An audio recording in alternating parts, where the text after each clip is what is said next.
Ballads of Romance and Chivalry. By Frank Sidgwick. Contents. Page. Preface. 9. Introduction. 17. Ballads in the First Series. 43. Glossary of Ballad Commonplaces. 46. List of books for ballad study. Lee. Note on the illustrations. LV. Footnotes. Glasgerian. 1. Young Beaky. 6. Old Robin of Portingale. 13. Little Musgrave and Lady Barnard. 19. The Bonny Birdie. 25. Fair Annie. 29. The Cruel Mother.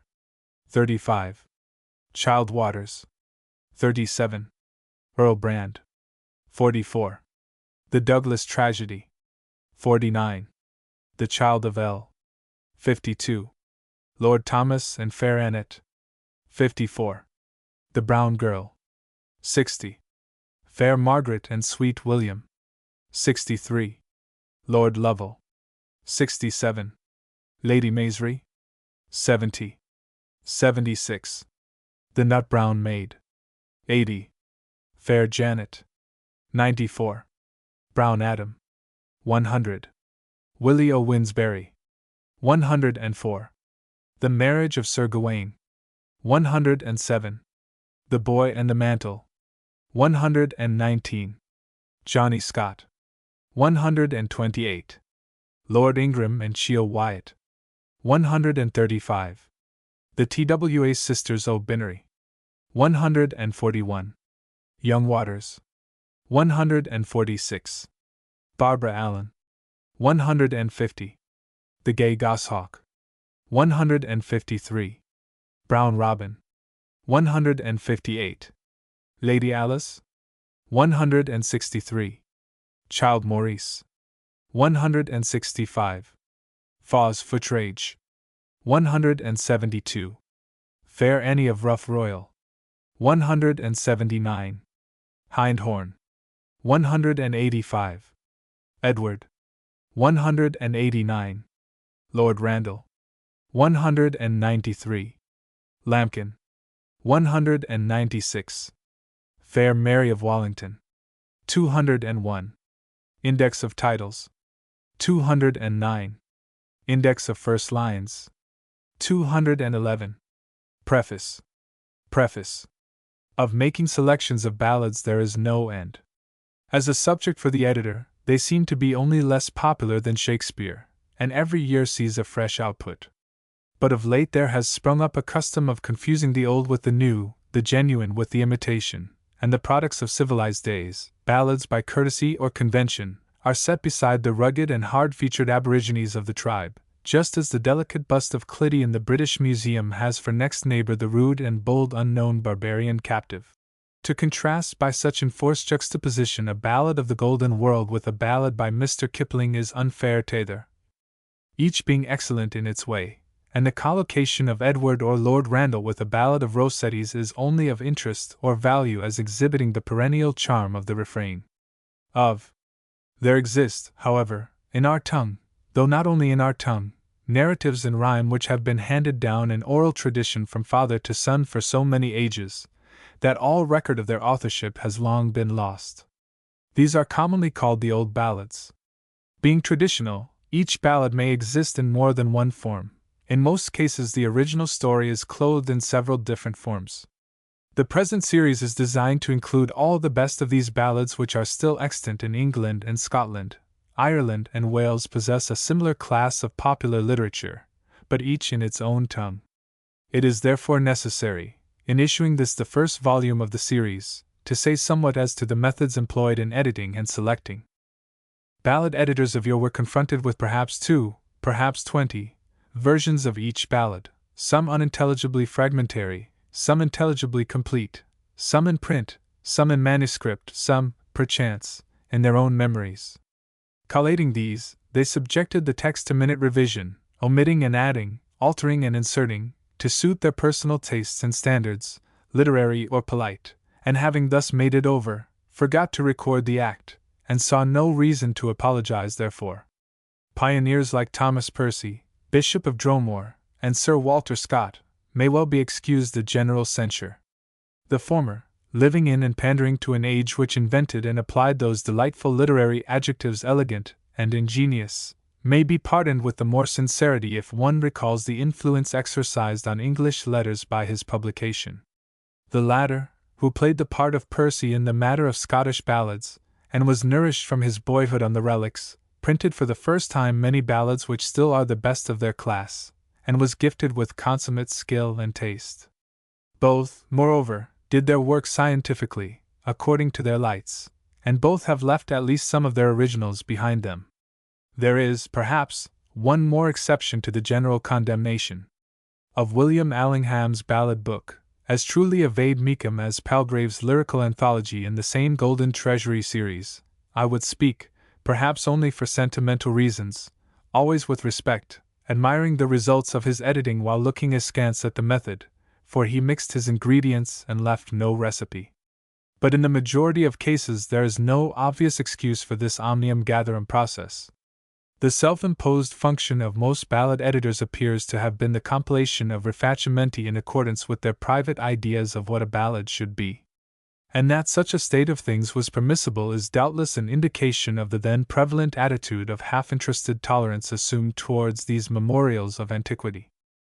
Today, however, the ballad editor is confronted with the results of the labors, still unfinished, of a comparatively recent school in literary science.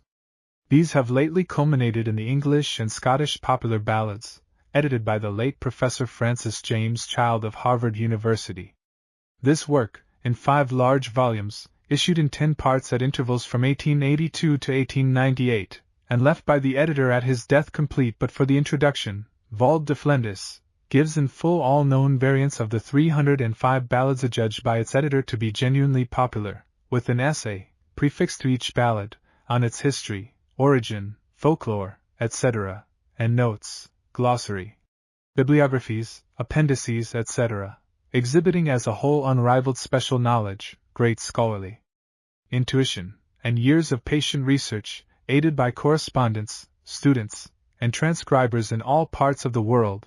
Lacking Professor Child's introduction, we cannot exactly tell what his definition of a popular ballad was, or what qualities in a ballad implied exclusion from his collection, e.g., he does not admit the children in the wood. Otherwise, one can find in this monumental work the whole history and all the versions of nearly all the ballads.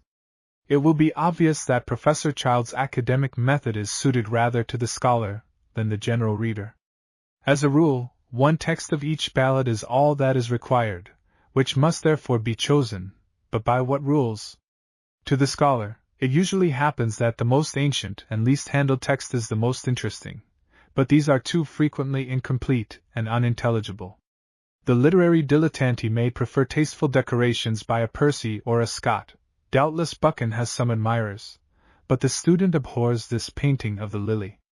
Therefore I have compromised, always a dangerous practice, and I have sought to give, to the best of my judgment, that authorized text of each ballad which tells in the best manner the completest form of the story or plot. I have been forced to make certain exceptions, but for all departures from the above rule I have given reasons which, I trust, will be found to justify the procedure, and in all cases the sources of each text or part of the text are indicated. I am quite aware that it may fairly be asked, why not assume the immemorial privilege of a ballad editor, and concoct a text for yourself? Why, when any text of a ballad is, as you admit, merely a representative of parallel and similar traditional versions, should you not compile from those other variants a text which should combine the excellences of each, and give us the cream? There are several objections to this course. However incompetent, I should not shrink from the labor involved, nor do I entirely approve the growing demand for German minuteness and exactitude in editors. But firstly, the ballad should be subject to variation only while it is in oral circulation. Secondly, editorial garnishing has been overdone already, and my unwillingness to adopt that method is caused as much by the failure of the majority of editors as by the success of the few. Lastly, Chacina sun gout. There is a kind of literary selfishness in amending and patching to suit one's private taste, and if any one wishes to do so, he will be most pleased with the result if he does it for himself. This lengthy apologia is necessitated by a departure from the usual custom of ballad editing. For the rest, my indebtedness to the work of Professor Child will be obvious throughout. Many of his most interesting texts were printed for the first time from manuscripts in private hands. These I have not sought to collate, which would, indeed, insult his accuracy and care. But in the case of texts from the Percy Folio, where the labor is rather to decipher than to transcribe accurately, I have resorted not only to the reprint of Hales and Furnival, but to the folio itself. The whimsical spelling of this MS pleases me as often as it irritates, and I have ventured in certain ballads, e.g. Glasgurion, to modernize it, and in others, e.g. Old Robin of Portingale, to retain it literatum. In either case I have reduced to uniformity the orthography of the proper names. Transcripts from other misses are reproduced as they stand. MS. MSS. In the general introduction I have tried to sketch the genesis and history of the ballad impartially in its several aspects, not for scholars and connoisseurs, but for those ready to learn. To supply deficiencies, I have added a list of books useful to the student of English ballads, to go no further afield. Each ballad also is prefaced with an introduction setting forth, besides the source of the text, as succinctly as is consistent with accuracy, the derivation, when known, of the story, the plot of similar foreign ballads, and points of interest in folklore, history, or criticism attached to the particular ballad. Where the story is fragmentary, I have added an argument. It will be realized that such introductions at the best are but a thousandth part of what might be written, but if they shall play the part of hors d'oeuvre, and whet the appetite to proceed to more solid food, the labor will not be lost. Difficulties in the text are explained in footnotes. Few things are more vexatious to a reader than constant reference to a glossary, but as compensation for the educational value thus lost, the footnotes are, to a certain extent, progressive. That is to say, a word already explained in a foregoing ballad is not always explained again, and to the best of my ability I have freed the notes from the grotesque blunders observable in most modern editions of ballads. Besides my indebtedness to the books mentioned in the bibliographical list, I have to acknowledge my thanks to the Rev. Sabine Baring Gould for permission to use his version of The Brown Girl, to Mr. E. K. Chambers for kindly reading the general introduction, and to my friend and partner Mr. A. H. Bullen for constant suggestions and assistance. F.S. Introduction. Cosquin. The old ballads of England and Scotland are fine wine in cobweb bottles, and many have made the error of paying too much attention to the cobwebs and not enough attention to the wine. This error is as blameworthy as its converse.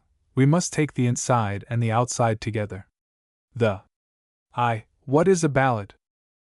The earliest sense of the word ballad, or rather of its French and Provençal predecessors, ballade, ballade, derived from the late Latin ballare, to dance, was a song intended as the accompaniment to a dance, a sense long obsolete.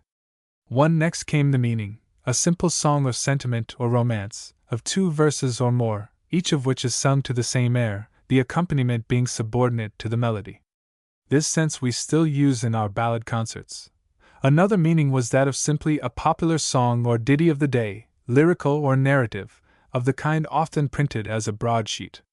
Lyrical or narrative, because the Elizabethans appear not to distinguish the two. Read, for instance, the well-known scene in The Winter's Tale, Act 4. Sc. 4. Here we have both the lyrical ballad, as sung by Dorcas and Mopsa, in which Autolycus bears his part because it is his occupation, and also the ballad in print, which Mopsa says she loves, for then we are sure it is true. Immediately after, however, we discover that the ballad in print is the broadside, the narrative ballad, sung of a usurer's wife brought to bed of 20 money bags at a burden, or of a fish that appeared upon the coast on Wednesday the 40th of April, in short, as Martin Marsixtus says, 1592, scarce a cat can look out of a gutter but out starts a halfpenny chronicler, and presently a proper new ballet of a strange sight is indited. Chief amongst these halfpenny chroniclers were William Elderton, of whom Camden records that he did arm himself with ale, as old Father Ennius did with wine, when he balladed, and thereby obtained a red nose almost as celebrated as his verses. Thomas Deloney, the ballading silk weaver of Norwich, and Richard Johnson, maker of garlands, Thus to Milton, to Addison, and even to Johnson, ballad essentially implies singing, but from about the middle of the 18th century the modern interpretation of the word began to come into general use. 1. 4. In 1783, in one of his letters, the poet Cooper says, "The ballad is a species of poetry, I believe, peculiar to this country. Simplicity and ease are its proper characteristics." Here we have one of the earliest attempts to define the modern meaning of a ballad. Centuries of use and misuse of the word have left us no unequivocal name for the ballad, and we are forced to qualify it with epithets. Traditional might be deemed sufficient, but popular or communal is more definite. Here we adopt the word used by Professor Child, popular. What, then, do we intend to signify by the expression popular ballads? Far the most important point is to maintain an antithesis between the poetry of the people and the consciously artistic poetry of the schools. Wilhelm Grimm, the less didactic of the two famous brothers, said that the ballad says nothing unnecessary or unreal, and despises external adornment. Ferdinand Wolff, the great critic of the Homeric question, said the ballad must be naive, objective, not sentimental, lively and erratic in its narrative, without ornamentation, yet with much picturesque vigor. It is even more necessary to define sharply the line between poetry of the people and poetry for the people. To the latter may still be written, the making of the former is a lost art. Poetry of the people is either lyric or narrative. This difference is roughly that between song and ballad. With us, says Ritson, songs of sentiment, expression, or even description, are properly termed songs, in contradistinction to mere narrative compositions which we now denominate ballads. This definition, of course, is essentially modern. We must still insist on the fact that genuine ballads were sung. "I sing Musgrove," 3 says Sir Thwack and Davenant's The Wits, and for the Chevy Chase no lark comes near me.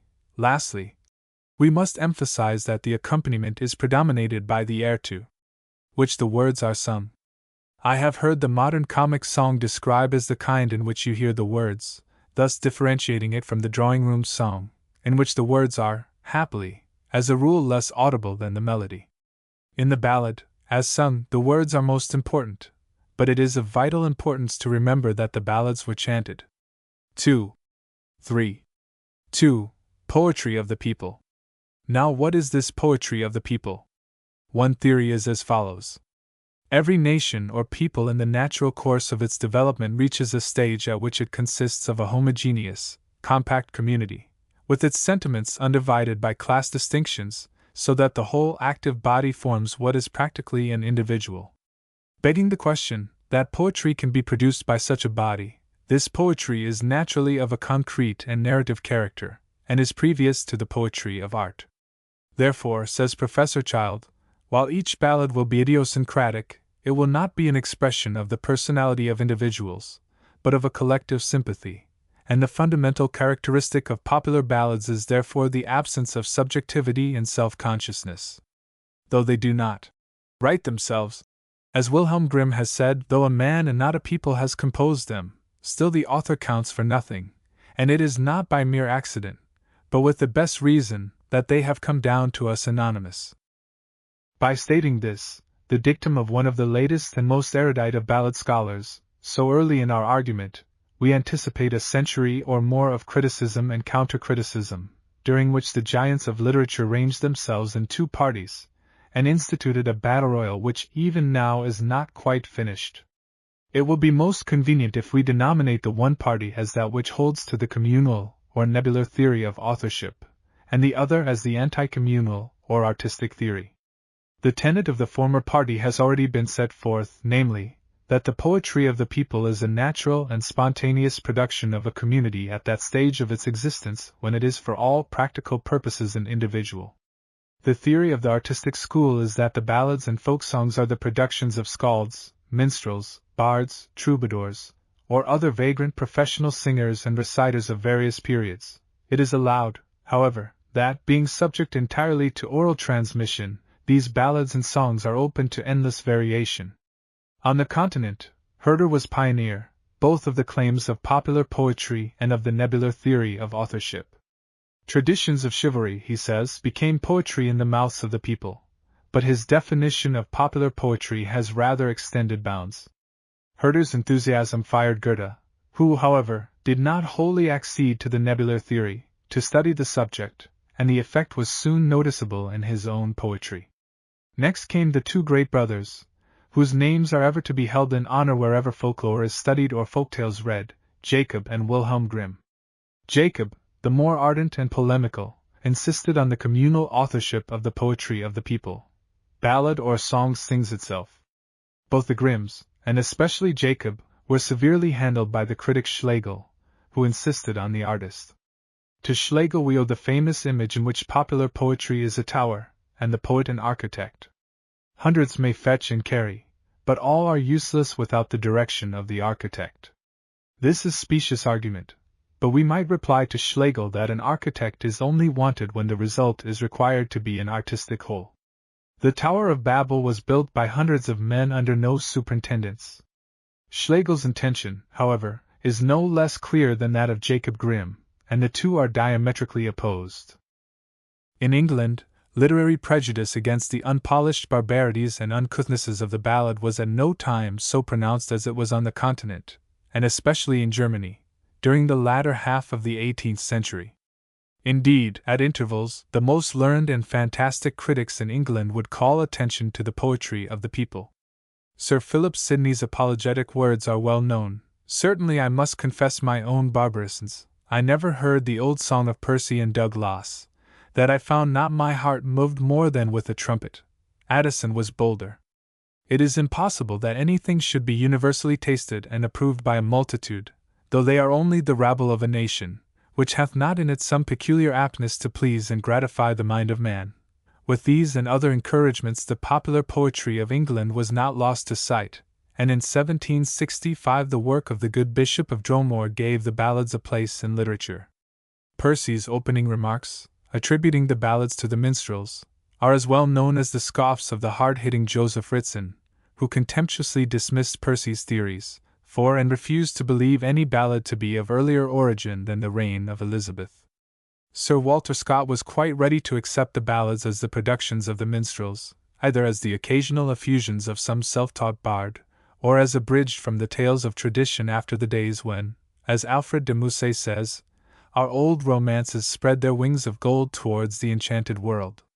4. This brings us nearer to our own day. The argument is not closed, although we can discern offers of concession from either side. Sven Grundtvig, editor of the enormous collection of Danish ballads, distinguished the ballad from all forms of artistic literature, and would have the artist left out of sight. Nyrop and the Scandinavian scholars, on the other hand, entirely gave up the notion of communal authorship. Howbeit, the trend of modern criticism, 5 on the whole, is towards a common belief regarding most ballads, which may be stated again, in Professor Child's words, though a man and not a people has composed them, still the author counts for nothing, and it is not by mere accident, but with the best reason, that they have come down to us anonymous. 5. 3. The growth of ballads. Let us then picture, however vaguely and uncertainly, the growth of a ballad. It is well known that the folklores of the various races of the world exhibit common features, and that the beliefs, superstitions, tales, even conventionalities of expression, of one race, are found to present constant and remarkable similarities to those of another.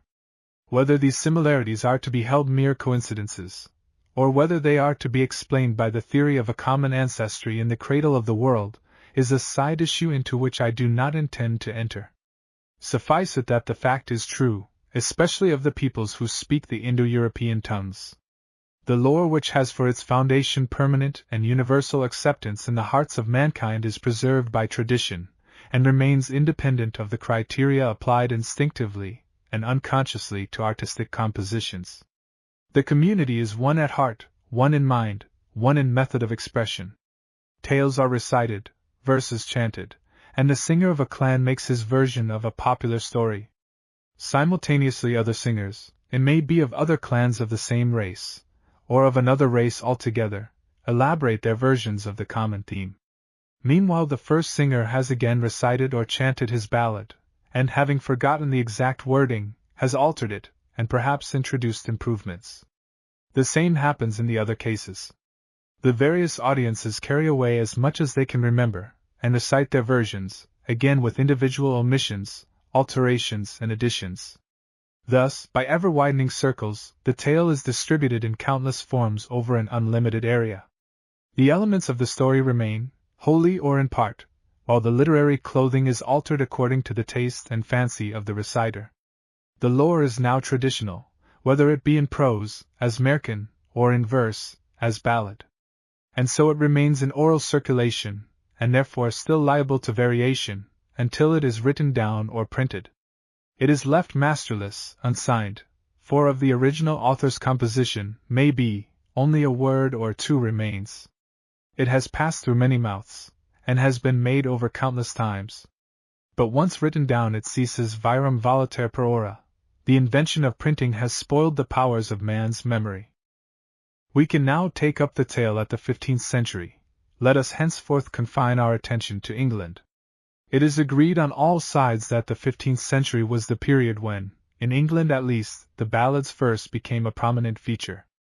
Of historical ballads, the Hunting of the Cheviot was probably composed as early as 1400 or thereabouts. The romances contemporaneously underwent a change, and took on a form nearer to that of the ballad. Whatever may be the date of the origin of the subject matter, the literary clothing, language, mode of expression, color, of no ballad, as we now have it, is much earlier than 1400. The only possible exceptions to this statement are one or two of the Robin Hood ballads, attributed to the 13th century by Professor Child, but at Huck's Sub Judice, and a ballad of sacred legend, Judas, which exists in a 13th century manuscript in the library of Trinity College, Cambridge. During the 15th century, the ballads, still purely narrative, were cast abroad through the length and breadth of the land, undergoing continual changes, modifications, enlargements, for better or for worse. They told of romance and chivalry, of historical, quasi-historical, and mythico-historical deeds, of the traditions of the church and sacred legend, and of the lore that gathers round the most popular of heroes, Robin Hood. The earliest printed English ballad is The Jest of Robin Hood, which now remains in a fragment of about the end of the 15th century. The 16th century continued the process of the popularization of ballads. Minstrels, who, as a class, had been slowly perishing ever since the invention of printing, were now vagrants, and the profession was decadent. Towards the end of the century we hear of Richard Shiel, whom we may describe as the first of the so-called last of the minstrels. He describes himself as a minstrel of Tamworth, his business being to chant ballads and tell tales. We know that the ballad of the Hunting of the Cheviot was part of his repertory, for he wrote down his version, which is still preserved in the Ashmolean Misses. At the end of the 16th century the minstrels had fallen, in England at least, into entire degradation. In 1597, Percy notes, a statute of Elizabeth was passed including minstrels, wandering abroad, amongst the other rogues, vagabonds, and sturdy beggars, and 50 years later Cromwell made a very similar ordinance. 6. MSS. 6. In Elizabeth's reign we first meet with the balladmongers and professional authors of ballads. Simultaneously, or nearly so, comes the degradation of the word ballad, until it signifies either the genuine popular ballad, or a satirical song, or a broadside, or almost any ditty of the day. Of the balladmongers, we have mentioned Elderton, Deloney, and Johnson. We might add 100 others, from Anthony Munday to Martin Parker, and even Tom Durfee, each of whom contributed largely to the vast mushroom literature that sprang up and flourished vigorously for the next century. Chappell mentions that 796 ballads remained at the end of 1560 in the cupboards of the council chamber of the Stationers' Company for transference to the new wardens of the succeeding year. These, of course, would consist chiefly of broadsides, the narrations of strange events, monstrosities, or true tales of the day. It is true that many of the genuine popular ballads were rewritten to suit contemporary taste. But the style of the 17th century ballads cannot be compared to the noble straightforwardness and simplicity of the ancient ballad. Let us place side by side the first stanza of The Hunting of the Cheviot and the first few verses of Fair Rosamond, a very fair specimen of Deloney's work. The popular ancient ballad wastes no time on preliminaries. 7. The purse out off Northumberland, and a vow to God made he, that he wold hunt in the mountains, off Cheviot within days thre, in the manger of doubt dogless, and all that ever with him be. Now for the milk and water, when as King Henry ruled of this land, the second of that name, besides the Queen, he dearly loved, a fair and comely dame. Most peerless was her beauty found, her favour in her face. A sweeter creature in this world could never prince embrace. Her crisp locks like threads of gold, appeared to each man's sight. Her sparkling eyes, like orient pearls, did cast a heavenly light. Ritson's taste actually led him, in comparing the above two first verses, to prefer the latter. Or again we might contrast Sir Patrick Spence. The king sits in Dunfermline town, drinking the blood reed wine. To sail this ship of mine? With the children in the wood. Now ponder well, you parents dear, these words which I shall write. A doleful story you shall hear, in time brought forth to light. Artificial, tedious, didactic. The author of the ancient ballad seldom points, and never draws, a moral, and has unbounded faith in the credulity of the audience.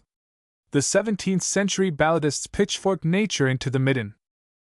These compositions were printed as soon as written, or, to be exact, they were written for the press. We now class them as broadsides, that is, ballads printed on one side of the paper.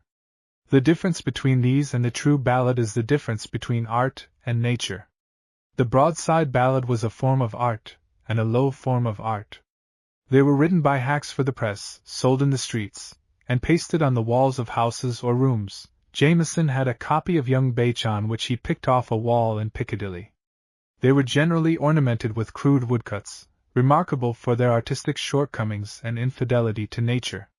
Dr. Johnson's well-known lines, though in fact a caricature of Percy's Hermit of Warkworth, ingeniously parody their style.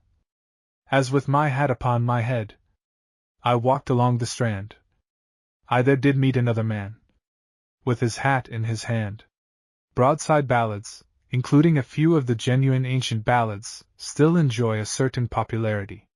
The once famous Catnach press still survives in Seven Dials, and Mr. Such, of Union Street in the Borough, still maintains what is probably the largest stock of broadsides now in existence, including Lady Isabel and the Elf Knight, or Make Olden, perhaps the most widely dispersed ballad of any. Minstrels of all sorts were by this time nearly extinct, in person if not in name. Their successors were the vendors of broadsides. Nevertheless, survivors of the genuine itinerant reciters of ballads have been discovered at intervals almost to the present day. Sir Walter Scott mentions a person who acquired the name of Roswal and Lillian, from singing that romance about the streets of Edinburgh in 1770, or thereabouts. He further alludes to John Graham, of Southport in Cumberland, commonly called the Long Quaker, very lately alive. Ritson mentions a minstrel of Derbyshire, and another from Gloucester, who chanted the ballad of Lord Thomas and Fair Eleanor. In 1845 J.H. Dixon wrote of several men he had met, chiefly Yorkshire Dales men, not vagrants, but with a local habitation, who at Christmas-tide would sing the old ballads.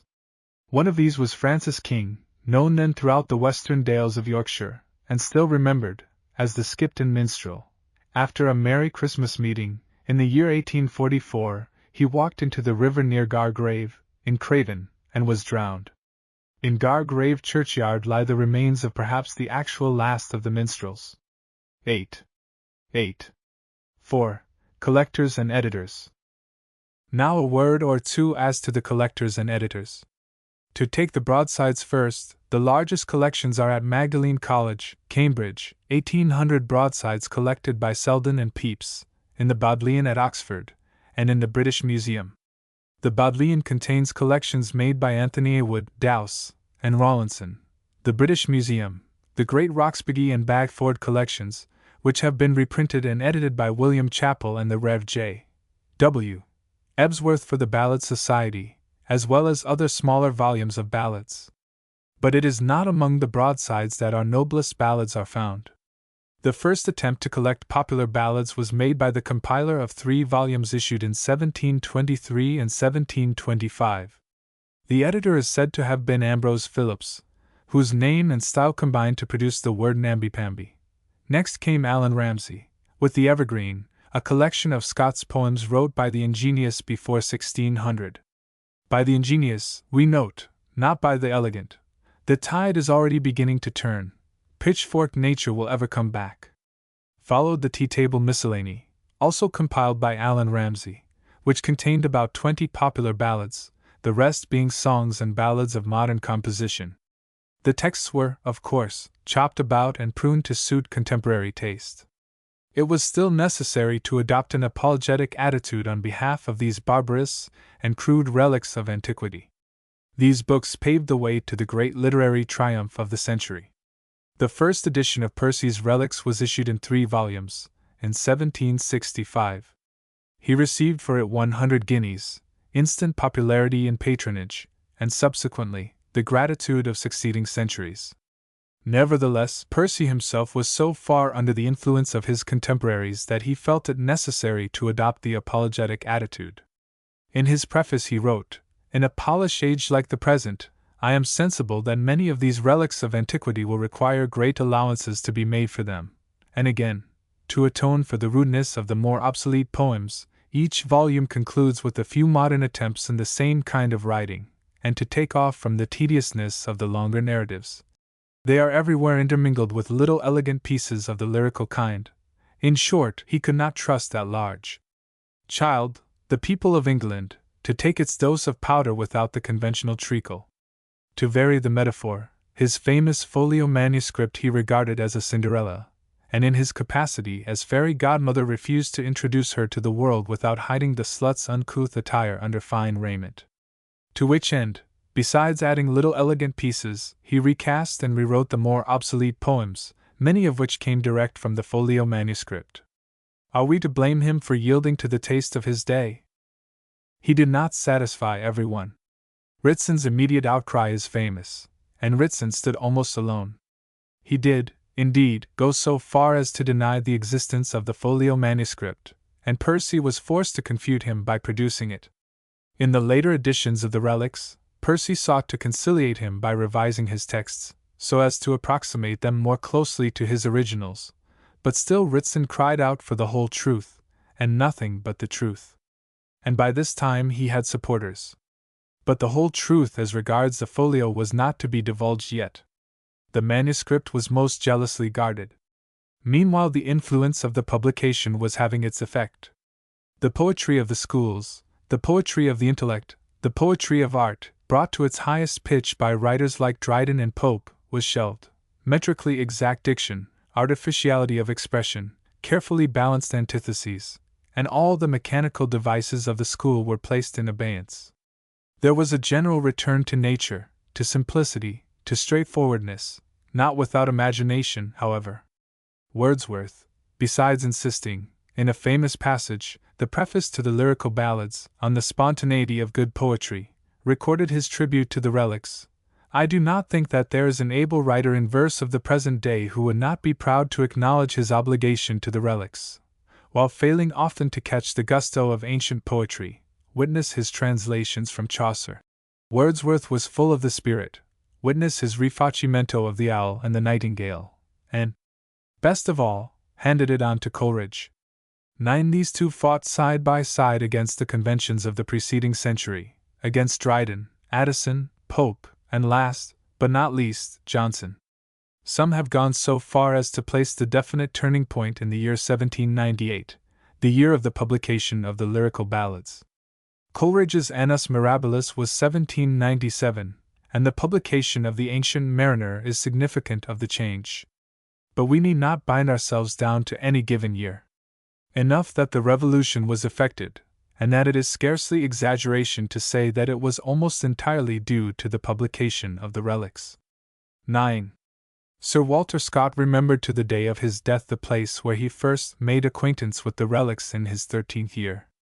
I remember well the spot where I read those volumes for the first time. It was beneath a large platanus tree, in the ruins of what had been intended for an old-fashioned arbor in the garden I have mentioned. The summer days sped onward so fast that, notwithstanding the sharp appetite of 13, I forgot the hour of dinner, was sought for with anxiety, and was still found entranced in my intellectual banquet. Almost immediately competitors appeared in the field, and especial attention was given to Scotland, exceedingly rich ground, as it proved. In 1769, David Hurd published his collection of ancient and modern Scots songs, heroic ballads, etc. Then, at intervals of 2 or 3 years only, came the compilations of Evans, Pinkerton, Ritson, Johnson. In 1802 Sir Walter Scott's Minstrelsy of the Scottish Border, fit to be placed side by side with the relics. In 1806 Jameson's Popular Ballads and Songs, then Finlay, Gilchrist, Lang, and Utterson. In 1828 the egregious Peter Buchan produced Ancient Ballads and Songs of the North of Scotland, hitherto unpublished. Buchan hints that he kept a pedlar or beggarman, a wight of Homer's craft, travelling through Scotland to pick up ballads, and one of the two, probably Buchan, must have been possessed of powerful inventive faculties. Each of Buchan's ballads is tediously spun out to enormous and unnecessary length, and is filled with solecisms and inanities quite inconsistent with the spirit of the true ballad. But Buchan undoubtedly gained fresh material, however much he clothed it, and his ballads are now reprinted, as Professor Child says, for much the same reason that thieves are photographed. Scotland continued the work with 2 excellent students and pioneers, George Kinloch and William Motherwell. Next, Robert Chambers published a collection of 80 ballads, some being spurious. This was in 1829. 30 years later Chambers came to the conclusion that the high-class romantic ballads of Scotland are not older than the early part of the 18th century, and are mainly, if not wholly, the production of one mind, and this one mind, he thinks, was probably that of Elizabeth, Lady Wardlaw, the acknowledged forger of the ballad Hardinet, which deceived so many. Chambers, of course, was absurdly mistaken. So the work of collecting and editing progressed through the 19th century, till it culminated in the final edition of Professor Child's English and Scottish Popular Ballads. But even this is scarcely his greatest benefaction to the study of ballads. We must confess that had it not been for the insistence of this American scholar, the Percy Folio manuscript would remain a sealed book. For 6 years Professor Child persecuted Dr. Furnivall, who persecuted in turn the owners of the folio, even offering sums of money for permission to print the MS. Eventually they succeeded, and not only succeeded in giving to the world an exact reprint, 10, but also once for all secured the precious original for the British Museum, where it now remains. 11. MS. 10. 11. And what is this manuscript? In brief, it is an example of the commonplace books which abounded in the 17th century. But it is unique in containing a large proportion of early romances and ballads, as well as the lyrics of the day. Of the hundreds of commonplace books made during that century, no other example is known which contains such matter, for the obvious and simple reason that such matter was despised. 12. The handwriting is put by experts at about 1650. It cannot be much later, and one song in it contains a passage which fixes the date of that song to the year 1643. Percy discovered the book lying dirty on the floor under a bureau in the parlour of his friend Humphrey Pitt of Shifnal, in Shropshire, being used by maids to light the fire. Mr. Pitt's fires were lighted with half-pages torn out from incomparably early and precious versions of certain Robin Hood and other ballads. Percy notes that he was very young when he first got possession of the MS, and had not then learned to reverence it. When he put it into boards to lend to Dr. Johnson, the bookbinder pared the margins, and cut away top and bottom lines. In editing the relics, Percy actually tore out pages to save the trouble of transcribing. In spite of all, it remains a unique and inestimably valuable manuscript. Its writer was presumably a Lancashire man, from his use of certain dialect words, and was assuredly a man of slight education, nevertheless a national benefactor. 12. MS. In speaking of manuscripts, we must not omit to mention the Scottish collectors. Most of them went to work in the right way, seeking out aged men and women in out-of-the-way corners of Scotland, and taking down their ballads from their lips. If we condemn these editors for subsequently adorning the traditional versions, we must be grateful to them for preserving their manuscripts so that we can still read the ballads as they received them. The old ladies of Scotland seem to have possessed better memories than the old men. Besides Sir Walter Scott's anonymous old lady, there was another to whom we owe some of the finest versions of the Scottish ballads. This was Mrs. Brown, daughter of Professor Gordon of Aberdeen. Born in 1747, she learned most of her ballads before she was 12 years old, or before 1759, from the singing of her aunt, Mrs. Farquhar of Braemar. From about 20 to 40 years later, she repeated her ballads, first to Jameson, and afterwards to William Tytler, each of whom compiled a manuscript. The latter, the Tytler-Brown MS, unfortunately is lost, but the ballads are practically all known from the other manuscript and various sources. MS. Perhaps the richest part of our stock are the Scottish and Border ballads. Beside them, most of our mawkish English ballads look pale and withered. The reason, perhaps, may be traced to the effect of natural surroundings on literature. The English ballads were printed or written down at a period which is early compared with the date of collection of the Scottish ballads. In fact, it is only during the last 130 years that the ballads of Scotland have been recovered from oral tradition. In mountainous districts, where means of communication and intercourse are naturally limited, tradition dies more hard than in countries where there are no such barriers. Moreover, as Professor Child points out, oral transmission by the unlettered is not to be feared nearly so much as by minstrels, nor by minstrels nearly so much as modern editors. Sven Grundtvig illustrates this from his 29 versions of the Danish ballad Ribold and Guldborg. In versions from recitation, he has shown that there occur certain verses which have never been printed, but which are found in old manuscripts, and these recited versions also contain verses which have never been either printed or written down in Danish, but which are to be found still in recitation, not only in Norwegian and Swedish versions, but even in Icelandic tradition of 200 years standing. Such, then, is the history of our ballads, so far as it may be stated in a few pages. With regard to origins, the nebular theory cannot be summarily dismissed. 13. But, after weighing the evidence and arguments, the balance of probability would seem to lie with the supporters of the artistic theory in a modified form. The ballad may say, with Topsy, Spex I grode, but vires ad quirit jundo is only true of the ballad to a certain point. Progress, which includes the invention of printing and the absorption into cities of the unsophisticated rural population, has since killed the oral circulation of the ballad. Thus it was not an unmixed evil that in the Middle Ages, as a rule, the ballads were neglected, for this neglect, while it rendered the discovery of their sources almost impossible, gave the ballads for a time into the safe keeping of their natural possessors, the common people.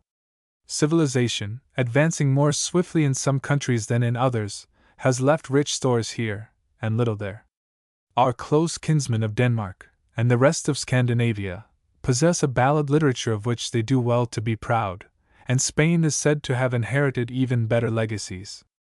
A study of our native ballads yields much interest, much delight, and much regret that the gleaning is comparatively so small. But what we still have is of immense value. The ballads may not be required again to revoke English literature from flights into artificiality and subjectivity, but they form a leaf in the life of the English people, they uphold the dignity of human nature, they carry us away to the legends, the romances, the beliefs, the traditions of our ancestors, and take us out of ourselves to fleet the time carelessly, as they did in the Golden World. 13. Ballads in the First Series. Ballads in the First Series. The only possible method of classifying ballads is by their subject matter, and even thus the lines of demarcation are frequently blurred. It is, however, possible to divide them roughly into several main classes, such as ballads of romance and chivalry, ballads of superstition and of the supernatural, Arthurian, historical, sacred, domestic ballads, ballads of Robin Hood and other outlaws, and so forth. The present volume is concerned with ballads of romance and chivalry, but it is useless to press too far the appropriateness of this title. The Nut Brown Maid, for instance, is not a true ballad at all, but an Amoebian idyll, or dramatic lyric. But, on the whole, These ballads chiefly tell of life, love, death, and human passions, of revenge and murder and heroic deed. These things are life. And life, some think, is worthy of the muse. They are left unexpurgated, as they came down to us. To apologize for things now left unsaid would be to apologize not only for the heroic epoch in which they were born, but also for human nature. And how full of life that heroic epoch was! Of what stature must Lord William Steed have been, if Lady Maisry could hear him sneeze a mile away? How chivalrous of Gawain to wed an ugly bride to save his king's promise, and how romantic and delightful to discover her on the morrow to have changed into a well-fared May. The popular muse regards not probability. Old Robin, who hails from Portugal, marries the daughter of the mayor of Lynn, that unknown town so dear to ballads. In young Becky, Bird Ispel's heart is wondrous there to find, on liberating her lover, that the bold rats and mice have eaten his yellow hair. We must not think of objecting that the boldest rat would never eat a live prisoner's hair, but only applaud the picturesque indication of durance vile. In the same ballad, Bird Ispel, to keep her from thinking Lang, a prevalent complaint, is told to take Twa Marys on her journey. We suddenly realize how little there was to amuse the Bird Ispels of yore. Twa Marys provide a week's diversion. Otherwise her only occupation would have been to comb her golden hair, or perhaps, like fair Annie, drink wan water to preserve her complexion. But if their occupations were few, their emotions and affections were strong. Ellen endures insult after insult from Child Waters with the faithful patience of a Griselda. Hector the Hound recognizes Bird Ispel after years of separation. Was any lord or lady in need of a messenger, there was sure to be a little boy at hand to run their errands soon, faithful unto death. On receipt of painful news, they kicked over the table, and the silver plate flew into the fire. When roused, men murdered with a brown sword, and ladies with a penknife. We are left uncertain whether the cruel mother did not also howk a grave for her murdered babe with that implement. But readers will easily pick out and enjoy for themselves other instances of the naive and picturesque in these ballads. Glossary of Ballad Commonplaces. Glossary of Ballad Commonplaces. There survive in ballads a few conventional phrases, some of which appear to have been preserved by tradition beyond an understanding of their import. I give here short notes on a few of the more interesting phrases and words which appear in the present volume, the explanations being too cumbrous for footnotes. Bow. Bent his bow and swam, Lady Maisry, 21, Johnny Scott, 10, Lord Ingram and Sheil Wyatt, 12, etc. Set his bent bow to his breast, Lady Maisry, 22, Lord Ingram and Sheil Wyatt, 13, Faw's Footrage, 33, etc. Child attempts no explanation of this striking phrase, which, I believe, all editors have either openly or silently neglected. Perhaps bent may mean unbent, i.e. with the string of the bow slacked. If so, for what reason was it done before swimming? We can understand that it would be of advantage to keep the string dry, but how is it better protected when unstrung? Or, again, was it carried unstrung, and literally bent before swimming? Or was the bow solid enough to be of support in the water? Some one of these explanations may satisfy the first phrase, as regards swimming. But why does the messenger set his bent bow to his breast before leaping the castle wall?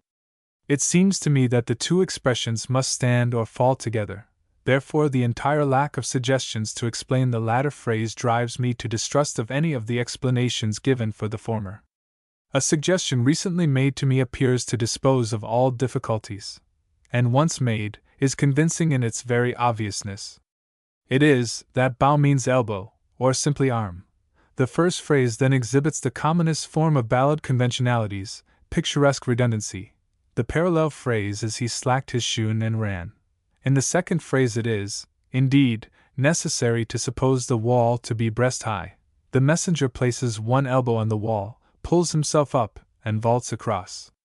Lexicographers distinguish between the Old English bog or bow, oht birg equals arm, Sanskrit, bahus equals arm, which means arm, arch, bow, or bow of a ship, and the Old English boga, oht bogo, which means the archer's bow.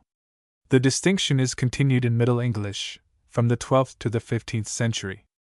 Instances of the use of the word as equivalent to arm may be found in Old English in King Alfred's translation of Gregory's Pastoral Care, ETS, 1871, edition H.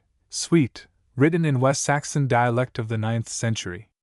It is true that the word does not survive elsewhere in this meaning, but I give the suggestion for what it is worth. Briar. Briar and Rose, Douglas Tragedy 18, 19, 20, Fair Margaret and Sweet William, 18, 19, 20, Lord Lovell, 9, 10, etc. Briar and Birk, Lord Thomas and Fair Annette, 29, 30, Fair Janet, 30, etc. Roses, Lady Alice, 5, 6. See Introductory Note to Lord Lovell, page 67. The ballads which exhibit this pleasant conception that, after death, the spirits of unfortunate lovers pass into plants, trees, or flowers springing from their graves, are not confined to European folklore. Besides appearing in English, Gaelic, Swedish, Norwegian, Danish, German, French, Romanian, Romaic, Portuguese, Servian, Wendish, Breton, Italian, Albanian, Russian, etc., we find it occurring in Afghanistan and Persia. As a rule, the branches of the trees intertwine, but in some cases they only bend towards each other and kiss when the wind blows. In an Armenian tale, a curious addition is made. A young man, separated by her father from his sweetheart because he was of a different religion, perished with her, and the two were buried by their friends in one grave. Roses grew from the grave, and sought to intertwine, but a thorn bush sprang up between them and prevented it. The thorn here is symbolical of religious belief. Pin. Thrilled upon a pin, Glasgurian, 10. Knocked at the ring, Fair Margaret and Sweet William, 11. CP lifted up the pin, Fair Janet, 14. Throughout the Scottish ballads the expression is tirled at the pin, i.e. rattled or twisted the pin. The pin appears to have been the external part of the door latch, attached by day thereto by means of a leathern thong, which at night was disconnected with the latch to prevent any unbidden guest from entering. Thus any one tirling at the pin does not attempt to open the door, but signifies his presence to those within. The ring was merely part of an ordinary knocker, and had nothing to do with the latching of the door. Sword. Bright brown sword, Glasgurian, 22, Old Robin of Portingale, 22, Child Maurice, 26, 27, Good brown sword, Marriage of Sir Gawain, 24, etc. Dried it on his sleeve, Glasgurian, 22, Child Maurice, 27.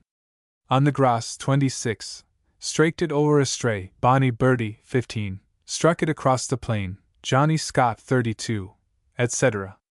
In Anglo-Saxon, the epithet brun as applied to a sword has been held to signify either that the sword was of bronze, or that the sword gleamed. It has further been suggested that sword blades may have been artificially bronzed, like modern gun barrels. Striped it through the straw and many similar expressions all refer to the whetting of a sword, generally just before using it. Straw, unless stray and straw means something else, would appear to be very poor stuff on which to sharpen swords, but Glasgurian's sleeve would be even less effective. Perhaps, however, dried should be tried. Johnny Scott sharpened his sword on the ground. Miscellaneous. Gare equals gore, part of a woman's dress. Brown Robin, 10. CP Glasgurian, 19. Generally of a knife, apparently on a chatelaine. But in Lambkin, 12. Of a man's dress. Lynn, Young Becky, 5. Old Robin of Portingale, 2. A stock ballad locality, castle or town. Perhaps to be identified with the city of Lincoln, perhaps with Lynn, or King's Lynn, in Norfolk, where pilgrims of the 14th century visited the rude chapel of Our Lady of Lynn, on their way to Walsingham. With equal probability it is not to be identified at all with any known town. Shot window, Gay Goshawk, 8, Brown Robin, 3, Lambkin, 7, etc. This commonplace phrase seems to vary in meaning. It may be a shutter of timber with a few inches of glass above it. Wadrow's History of the Sufferings of the Church of Scotland, Edinburgh, 1721-2, 2 volumes, in Volume 2. Page 286. It may be simply a window to open and shut, as Ritson explains it, or again, as is implied in Jameson's Etymological Dictionary of the Scottish Language, an outshot window, or bow window. The last certainly seems to be intended in certain instances. Thought Lang Young Biki, 16, Brown Adam, 5, Johnny Scott, 6, Faw's Footrage, 25, etc. This simply means thought it long, or thought it slow, as we should say in modern slang. In short, was bored, or weary. Wildwood Swine, a simile for drunkenness, Brown Robin, 7, Faw's Footrage, 16. C.P. Shakespeare, All's Well That Ends Well, Act 4. 3, 286. Drunkenness is his best virtue, for he will be swine drunk. It seems to be nothing more than a popular comparison. 4. List of books for ballad study for English readers. List of books for ballad study for English readers. A. The Literary History of Ballads. The Introductions, etc., to the collections of ballads and List B. The Introductions, etc., to the collections of ballads and List B. 1861. David Irving. History of Scottish Poetry. David Irving. History of Scottish Poetry. 1871. Thomas Warton. History of English Poetry, edition W. Carew Hazlitt. 4 volumes. Thomas Warton. History of English Poetry, edition W. Carew Hazlitt. 4 volumes. 1875. Andrew Lang. Article in Encyclopaedia Britannica, 9th edition, volume 3. Andrew Lang. Article in Encyclopaedia Britannica, 9th edition, volume 3. 1876. Stopford Brooke. English Literature. New edition, enlarged, 1897. Stopford Brooke. English Literature. New edition, enlarged, 1897. 1883. W. W. Newell. Games and Songs of American Children. New York. W. W. Newell. Games and Songs of American Children. New York. 1887. Andrew Lang. Myth, Ritual, and Religion. 2 volumes. Andrew Lang. Myth, Ritual, and Religion. 2 volumes. 1893. John Veitch. History and Poetry of the Scottish Border. 2 volumes. John Veitch. History and Poetry of the Scottish Border. 2 volumes. 1893. F. J. Child. Article Ballads in Johnson's Cyclopedia, Volume 1, pages 4646. F. J. Child. Article Ballads in Johnson's Cyclopedia, Volume 1, pages 4646. 189597. W. J. Courthope. A History of English Poetry. Volumes I and II. W. J. Courthope. A History of English Poetry. Volumes I and II. 1897. G. Gregory Smith. The Transition Period, being Volume 4. Of Periods of English Literature, Edition G. Saintsbury. G. Gregory Smith. The Transition Period, being Volume 4. Of Periods of English Literature, Edition G. Saintsbury. 1898. Andrew Lang in Quarterly Review for July. Andrew Lang in Quarterly Review for July. 1901. F. B. Gummier. The Beginnings of Poetry. F. B. Gummier.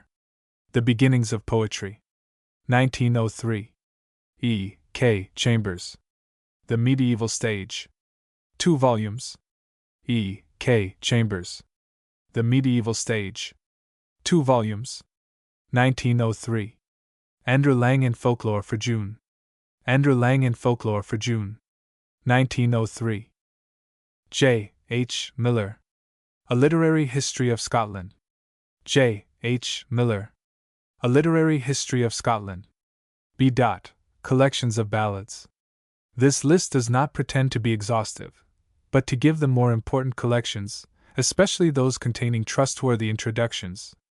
172325. A collection of old ballads corrected from the best and most ancient copies extant. 3 volumes London. A collection of old ballads corrected from the best and most ancient copies extant. 3 volumes London. 1724.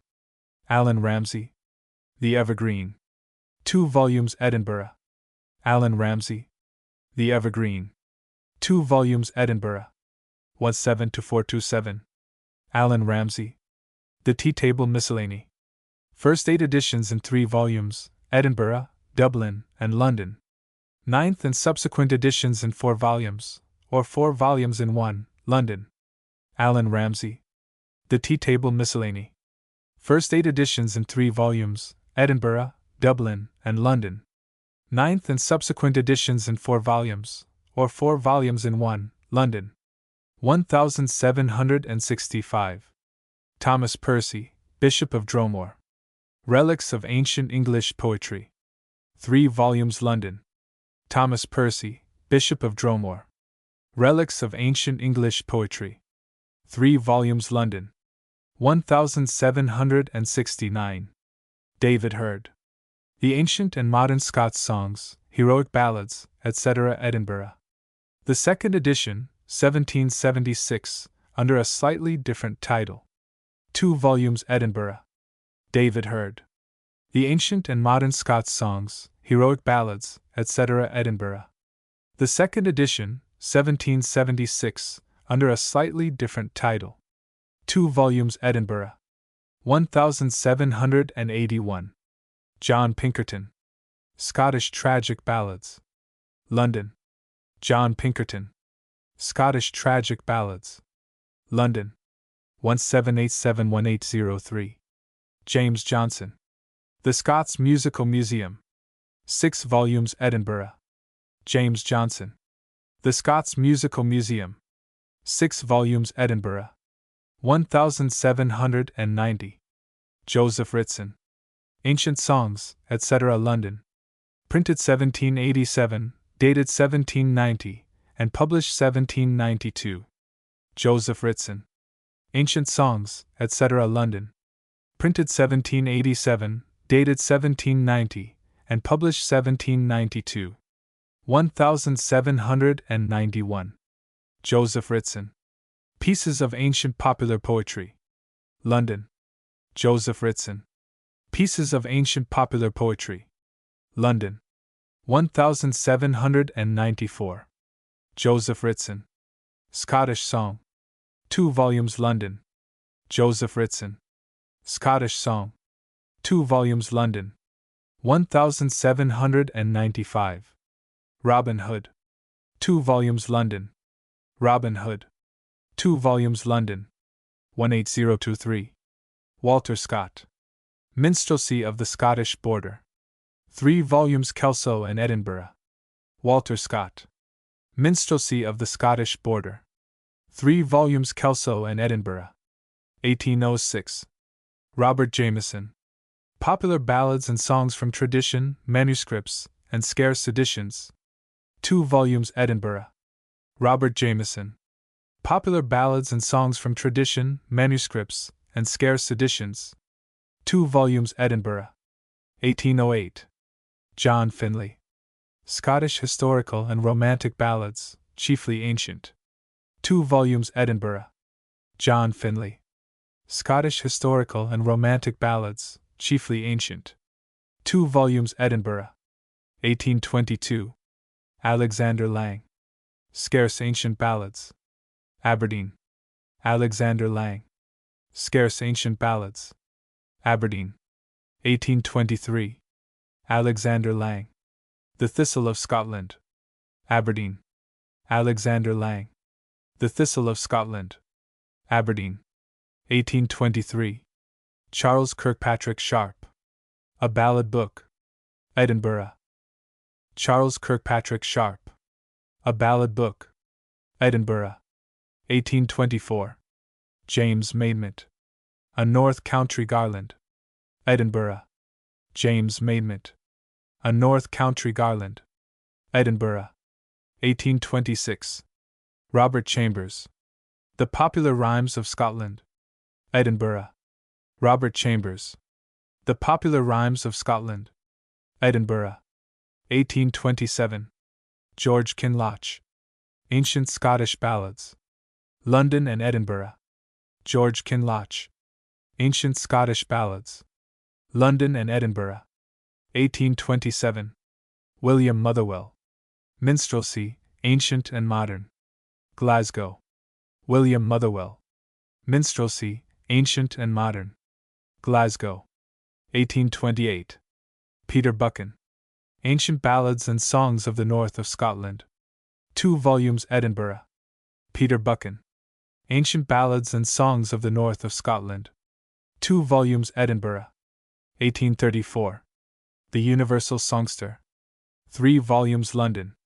The Universal Songster. 3 volumes, London. 1845. Alexander Whitelaw. The Book of Scottish Ballads. Glasgow, Edinburgh, and London. Alexander Whitelaw. The Book of Scottish Ballads. Glasgow, Edinburgh, and London. 1846. James Henry Dixon. Ancient Poems, Ballads, and Songs of the Peasantry of England. London. James Henry Dixon. Ancient Poems, Ballads, and Songs of the Peasantry of England. London. 1847. John Matthew Gutch. A Lythyl Jest of Robin Hood. 2 volumes, London. John Matthew Gutch. A Lythyl Jest of Robin Hood. 2 volumes, London. 185559. William Chappell. Popular Music of the Olden Time. 2 volumes, London. William Chappell. Popular Music of the Olden Time. 2 volumes, London. 1857. Robert Bell. Ancient Poems, Ballads, and Songs of the Peasantry of England. London. Robert Bell. Ancient Poems, Ballads, and Songs of the Peasantry of England. London. 185759. Francis James Child. English and Scottish Ballads. 8 volumes, 2nd edition, 1864. Francis James Child. English and Scottish Ballads. 8 volumes, 2nd edition, 1864. 1864. William Allingham. The Ballad Book. London. William Allingham. The Ballad Book. London. 186768. J. W. Hales and F. J. Furnivall. Bishop Percy's Folio Manuscript. 4 volumes, London. J. W. Hales and F. J. Furnivall. Bishop Percy's Folio Manuscript. 4 volumes, London. 1882-98. Francis James Child. The English and Scottish Popular Ballads. 5 volumes, Boston, New York, and London. Francis James Child. The English and Scottish Popular Ballads.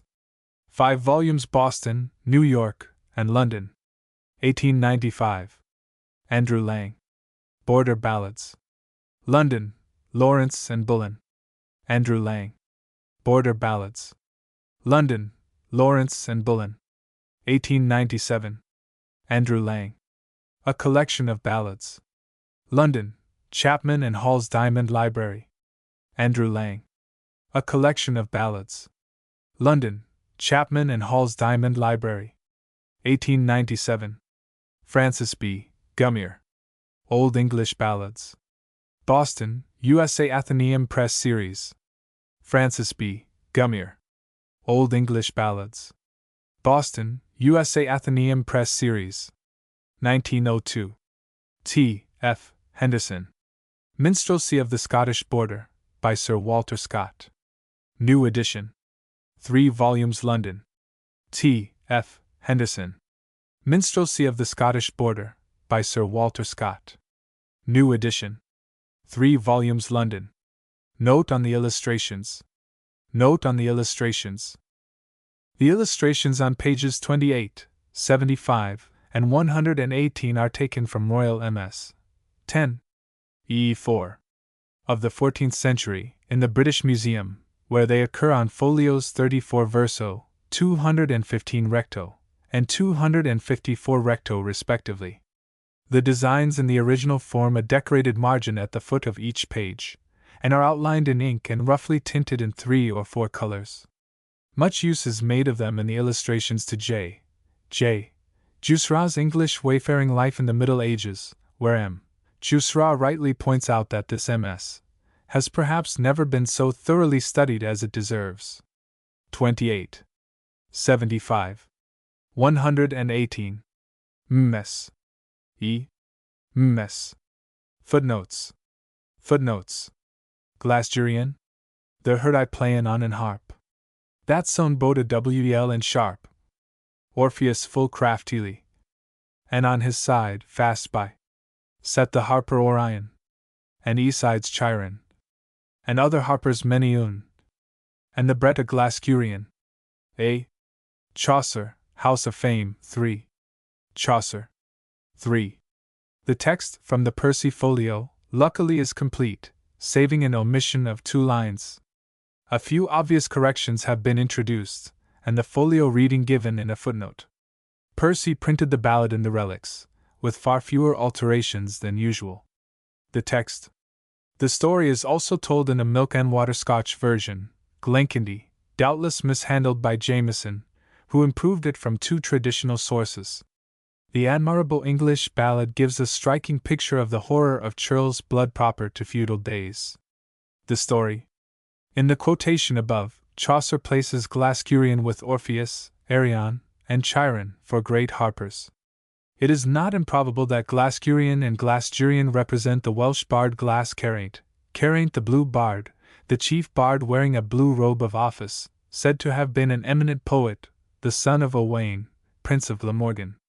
The oath taken by oak and ash and thorn, stanza 18, is a relic of very early times. An oath by corn is in young hunting. Glasgurian? Glasgurian was a king's own son. Glasgurian? And a harper he was good. He harped in the king's chamber, where cup and candle stood. And so did he in the queen's chamber, till ladies waxed wood. And then bespake the king's daughter. And these words thus said she. Said, strike on, Glasgurian. Of thy striking do not blin. There's never a stroke comes over this harp, but it glads my heart within. Fair might you fall, lady, quoth he. Who taught you now to speak? I have loved you, lady, 7 year. My heart I durst ne'er break. But come to my bower, my Glasgurian, when all men are at rest. As I am a lady true of my promise, thou shalt be a welcome guest. But home then came Glasgurian. A glad man, Lord, was he. And come thou hither, Jack, my boy. Come hither unto me. For the king's daughter of Normandy, her love is granted me. And before the cock have crown, at her chamber must I be. But come you hither, master, quoth he. Lay your head down on this stone. For I will waken you, master dear, afore it be time to gone. But up then rose that lithe lad, and did on hose and shoon. A collar he cast upon his neck. He seemed a gentleman, and when he came to that lady's chamber, he thrilled upon a pin. The lady was true of her promise, rose up and let him in. He did not take the lady gay to bolster nor no bed, but down upon her chamber floor, full soon he hath her laid. He did not kiss that lady gay when he came nor when he yode, and sore mistrusted that lady gay. He was of some churl's blood. But home then came that lithe lad, and did off his hose and shoon, and cast that collar from about his neck. He was but a churl's son. Awaken, quoth he, my master dear. I hold it time to be gone. For I have saddled your horse, master. Well bridled I have your steed. Have not I served a good breakfast? When time comes I have need. But up then rose good Glasgurian, and did on both hose and shoon, and cast a collar about his neck. He was a king's son, and when he came to that lady's chamber, he thrilled upon a pin. The lady was more than true of her promise, rose up and let him in. Says, whether have you left with me your bracelet or your glove? Or are you back returned again to know more of my love? Glasgurian swore a full great oath, by oak and ash and thorn. Lady, I was never in your chamber, sit the time that I was born. Oh, then it was your little foot page falsely hath beguiled me. And then she pulled forth a little penknife that hanged by her knee. says there shall never no churl's blood spring within my body. But home then went Glasgurion. A woman, good Lord was he. Says, come hither, thou Jack, my boy. Come thou thither to me. For if I had killed a man tonight, Jack, I would tell it thee. But if I have not killed a man tonight, Jack, thou hast killed 3. And he pulled out his bright brown sword, and dried it on his sleeve, and he smote off that lithe lad's head, and asked no man no leave. He set the sword's point till his breast, the pommel till a stone, thorough that falseness of that lithe lad. These 3 lives were all gone. Young Becky. The text is that of the Jameson Brown MS, taken down from the recitation of Mrs. Brown about 1783. In printing the ballad, Jameson collated with the above 2 other Scottish copies, one in MS, another a Stall copy, a third from recitation in the north of England, a fourth picked off an old wall in Piccadilly by the editor. The text. Mess. Mess. The story has several variations of detail in the numerous versions known: Young Bicham, Brechin, Becky, Beechan, Bacon, Bacon, Lord Bacon, Lord Bateman, Young Bonwell, etc. But the text here given is one of the most complete and vivid, and contains besides one feature, the belly blin, lost in all other versions but one. The story. A similar story is current in the ballad literature of Scandinavia, Spain, and Italy, but the English tale has undoubtedly been affected by the charming legend of Gilbert Becket, the father of St. Thomas, who, having been captured by Admiraud, a Saracen prince, and held in durance vile, was freed by Admiraud's daughter, who then followed him to England, knowing no English but London and Gilbert, and after much tribulation, found him and was married to him. Becket is sufficiently near Becky to prove contamination, but not to prove that the legend is the origin of the ballad. The belly blin, Billy Blin equals Billy, a man, Blin, blind, and so Billy Blin equals blind man's buff, formerly called Hoodman blind, occurs in certain other ballads, such as Cospatrick, Willie's Lady, and The Knight and the Shepherd's Daughter, also in a mutilated ballad of the Percy Folio, King Arthur and King Cornwall, under the name Blowbeanie. In the latter case he is described as a lordly fiend, with 7 heads, and 1 body, breathing fire, but in general he is a serviceable household demon. C.P. German Bilwes, and Dutch Bellowit. Young Becky.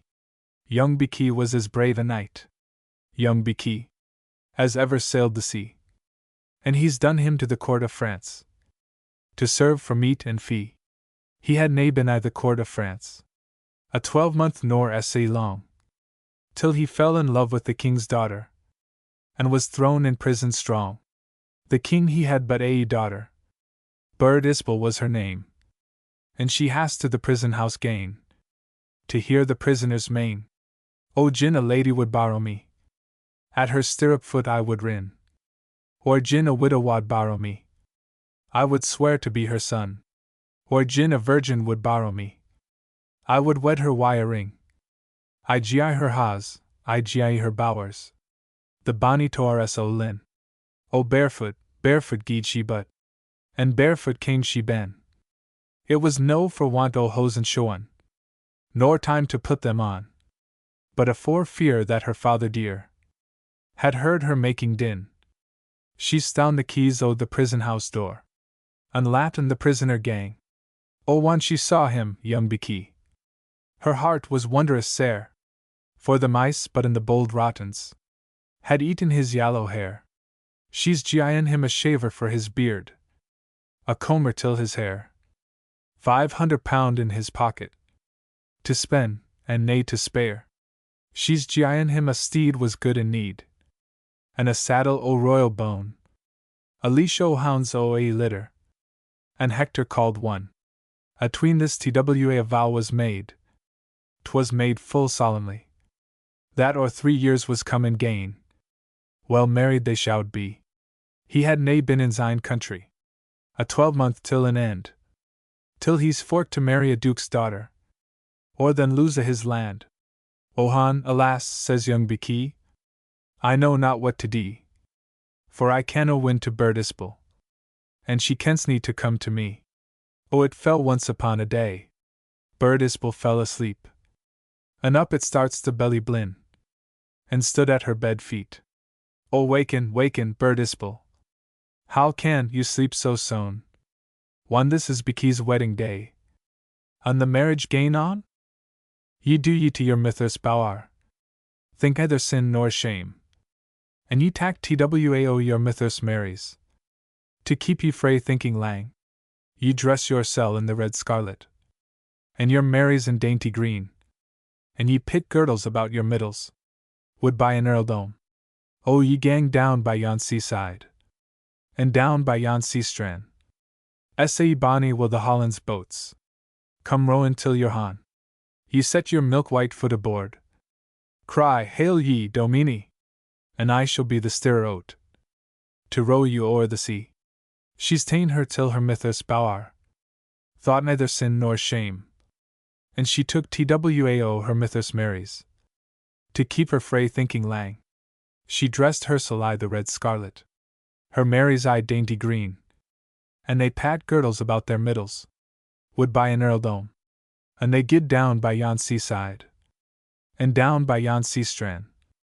Essay bonny did the Holland boats. Come rowin' to their hon. She set her milk white foot on board. Cried, hail ye, Domini! And the belly blin was the steerer oat. To row her o'er the sea. Once she came to young Beky's gate. She heard the music play. Essay well she kent frae as she heard. It was his wedding day. She's pitten her hon in her pocket. Gin the porter guineas 3. Hey, tak you that, ye proud porter. Bid the bridegroom speak to me. Oh, one that he came up the stair. He fell low down on his knee. He hailed the king, and he hailed the queen. And he hailed him, young Beky. Oh, I've been porter at your gates. This 30 years and 3. But there's 3 ladies at them now. They're like I never did see. There's ane o' them dressed in red scarlet. And twa in dainty green. And they hae girdles about their middles. Would buy an earldom.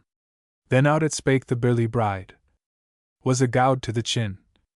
Gin she be braw without, she says. We's be as braw within. Then up it starts him, young Beky. And the tears was in his ee. I'll lay my life it's Bird Isbel. Come o'er the sea to me. Oh, quickly ran he down the stair. And when he saw 'twas she, he kindly took her in his arms. And kissed her tenderly. Oh, hae ye forgotten, young Beky, the vow ye made to me? When I took ye out o' the prison strong. When you was condemned to die? I gie you a steed was good in need. And a saddle o' royal bone. A leash o' hounds o' a litter. And Hector called one. It was well kent what the lady said. That it wasna a lee. For at ilka word the lady spake. The hound fell at her knee. Tak hame your daughter dear. A blessing gie her why. For I maun marry my Bird Isbel. That's come o'er the sea to me. Is this the custom o' your house? Or the fashion o' your lawn? To marry a maid in a May mornin'? And send her back at even? Old Robin of Portingale. Text. The Percy Folio is the sole authority for this excellent ballad, and the text of the MS. is therefore given here literatum, in preference to the copy served up with considerable corrections by Percy in the Relics. I have, however, substituted a few obvious emendations suggested by Professor Child, giving the folio reading in a footnote. Text. MS.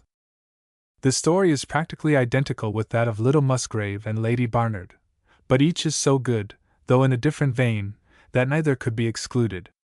The story. The last stanza narrates the practice of burning a cross on the flesh of the right shoulder when setting forth to the Holy Land, a practice which obtained only among the very devout or superstitious of the Crusaders. Usually a cross of red cloth attached to the right shoulder of the coat was deemed sufficient. Old Robin of Portingale. God! Let Noyer so old a man. God! Marry so young a wife. As did old Robin of Portingale. He may rue all the days of his life. For the Myers daughter of Lynn, God what? He chose her to his wife. And thought to haw lewd in quietness. With her all the days of his life.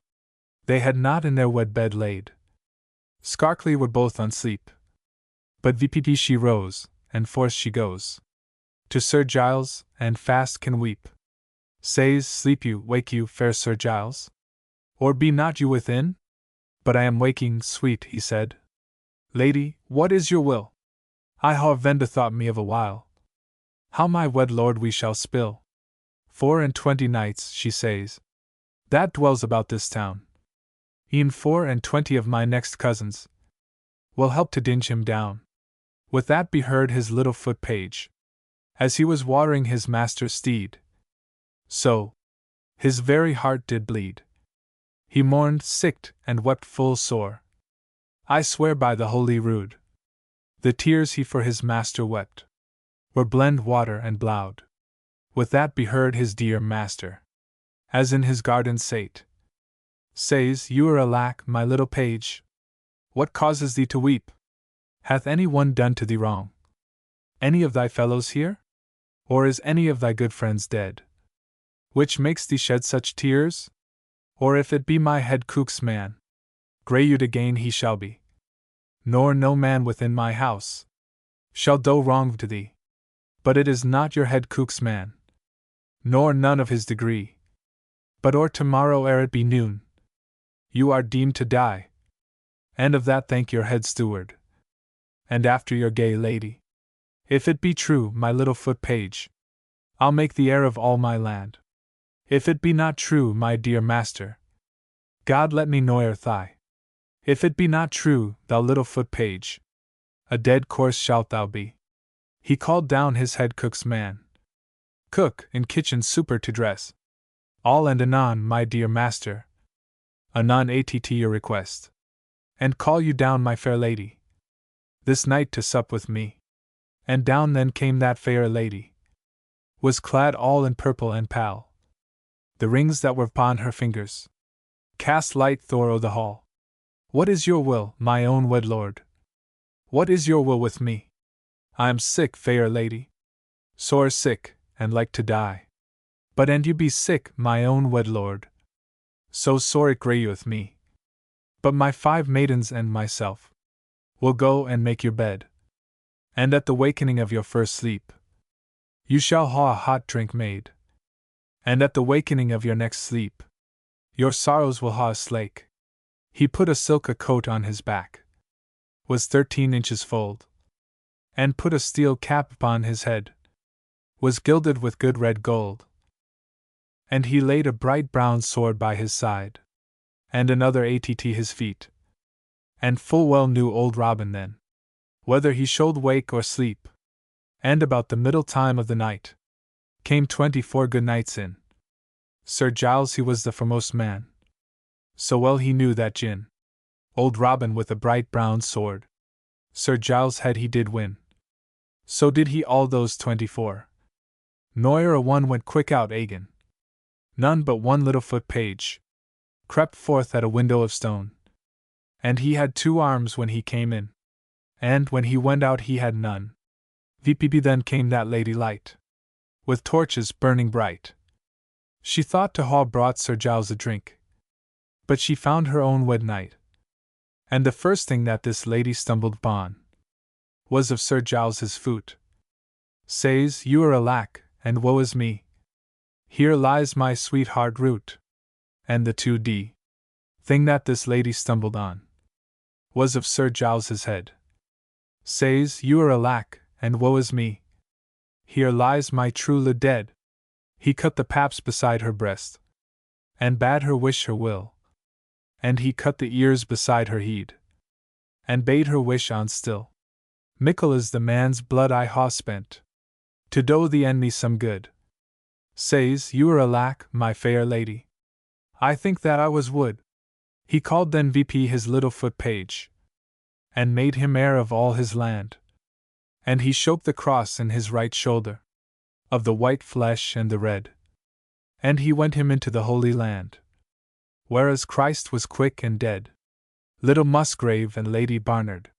The text here given is the version printed, with very few variations, in wit restored, 1658, wit and drollery, 1682, Dryden's Miscellany, 1716, etc. The Percy Folio contains a fragmentary version, consisting of some dozen stanzas. Child says that all the Scottish versions are late, and probably derived, though taken down from oral tradition, from printed copies. As recompense, we have the Scotch Bonnie Birdie. The text. The story would seem to be purely English. That it was popular long before the earliest known text is proved by quotations from it in old plays, as from Fair Margaret and Sweet William. Merithought in the Night of the Burning Pestle, 1611, sings from this ballad a version of stanza 14, and Beaumont and Fletcher also put quotations into the mouths of characters in Bonduca, circ 1619, and Monsieur Thomas, circ 1639.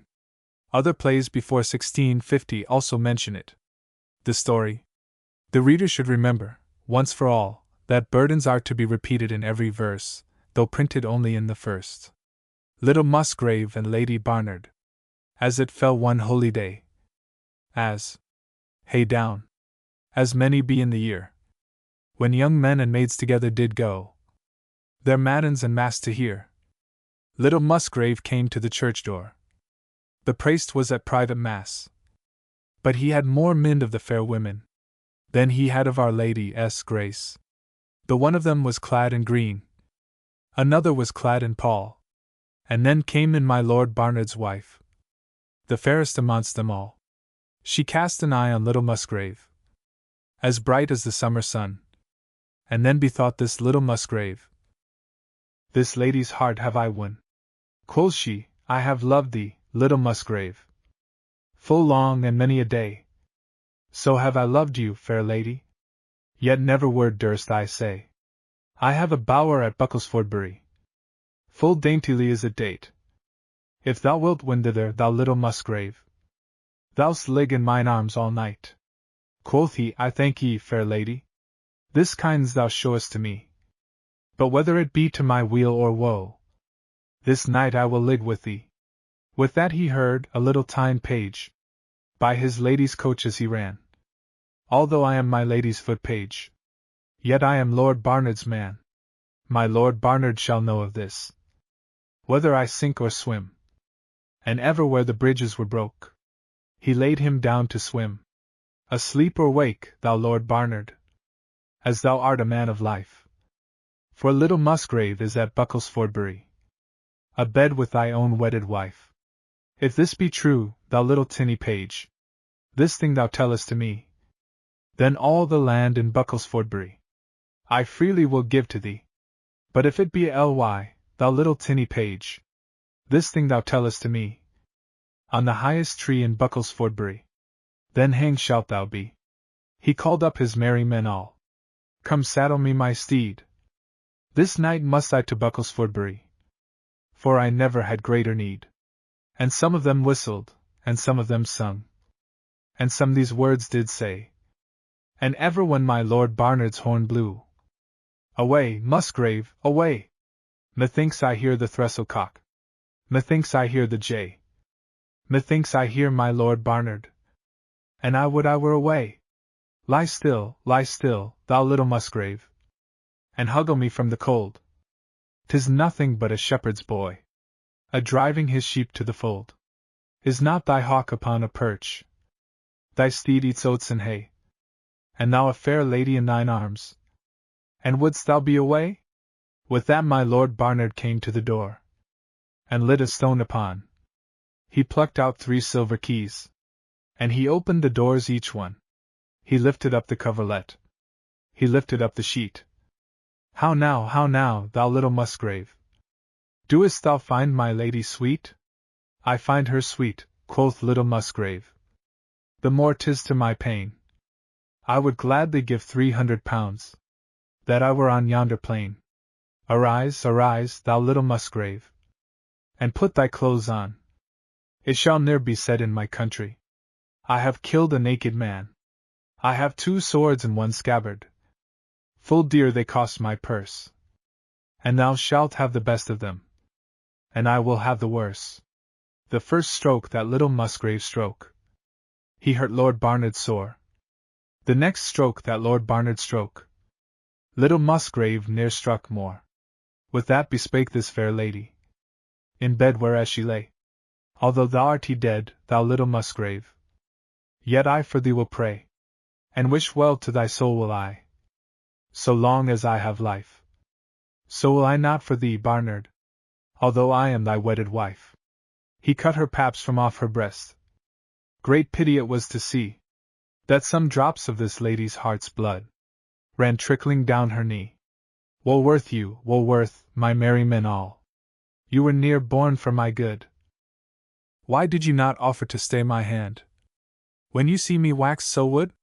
For I have slain the bravest Sir Knight that ever rode on steed. So have I done the fairest lady that overdid woman's deed. A grave, Lord Barnard cried, to put these lovers in, but lay my lady on the upper hand, for she came of the better kin. The Bonny Birdie. Text from the Jameson Brown MS. Jameson, in printing this ballad, enlarged and rewrote much of it, making the burden part of the dialogue throughout. Text. Ms. The story is much the same as that of Little Musgrave and Lady Barnard, but the ballad as a whole is worthy of comparison with the longer English ballad for the sake of its lyrical setting. The story. The Bonny Birdie. There was a knight, in a summer's night, there was riding o'er the lea diddle, and there he saw a bonny birdie was singing upon a tree. Diddle, oh wow for day, diddle, and dear gin it were day, diddle, gin it were day, and gin I were away, for I ha now lang time to stay. Diddle, make haste, ye gentle knight, what keeps you here so late? Gin ye kent what was doing at hame, I fear you would look blate. Oh, what needs I toil day and night, my fair body to kill? Wan I hae knights at my command, and laddies at my will? Ye lee, ye gentle knight, essay louds I hear you lee. Your lady's a knight in her arms twa, that she lees far better nor thee.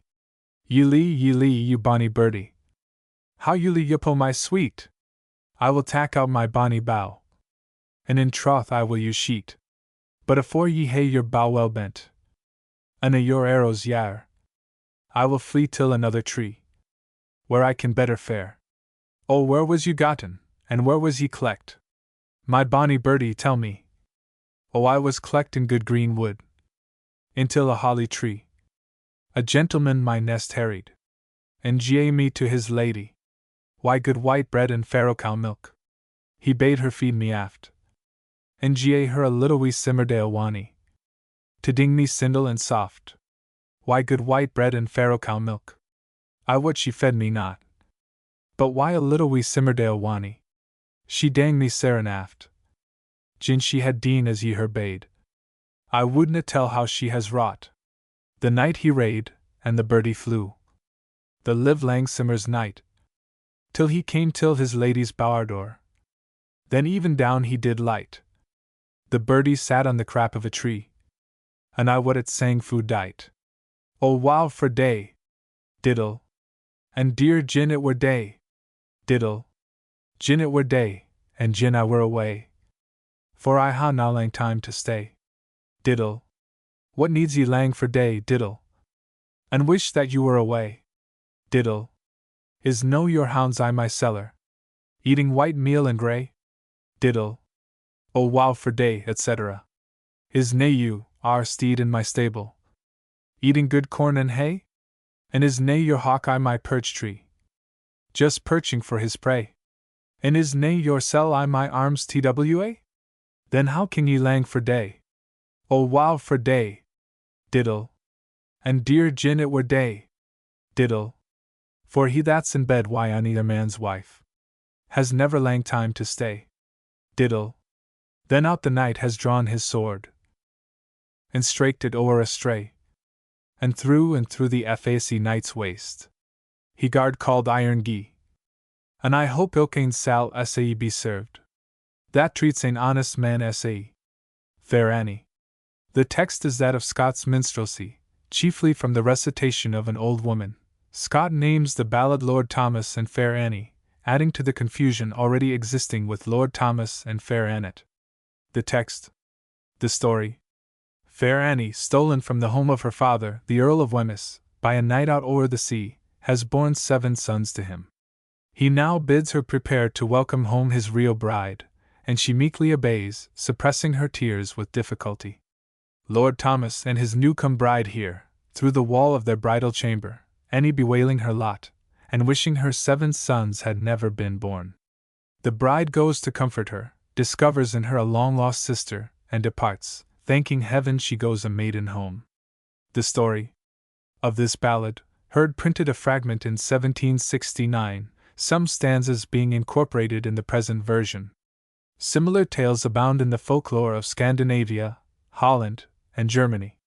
But 300 years older than any version of the ballad is the Lay of Marie de France, Le Lys de Frane, which, nevertheless, is only another offshoot of some undiscovered common origin. It is imperative, in 4, that Annie should braid her hair, as a sign of virginity. Married women only bound up their hair, or wore it under a cap. Fair Annie. It's narrow, narrow, make your bed. It's. And learn to lie your lane. For I'm gien o'er the sea, fair Annie. A braw bride to bring hame. Why her I will get gowd and gear. Why you I ne'er got nane. But wha will bake my bridal bread? Or brew my bridal ale? And wha will welcome my brisk bride? That I bring o'er the dale? It's I will bake your bridal bread. And brew your bridal ale. And I will welcome your brisk bride. That you bring o'er the dale. But she that welcomes my brisk bride maun gang like maiden fair. She maun lace on her robe sa jimp, and braid her yellow hair. But how can I gang maiden like, when maiden I am nane? Have I not borne 7 sons to thee, and am with child again? She's ta'en her young son in her arms, another in her hand, and she's up to the highest tower, to see him come to land. Come up, my eldest son, and look o'er yon sea strand, and see your father's new-come bride, before she come to land. Come down, my mother dear, come frae the castle wa. I fear, if langer ye stand there, you'll let yoursel down fa dot. And she gied down, and farther down, her love's ship for to see, and the topmast and the mainmast shone like the silver free, and she's gained down, and farther down, the bride's ship to behold, and the topmast and the mainmast, they shone just like the gold. She's ta'en her 7 sons in her hand. I what she didna fail. She met Lord Thomas and his bride, as they came o'er the dale. You're welcome to your house, Lord Thomas. You're welcome to your land. You're welcome with your fair lady, that you lead by the hand. You're welcome to your ha's, lady. You're welcome to your bowers. You're welcome to your hame, lady. For a that's here is yours. I thank thee, Annie, I thank thee, Annie. Essay dearly as I thank thee. You're the likest to my sister Annie that ever I did see. There came a night out o'er the sea, and stealed my sister away. The shame scoop in his company, and land where'er he gie. She hang a napkin at the door, another in the ha, and a to wipe the trickling tears, sa fast as they did fa. And I she served the long tables, with white bread and with wine, and I she drank the wan water, to had her colour fine, and I she served the lang tables, with white bread and with brown, and I she turned her round about, sa fast the tears fell down, and he's ta'en down the silk napkin, hung on a silver pin, and I he wipes the tear trickling, adown her cheek and chin, and I he turned him round about, and smilled amang his men. Says like ye best the old lady, or her that's new come hame? When bells were rung, and mass was sung, and a men bound to bed, Lord Thomas and his new-come bride, to their chamber they were gied. Annie made her bed a little forby, to hear what they might say. And ever alas, fair Annie cried, that I should see this day, gin my 7 sons were 7 young rats, running on the castle wa, and I were a grey cat missile. I soon would worry them a. Gin my 7 sons were 7 young hares, running o'er yon lily lea, and I were a greyhound missile. Soon worried they should be, and wae and sad fair Annie sat, and dreary was her sang, and ever, as she sobbed and grat, wae to the man that did the wrang. My gown is on, said the newcome bride, my shoes are on my feet, and I will to fair Annie's chamber, and see what gars her greet. What ails ye, fair Annie, that ye make sic a moan? Has your wine barrels cast the girds, or is your white bread gone? O wha was your father, Annie? Or wha was your mother? And had ye ony sister, Annie? Or had ye ony brother? The Earl of Wemyss was my father, the Countess of Wemyss my mother, and of the folk about the house, to me were sister and brother. If the Earl of Wemyss was your father, I would say he was mine, and it shall not be for lack o' gowd, that ye your love saltine, for I have 7 ships o' mine een, a loaded to the brim, and I will gie them to thee. Why, for to thine eldest son, but thanks to the powers in heaven, that I gie maiden hame. The Cruel Mother. The text is given from Motherwell's Minstrelsy, earlier versions being only fragmentary. The text. The story has a close parallel in a Danish ballad, and another, popular all over Germany, is a variation of the same theme, but in place of the mother's final doom being merely mentioned, in the German ballad she is actually carried away by the devil. The story. In a small group of ballads, the penknife appears to be the ideal weapon for murder or suicide. See the TWA Brothers and the Bonny Hind. The Cruel Mother. She leaned her back unto a thorn. She. 3 and 3 by 3. And there she has her 2 babes born. 3 and 33. She took frae bout her ribbon belt, and there she bound them hand and foot. She has ta'en out her wee penknife, and there she ended baith their life. She has howked a hole baith deep and wide. She has put them in baith side by side. She has covered them o'er wi' a marble stain, thinking she would gang maiden hame. As she was walking by her father's castle wa, she saw TWA pretty babes playing at the bea. O bonny babes, gin ye were mine, I would dress you up in satin fine. O I would dress you in the silk, and wash you in morning milk. O cruel mother, we were thine, and thou made us to wear the twine. O curse mother, heavens high, and that's where thou will ne'er win nigh.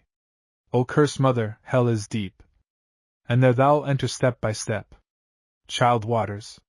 The text is here given from the Percy Folio, with some emendations as suggested by Child. The text.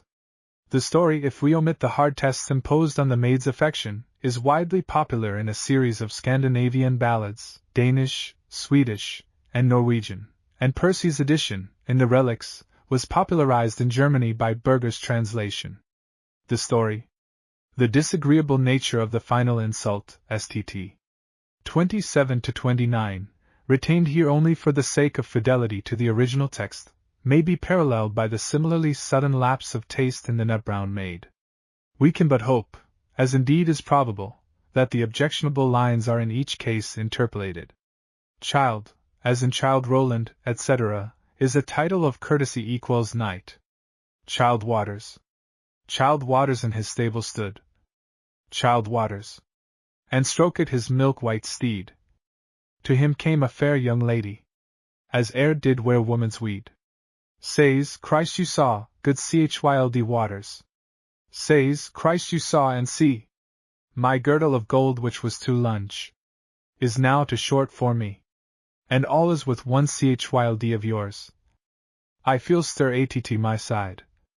My gown of green, it is too straight. Before it was too wide. If the child be mine, fair Ellen, he said.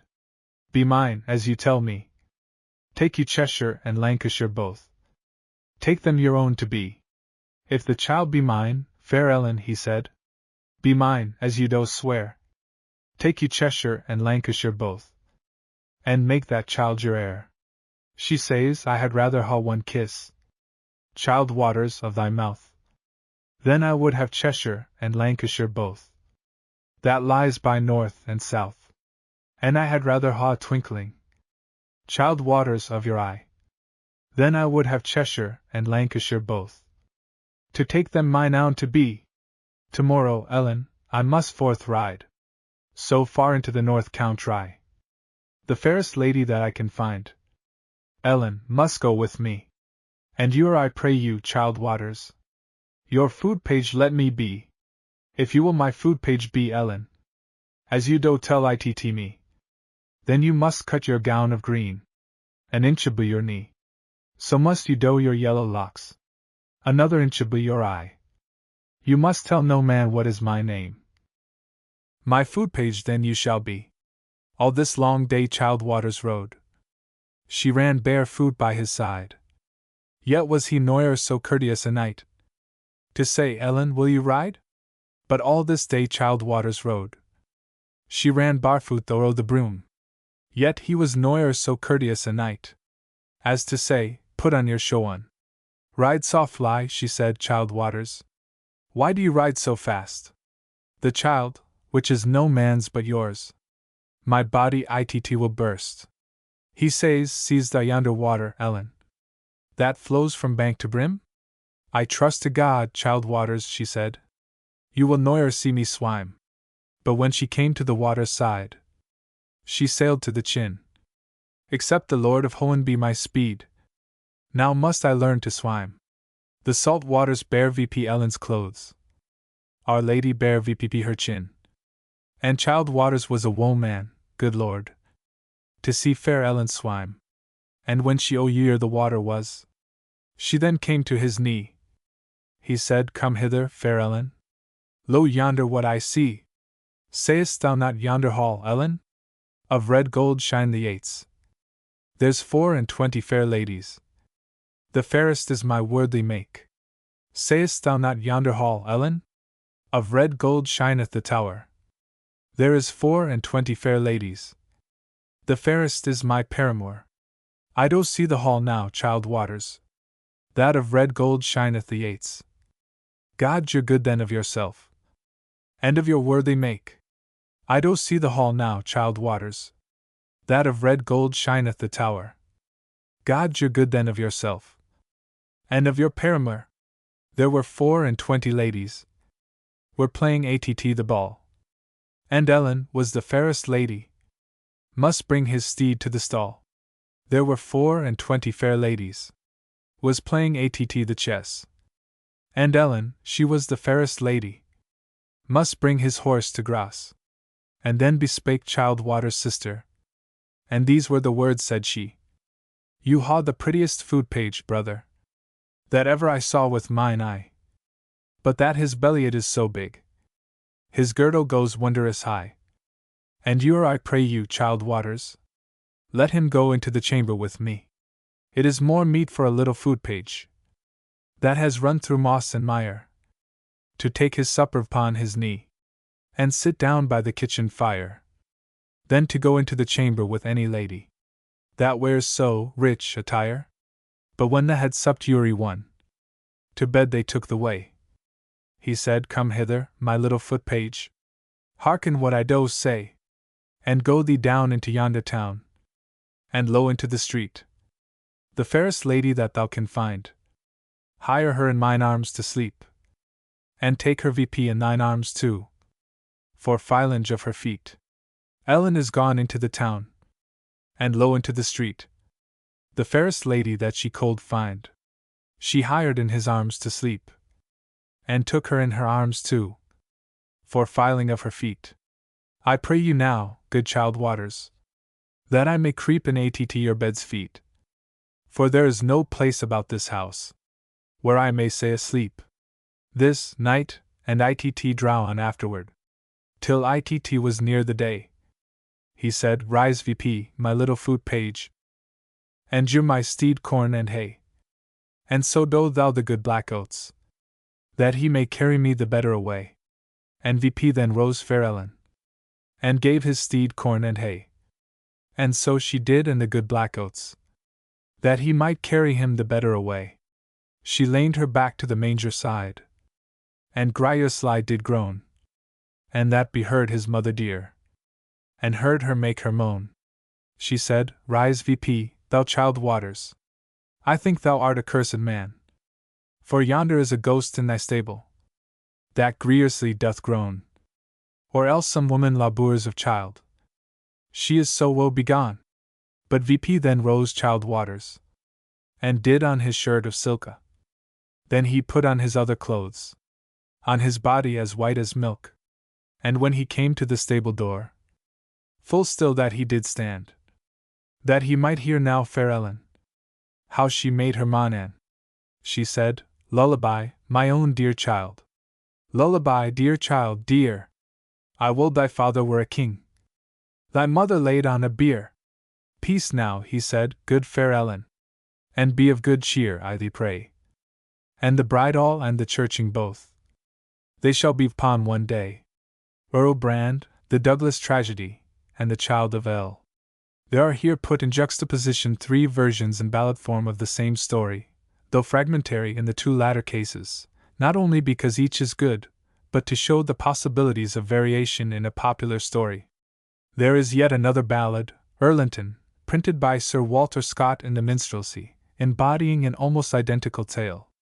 Earl Brand preserves most of the features of a very ancient story with more exactitude than any other traditional ballad.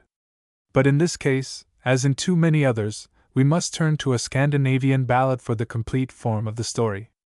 A Danish ballad, Ribold and Guldborg, gives the fine tale thus. There. Ribold, a king's son, in love with Guldborg, offers to carry her away to a land where death and sorrow come not, where all the birds are cuckoos, where all the grass is leeks, where all the streams run with wine. Guldborg is willing, but doubts whether she can escape the strict watch kept over her by her family and by her betrothed lover. Ribold disguises her in his armor and a cloak, and they ride away. On the moor they meet an earl, who asks, Whither away? Ribold answers that he is taking his youngest sister from a cloister. This does not deceive the earl, nor does a bribe close his mouth, and Guldborg's father, learning that she is away with Ribold, rides with his sons in pursuit. Ribold bids Guldborg hold his horse, and prepares to fight. He tells her that, whatever may chance, she must not call on him by name. Ribold slays her father and some of her kin and 6 of her brothers. Only her youngest brother is left. Guldborg cries, Ribold, spare him, that he may carry tidings to her mother. Immediately Ribold receives a mortal wound. He ceases fighting, sheathes his sword, and says to her, Wilt thou go home to thy mother again, or wilt thou follow so sad a swain? And she says she will follow him. In silence they ride on. Why art not thou merry as before? Asks Guldborg. And Ribold answers, Thy brother's sword has been in my heart. They reach his house. He calls for one to take his horse, another to fetch a priest, for his brother shall have Guldborg. But she refuses. That night dies Ribold, and Guldborg slays herself and dies in his arms. A second and even more dramatic ballad, Hildebrand and Hilda, tells a similar story. A comparison of the above tale with Earl Brand will show a close agreement in most of the incidents. The chief loss in the English ballad is the request of Ribold, that Guldborg must not speak his name while he fights. The very name Brand is doubtless a direct derivative of Hildebrand, Winchester 13, as it implies a nunnery, corresponds to the cloister in the Danish ballad. Earl Brand directs his mother to marry the king's daughter to his youngest brother, but her refusal, if she did as Guldborg did, has been lost. The Douglas tragedy, a beautiful but fragmentary version, is, says Scott, one of the few to which popular tradition has ascribed complete locality. The ascribed locality, if more complete, is no more probable than any other. To ascribe any definite locality to a ballad is in all cases a waste of time and labor. The Child of El, in the Percy folio, may have contained anything, but immediately we approach a point where comparison would be of interest. We meet in Hiatus Vald de Flendis. Percy, in the Relics, expanded the fragment here given to about 5 times the length. Earl Brand. From R. Bell's Ancient Poems, Ballads, etc. R. Bell's. Oh, did ye ever hear O brave Earl Brand? Oh, I lally, oh lily lally. He courted the king's daughter of fair England. All I the night essay early. She was scarcely 15 years of age. Till sae boldly she came to his bedside. O Earl Bran, fain wad I see a pack of hounds let loose on the lea. O lady, I have no steeds but one, and thou shalt ride, and I will run. O Earl Bran, my father has two, and thou shalt have the best o' them a dot. They have ridden o'er moss and moor, and they met neither rich nor poor, until they met with old Carl Hood. He comes for ill, but never for good. Earl Bran, if ye love me, seize this old earl, and gar him die. O lady fair, it wad be sair to slay an old man that has grey hair. O lady fair, I'll no do sae. I'll gie him £1 and let him gie. O where hae ye ridden this lang day? O where hae ye stolen this lady away? I have not ridden this lang day, nor yet have I stolen this lady away. She is my only, my sick sister, whom I have brought from Winchester. If she be sick, and like to dead, why wears she the ribbon sae red? If she be sick, and like to die, then why wears she the gold on high? When he came to this lady's gate, sae rudely as he rapped at it, O where's the lady o' this ha? She's out with her maids to play at the ba. Ha ha ha! Ye are a mistin. Gie count your maidens o'er again. I saw her far beyond the moor, away to be the Earl o' Bran's whore. The father armed 15 of his best men, to bring his daughter back again. O'er her left shoulder the lady looked then. O Earl Bran, we both are ta'en. If they come on me ane by ane, you may stand by and see them slain. But if they come on me one and all, you may stand by and see me fall. They have come on him ane by ane, and he has killed them all but ane, and that ane came behind his back, and he's gie'n him a deadly whack. But for a sae wounded as Earl Bran was, he has set his lady on her horse. They rode till they came to the water o' Doon, and then he alighted to wash his wounds. O Earl Bran, I see your heart's blood, 'tis but the gleet o' my scarlet hood. They rode till they came to his mother's gate, and sae rudely as he rapped at it, O my son's slain, my son's put down, and afore the sake of an English loon. O say not sae, my dear mother, but marry her to my youngest brother. This has not been the death o' ane, but it's been that o' fair 17. The Douglas tragedy. From Scott's Minstrelsy. Scots. Rise up now, Lord Douglas, she says. Rise, and put on your armor so bright. Let it never be said that a daughter of thine was married to a lord under night. Rise up, my 7 bold sons, and put on your armor so bright, and take better care of your youngest sister, for your eldest's owa the last night. He's mounted her on a milk-white steed, and himself on a dapple grey, with a bugelet horn hung down by his side, and lightly they rode away.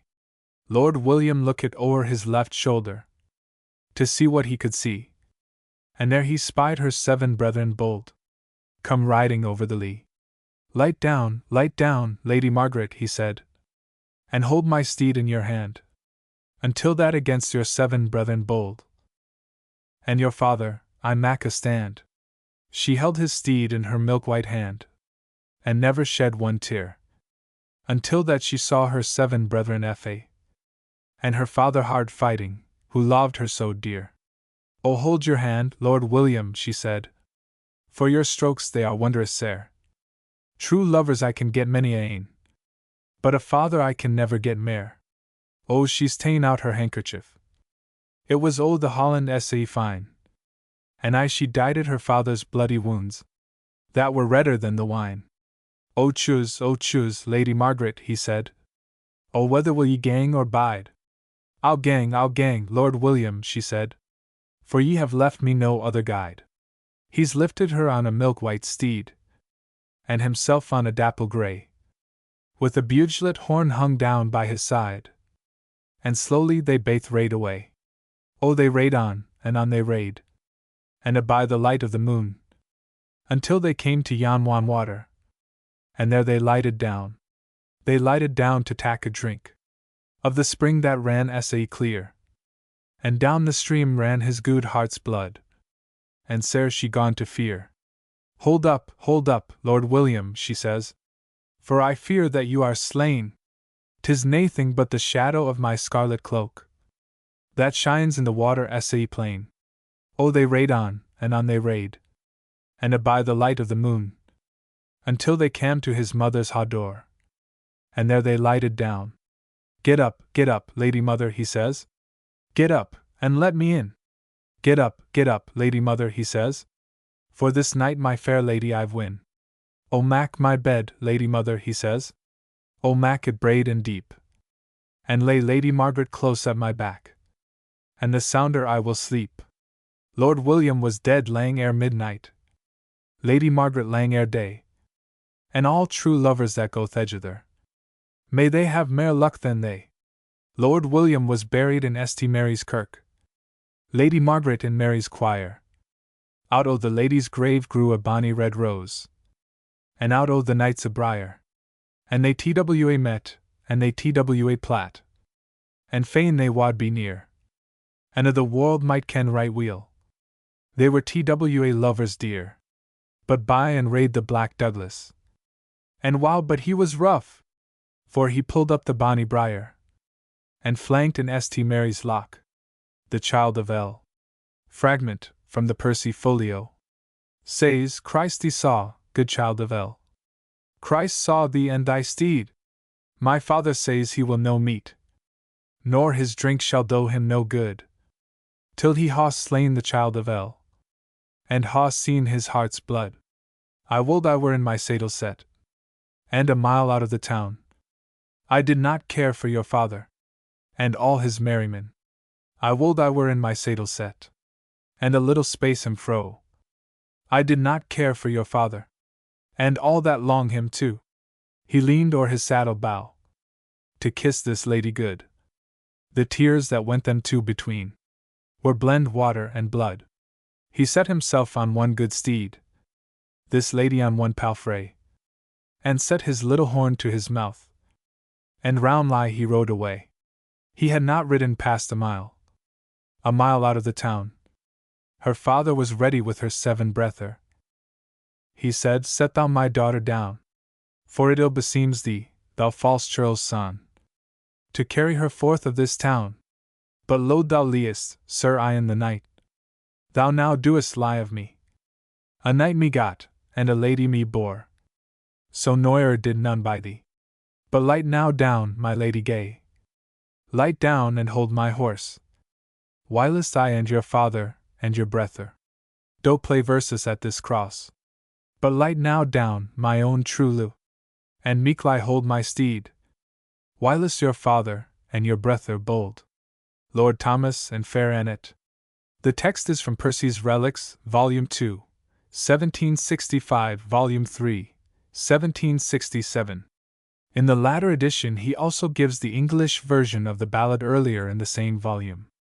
The text, the story, this ballad, as it is one of the most beautiful, is also one of the most popular. It should be compared with Fair Margaret and Sweet William, in which the forlorn maid dies of grief, not by the hand of her rival.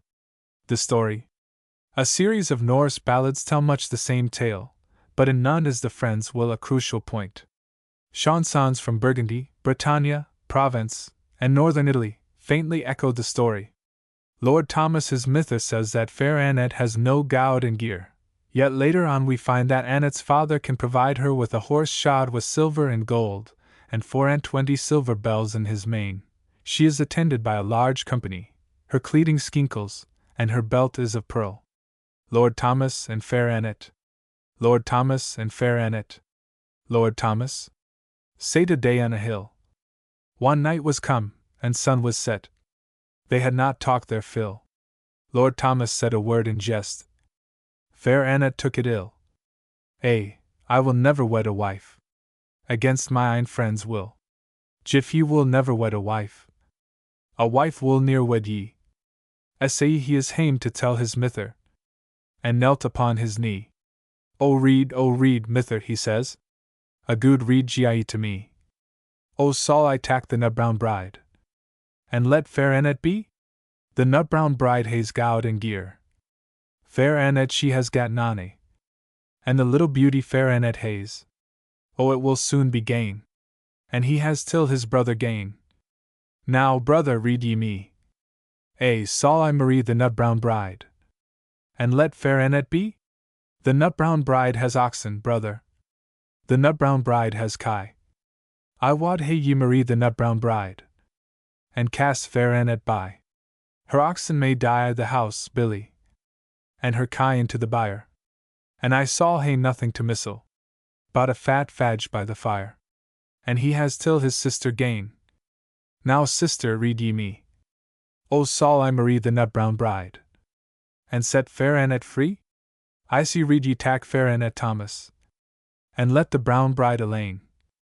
Lest ye sold sigh, and say, alas, what is this we brought hame? No, I will tak my mither's counsel. And Marie me out o' hand. And I will tak the nut-brown bride. Fair Annette may live the land. Up then rose fair Annette's father. Twa hours or at WR day. And he is gane into the bower, wherein fair Annette lay. Rise up, fair Annette, he says. Put on your silken sheen. Let us gie to St. Marie's kirk. And see that rich wedding. My maids, gie to my dressing room. And dress to me my hair. Where'er ye laid a plate before. See ye lay 10 times mair. My maids, gie to my dressing room. And dress to me my smock. The one half is o' the holland fine. The other o' needlework. The horse fair Annette rade upon. He amblet like the wind. Why siller he was shod before. Why burning gowd behind. 24 siller bells. WR tied till his mane. And ye tift o' the Norland wind. They tinkled ane by ane. 24 gay good nicks. Rade by fair Annette's side. And 24 fair ladies. As gin she had been a bride. And when she cam to Marie's kirk, she sat on Marie's steen. The cleading that fair Annette had on, it skinkled in therein.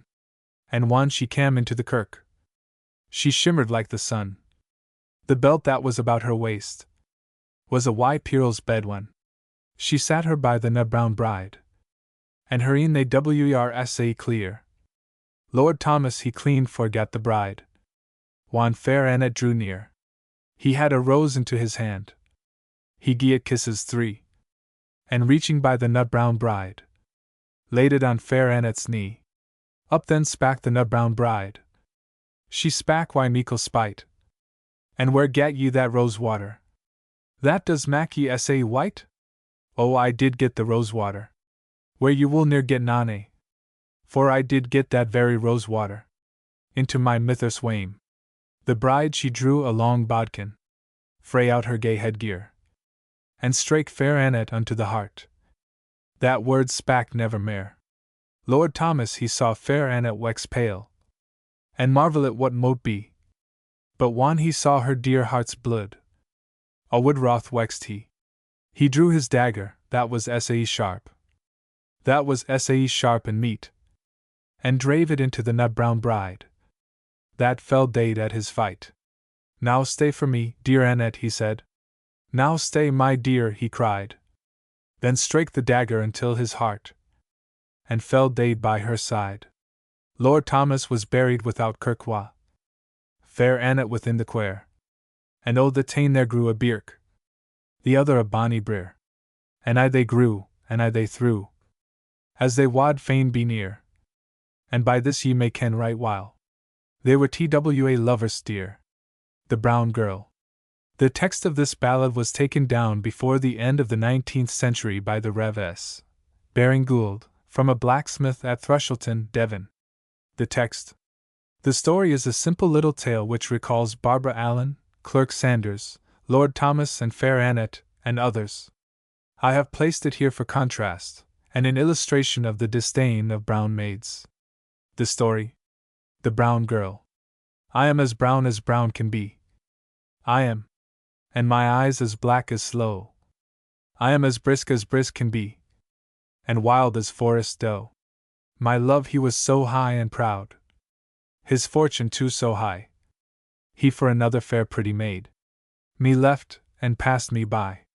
Me did he send a love letter. He sent it from the town, saying no more he loved me, for that I was so brown. I sent his letter back again, saying his love I valued not, whether that he would fancy me, whether that he would not.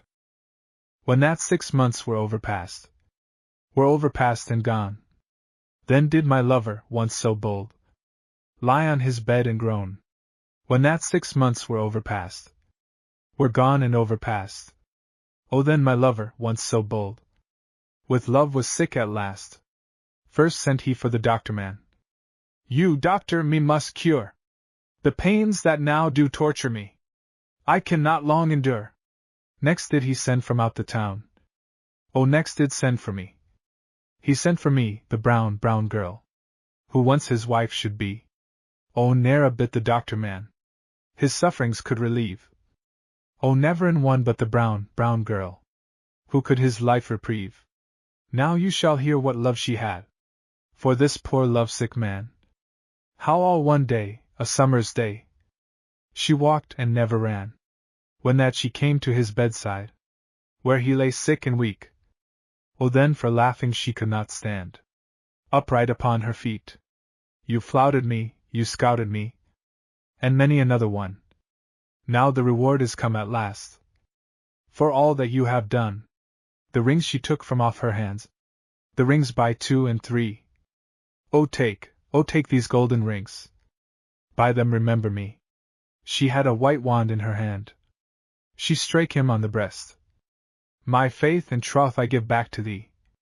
So may thy soul have rest. Prithee, said he, forget. Prithee forget, forgive.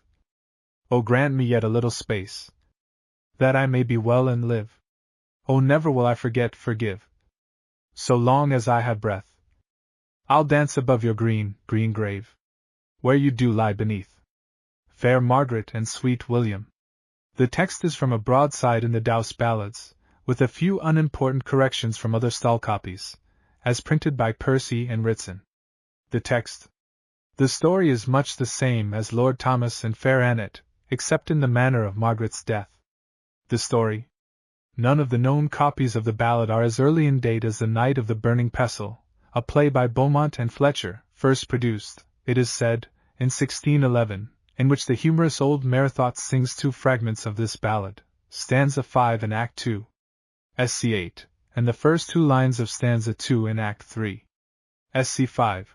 As they're given, the lines are slightly different. 2. 3. The last 4 stanzas of this ballad again present the stock ending, for which see the introduction to Lord Lovell. The last stanza condemns itself. Fair Margaret and sweet William.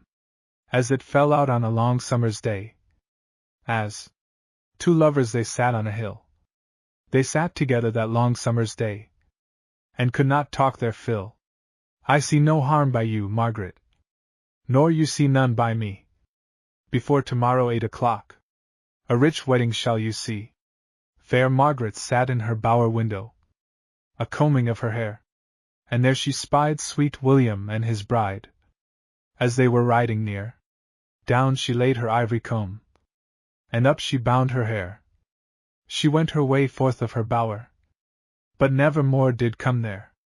When day was gone, and night was come, and all men fast asleep, then came the spirit of fair Margaret, and stood at William's feet. God give you joy, you 2 true lovers, in bride bed fast asleep. Lo, I am going to my green grass grave, and am in my winding sheet.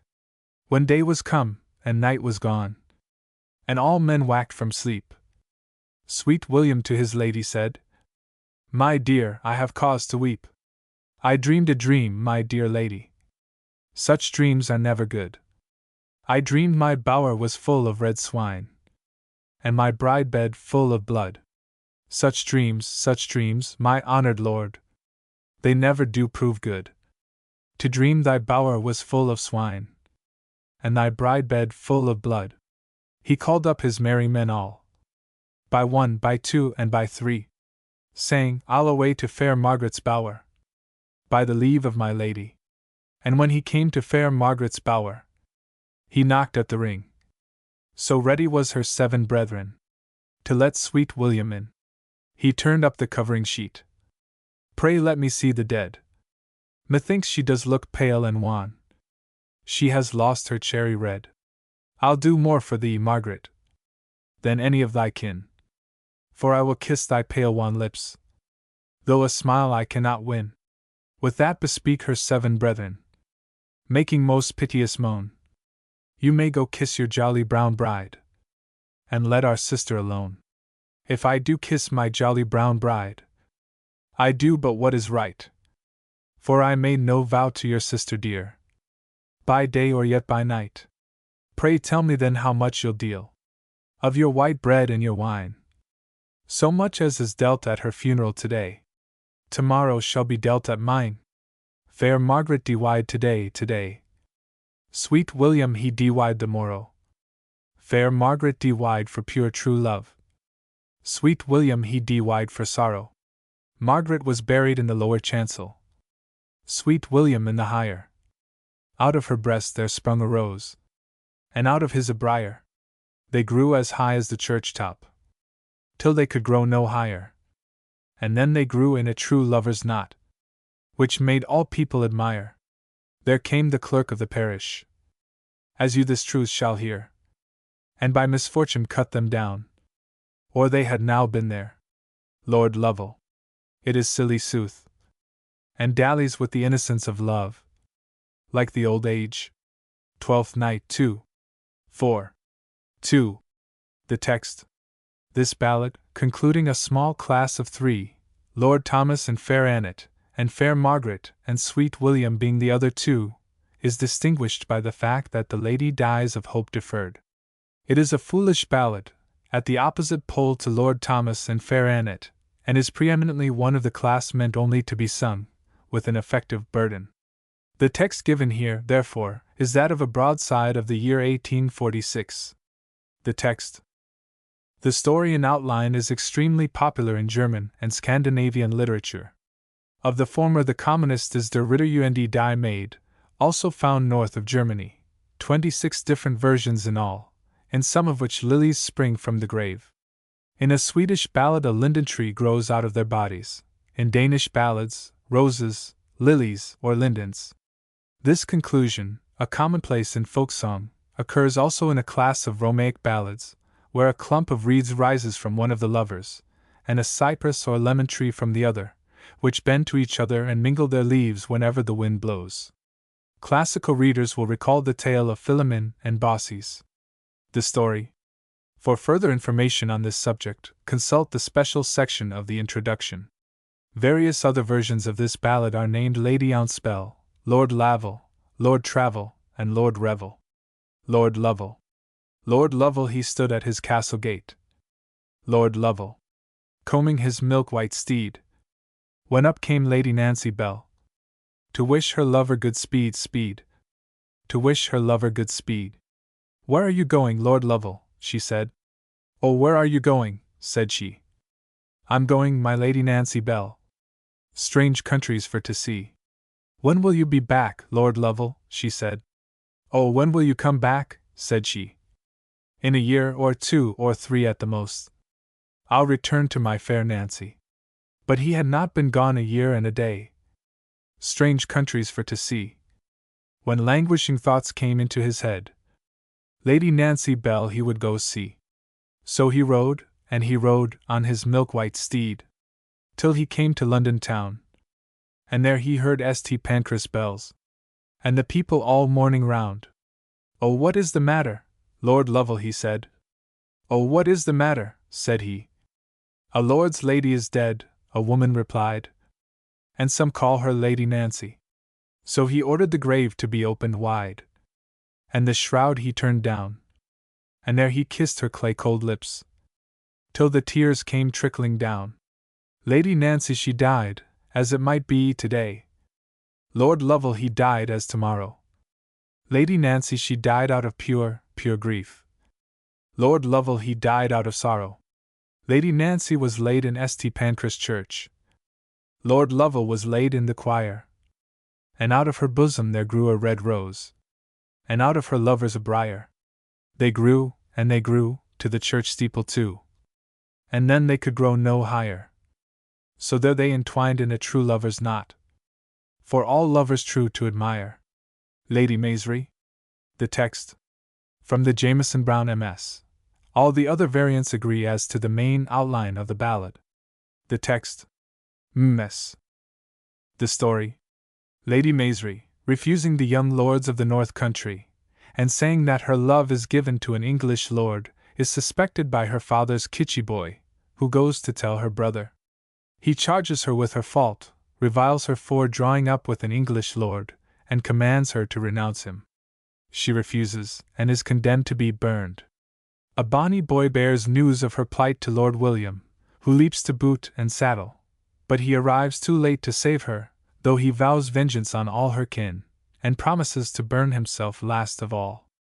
The story. Burning was the penalty usually allotted in the romances to a girl convicted of unchastity. Lady Maisry. The young lords o' the North Country. The. Have all a wooing gone, to win the love of Lady Maisry. But o' them she would hae none. O they hae courted Lady Maisry. Why a kin kind of things. And they hae sought her Lady Maisry. Why brooches and why rings. And they ha sought her Lady Maisry. Frae father and frae mother. And they ha sought her Lady Maisry. Frae sister and frae brother. And they ha followed her Lady Maisry. Through chamber and through ha. But a' that they cowed say to her. Her answer still was na. O haud your tongues, young men, she says, and think nae mair o' me. For I've gien my love to an English lord. And think nae mair o' me. Her father's kitchy boy heard that. And ill death may he dee. And he is on to her brother. As fast as gang cowed he. O is my father and my mother well? But and my brothers three? Gin my sister Lady Maisry be well? There's naething can ail me. Your father and your mother as well. But and your brothers three? Your sister Lady Maisry's well. So big why bairn gangs she?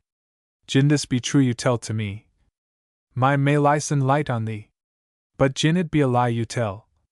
You sall be hanged high. He's done him to his sister's bower. Why meikle dule and care?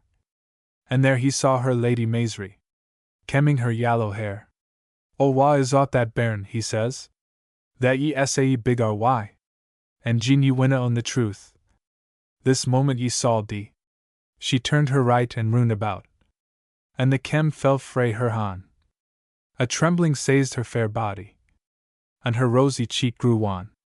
O pardon me, my brother dear, and the truth I'll tell to thee.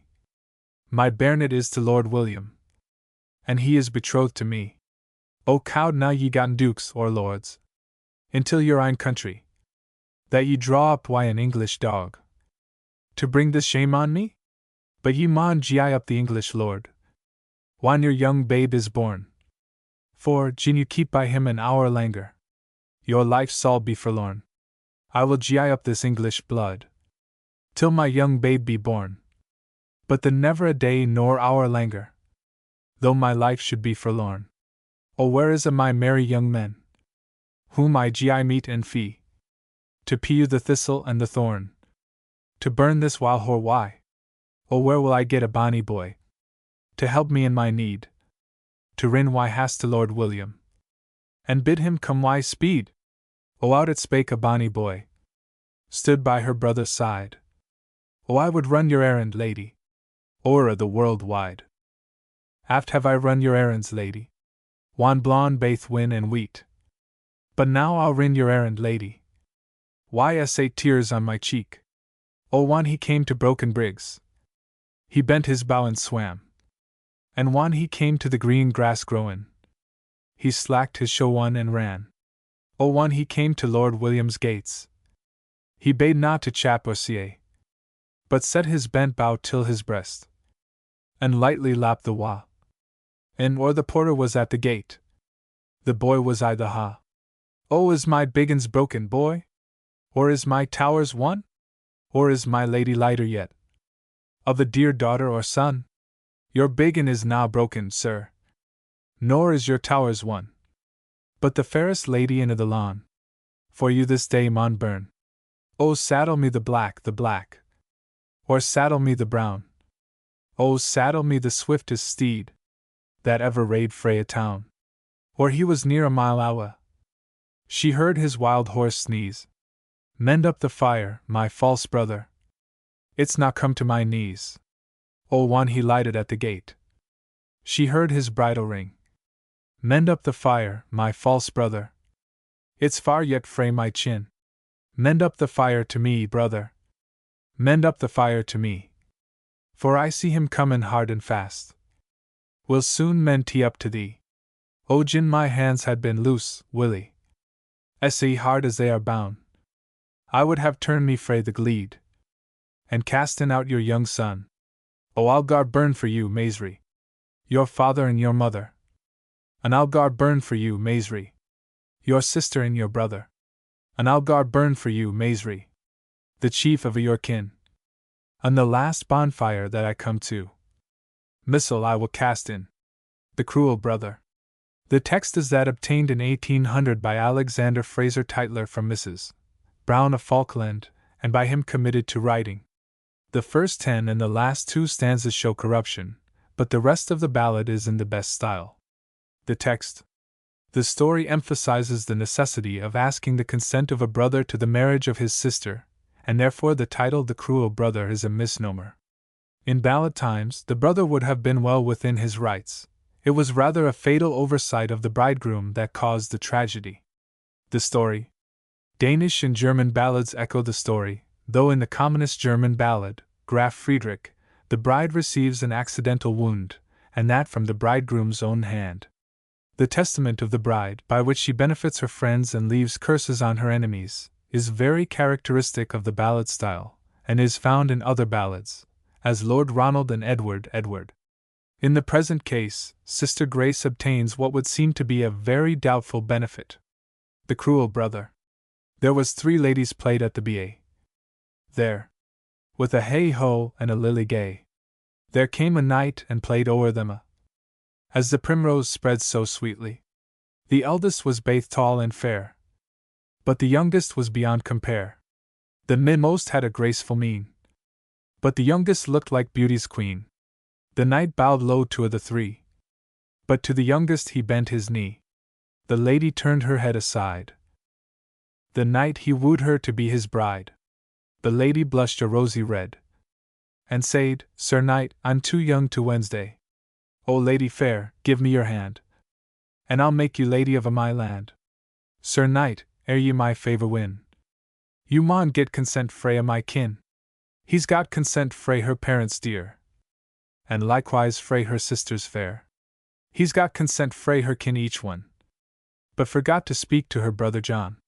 Now, when the wedding day was come, the knight would take his bonny bride home, and many a lord and many a knight came to behold that lady bright, and there was nae man that did her see, but wished himself bridegroom to be. Her father dear led her down the stair, and her sisters twain they kissed her there. Her mother dear led her through the closs, and her brother John set her on her horse. She leaned her o'er the saddle bow, to give him a kiss ere she did go. He has ta'en a knife, baith lang and sharp, and stabbed that bonny bride to the heart.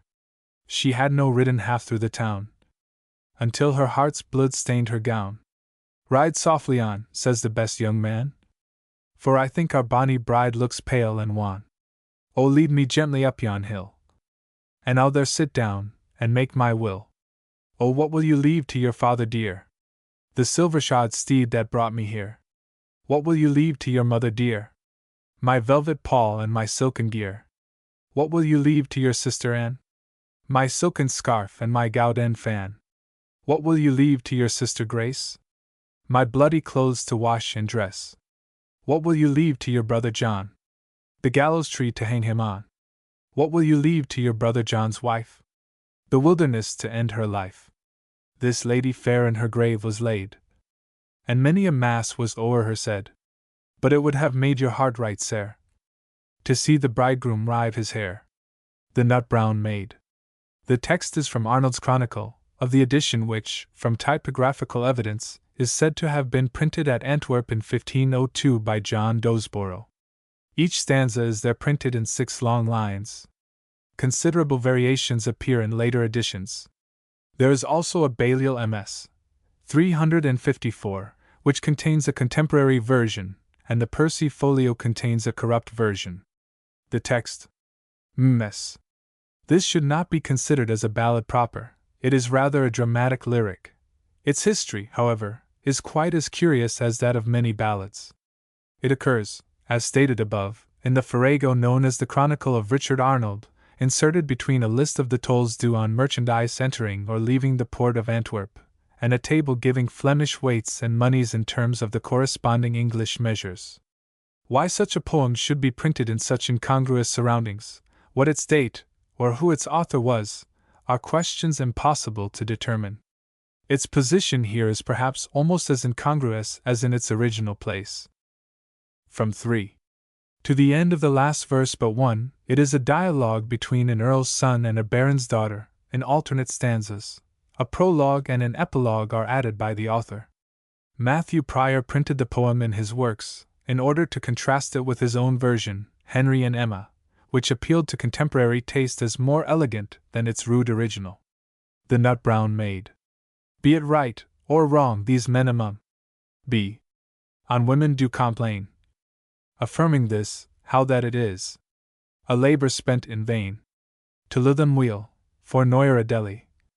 They lure a man again, for let a man do what he can, therefore to attain. Yet, why if anew to them pursue their first true lower then laboureth for naught, and from her though he is a banished man. I say not nay, but that all day it is both a writ and said that woman's fate is as who say the all utterly decayed.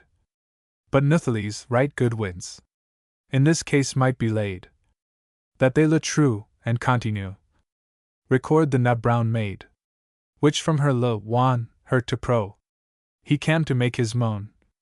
Wolde not depart, for in her hurt she lured but hym on. Then between us lead us discuss what was all the manner between them two. We wyll also tell all they pain and fear that she was in. Now I begin, so that ye me answera. Wherefore ye that present be, I pray you joiner. I am the KNYGHT, I come BNYGHT, as secret as I can. Saying, alas! Thus standeth the cause. I am a banished man, and I your will for to fulfill. In this will not refuse. Trusting to should in ward is few, that men haw and I'll use, to their own shame wyman to blame, and cause us them accuse.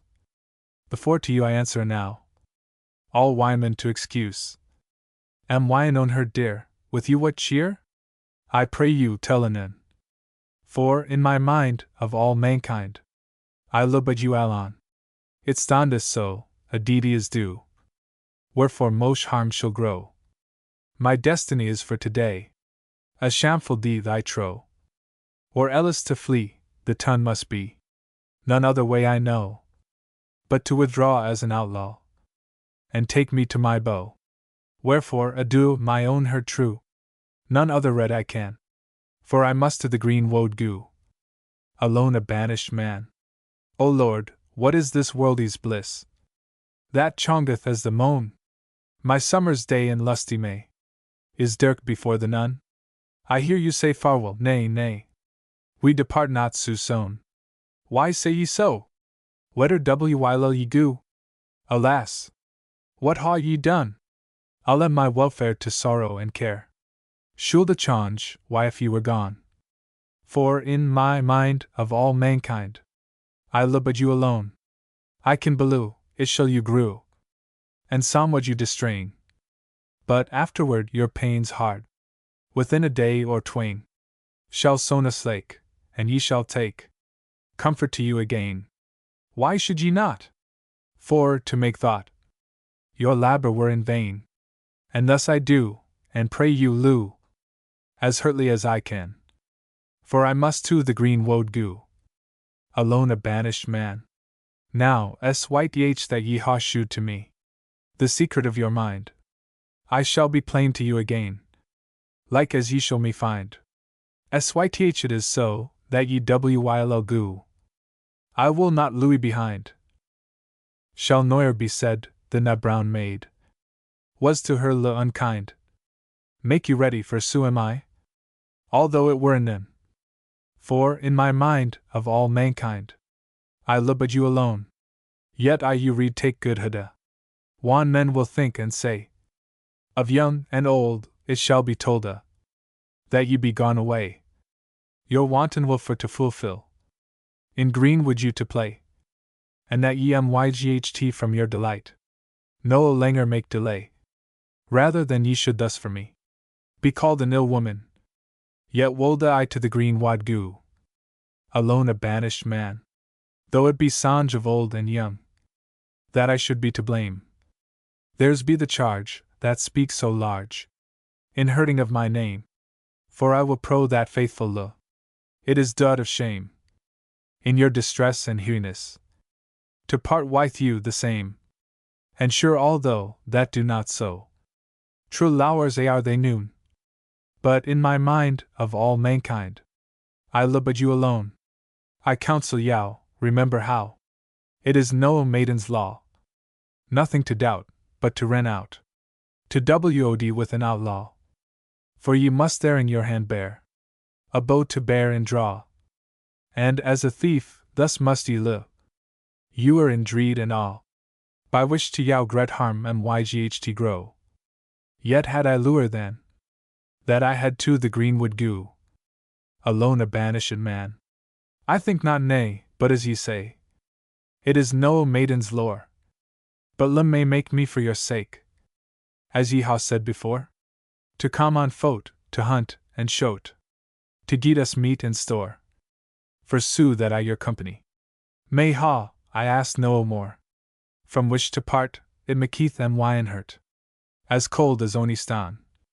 For, in my mind, of all mankind, I love but you alone.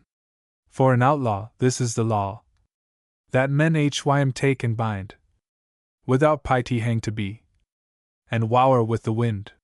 Why if I had need, as God forbede, what rescue could ye find?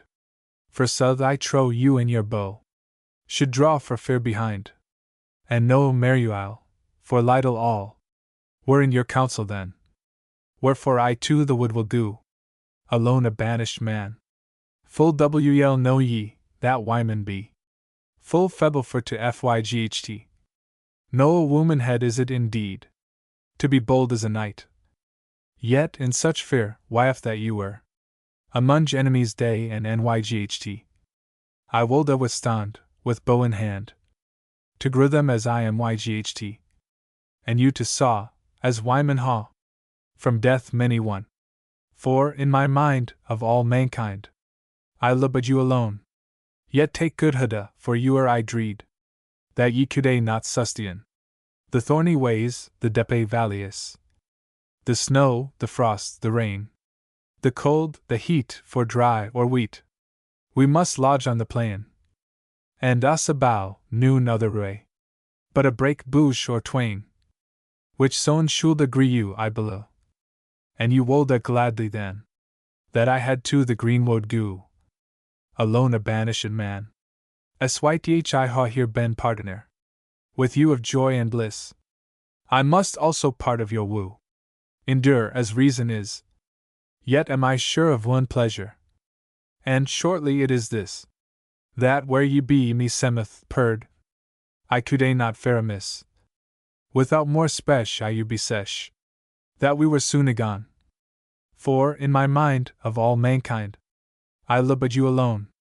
Yef ye go theatre ye must consider, when ye ha lust to dine, there shall no meat before to geat, nor drink beer, ale, any wine. Any sheet is clean, to lie between, made of thread and twine. Noon other house but lees and bows, to cure your head and wine. Loo, wine hurt sweet, this ill diet should make you pale and wan.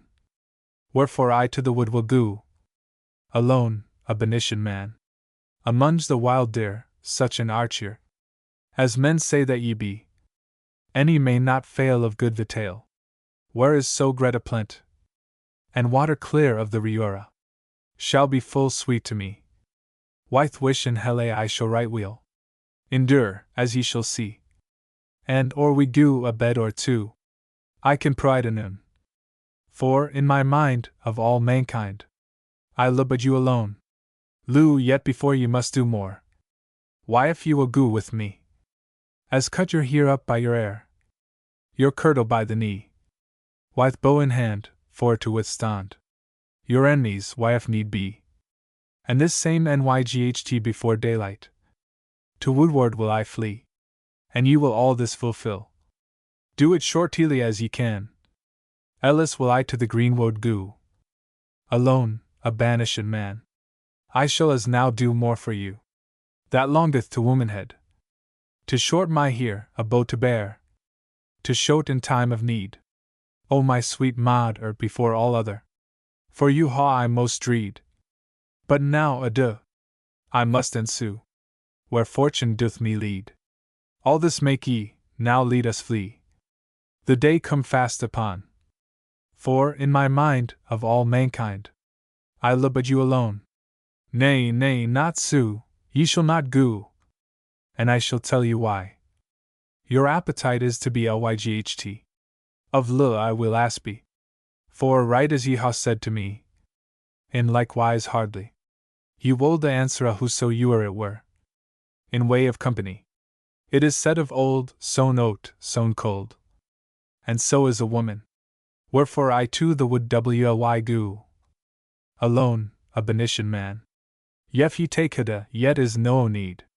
Such word is to say by me. For oft ye prayed, and lunge assayed. Or I you luit pard.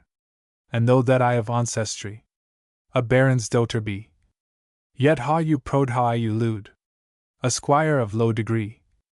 And you shall, whatso befall, today the foreign in. For, in my mind, of all mankind, I love but you alone. A baron's child to be beguiled. It were a cursed deedy. To be fellow with an outlaw. Almighty God forbid. Yet better were the power squire, alone to forest yetta. Then ye shall say another day, that be my white deedy. You were betrayed, wherefore, good maid. The best read that I can, is that I to the greenwood go. Alone, a banished man. Whatso you are befall, I noyer shall. Of this thing you upbraid. But why if ye go, and Louis me sue? Then ha ye me betrayed.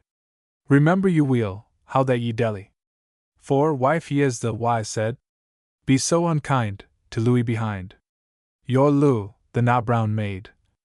Trust me truly, that I shall day. Soon after ye be gone. For, in my mind, of all mankind, I love but you alone. Yef that ye went ye should repent. For in the forest now, I ha puried me of a maid, whom I love more than you. Another fairer than you were. I dare it WL alway. And of you boda esh shoulda be roth. With other, as I trow. It were am Wyonese to lie in peas. So will I, why if I can. Wherefore I to the wold will go. Alone a banished man. Though in the wood I understood, ye had a paramour. All this may not rein in my thought, but that I will be your. And she shall find me soft and kinda, and courteous Uriar, glad to fulfill all that she will. Command me to my power. For had ye, Lou, 100 moo, yet wold I be that one. For, in my mind, of all mankind, I love but you alone. Am wine own dear Lou, I see the pro, that ye be kinda and true. Of maid, and wyf, in all my life, the best that you are I know. Be merry and glad, be no more sad. The case is chong new. For it were ruth that for your troth, ye should ha cause to rue. Be not dismayed, whatsoe'er I said. To you, one I began. I will not to the green wod go. I am no banished man. This tidingus be more glad to me, than to be made a queen. Why if I were sure they should endure, But it is often seen, when men will break promise, they speak. The ward is on the spleen. Ye shape some while me to beguile, and steal fro me, I wane. Then were the case worse than it was, and I more woebegone. For, in my mind, of all mankind, I love but you alone. Ye shall not need further to dread. I will not disparage. You, God defend, syth ye descend of so great a lineage. Now understand, to Westmoreland wish is my heritage. I will you bringe, and wythe arrange, by way of marriage. I will you take, and lady make, as shortly as I can. Thus haw ye wone an earl's son, and not a banished man. Here may ye see, that wyman be, in lieu meek, kind, and stable. Late noyer man repro them then, or calle them variable. But rather pray God that we may to them be comfortable. Wish sometime prowess such as lueth, yf they be charitable. For sith men wolda that wyman should be meek to them ecion. Most more ought they to God obey, and seru but hym alone. Fair Janet. The text. Of 7 or 8 variants of this ballad, only 3 preserve the full form of the story. On the whole, the one here given, from Sharp's Ballad Book, as sung by an old woman in Perthshire, is the best, as the other 2, from Herd Scott's songs, and the Kinloch Misses, are slightly contaminated by extraneous matter. The text. Mss. The story is a simple ballad tale of true love twinned, but the episode of the dancing forms a link with a number of German and Scandinavian ballads, in which compulsory dancing and horse riding is made a test of the guilt of an accused maiden. In the Scotch ballad, the horse riding has shrunk almost to nothing, and the dancing is not compulsory. The resemblance is faint, and the barbarities of the continental versions are happily wanting in our ballad. The story. Fair Janet. Ye maun gang to your father, Janet. Ye maun gang to him soon. Ye maun gang to your father, Janet, in case that his days are doon. Janet's awa to her father, as fast as she could hie. Oh, what's your will why me, father? Oh, what's your will why me? My will why you, fair Janet, he said. It is both bed and board. Some say that ye loe sweet Willie, but ye maun wed a French lord. A French lord maun I wed, father? A French lord maun I wed? Then, by my sooth, quo fair Janet, he's ne'er enter my bed. Janet's awa to her chamber, as fast as she could go. Was the first thing that tapped there, but sweet Willie her jo. Oh, we maun part this love, Willie, that has been lang between. There's a French lord coming o'er the sea, to wed me wy a ring. There's a French lord coming o'er the sea, to wed and tak me hame. If we maun part this love, Janet, it causeth mickle woe. If we maun part this love, Janet, it makes me into mourning go. But ye maun gang to your 3 sisters, Meg, Marian, and Jean. Tell them to come to fair Janet, in case that her days are doon. Willie's awa to his 3 sisters, Meg, Marian, and Jean. Oh, haste, and gang to fair Janet. I fear that her days are doon. Some drew to them their silken hose, some drew to them their shoon, some drew to them their silk mantles, their coverings to put on, and their awa to fair Janet, by the high light o' the moon. Oh, I have borne this babe, Willie, why mickle toil and pain.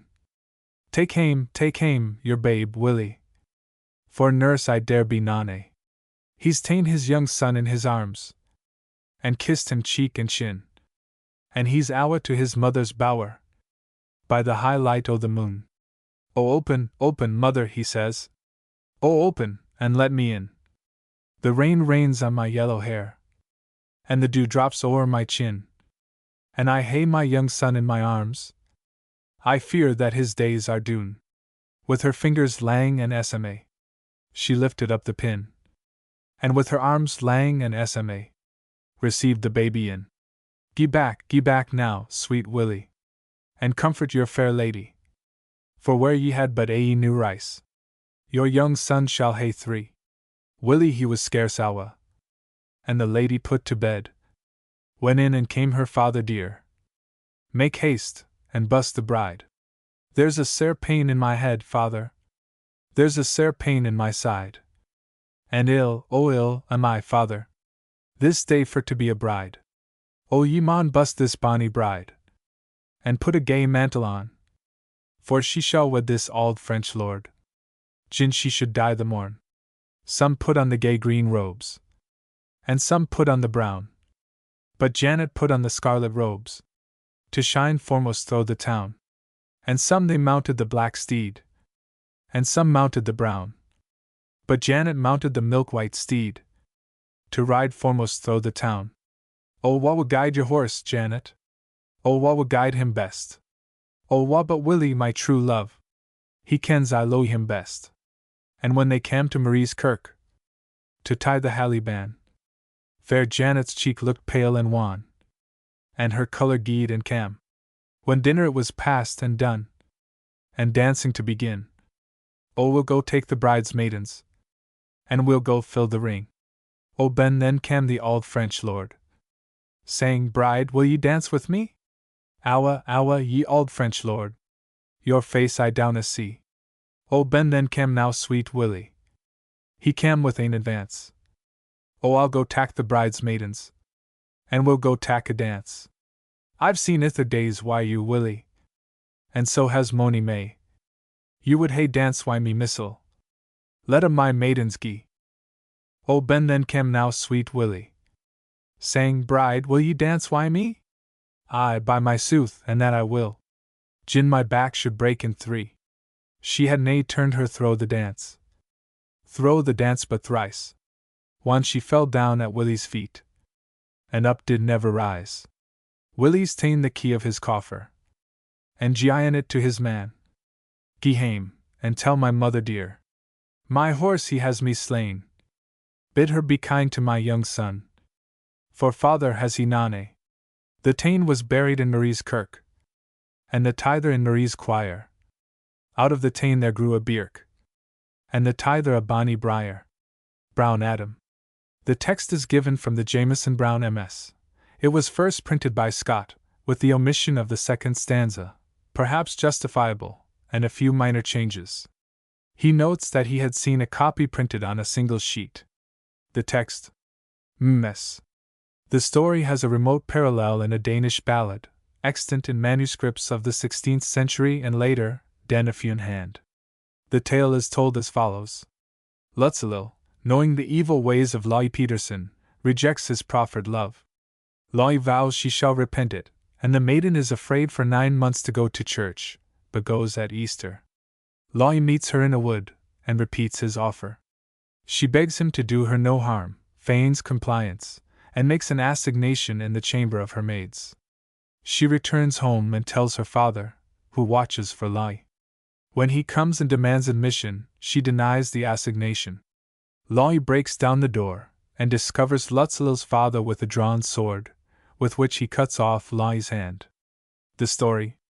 The reason for objecting to the second stanza as here given is not so much the inadequacy of a golden hammer, or the unusual whiteness of the smith's fingers, but the rhyme in the third line. Brown Adam. Oh, wha would wish the wind to blaw? Oh, wha? Or the green leaves that fade therewith? Or wha wad wish a leela love? Then Brown Adam the smith? His hammers o' the beaten gold, his studies o' the steel. His fingers white are my delight. He blows his bellows well. But they ha' banished him, Brown Adam, frae father and frae mither. And they ha' banished him, Brown Adam, frae sister and frae brither. And they ha' banished Brown Adam, frae the flower o' his kin. And he's biggit a bower I the good greenwood, between his lady and him. Oh, it fell once upon a day, Brown Adam he thought lang, and he would to the greenwood gang, to hunt some venison. He's ta'en his bow his arm o'er, his bran atil his han, and he is to the good greenwood, as fast as he cowed gang.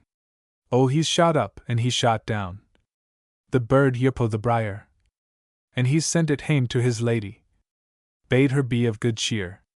Oh, he's shot up and he's shot down, the bird yippo the thorn, and sent it hame to his lady. And he'd be hame the morn. Whan he came till his lady's bower door, he stood a little forby, and there he heard a fou fac knight, temptin' his gay lady.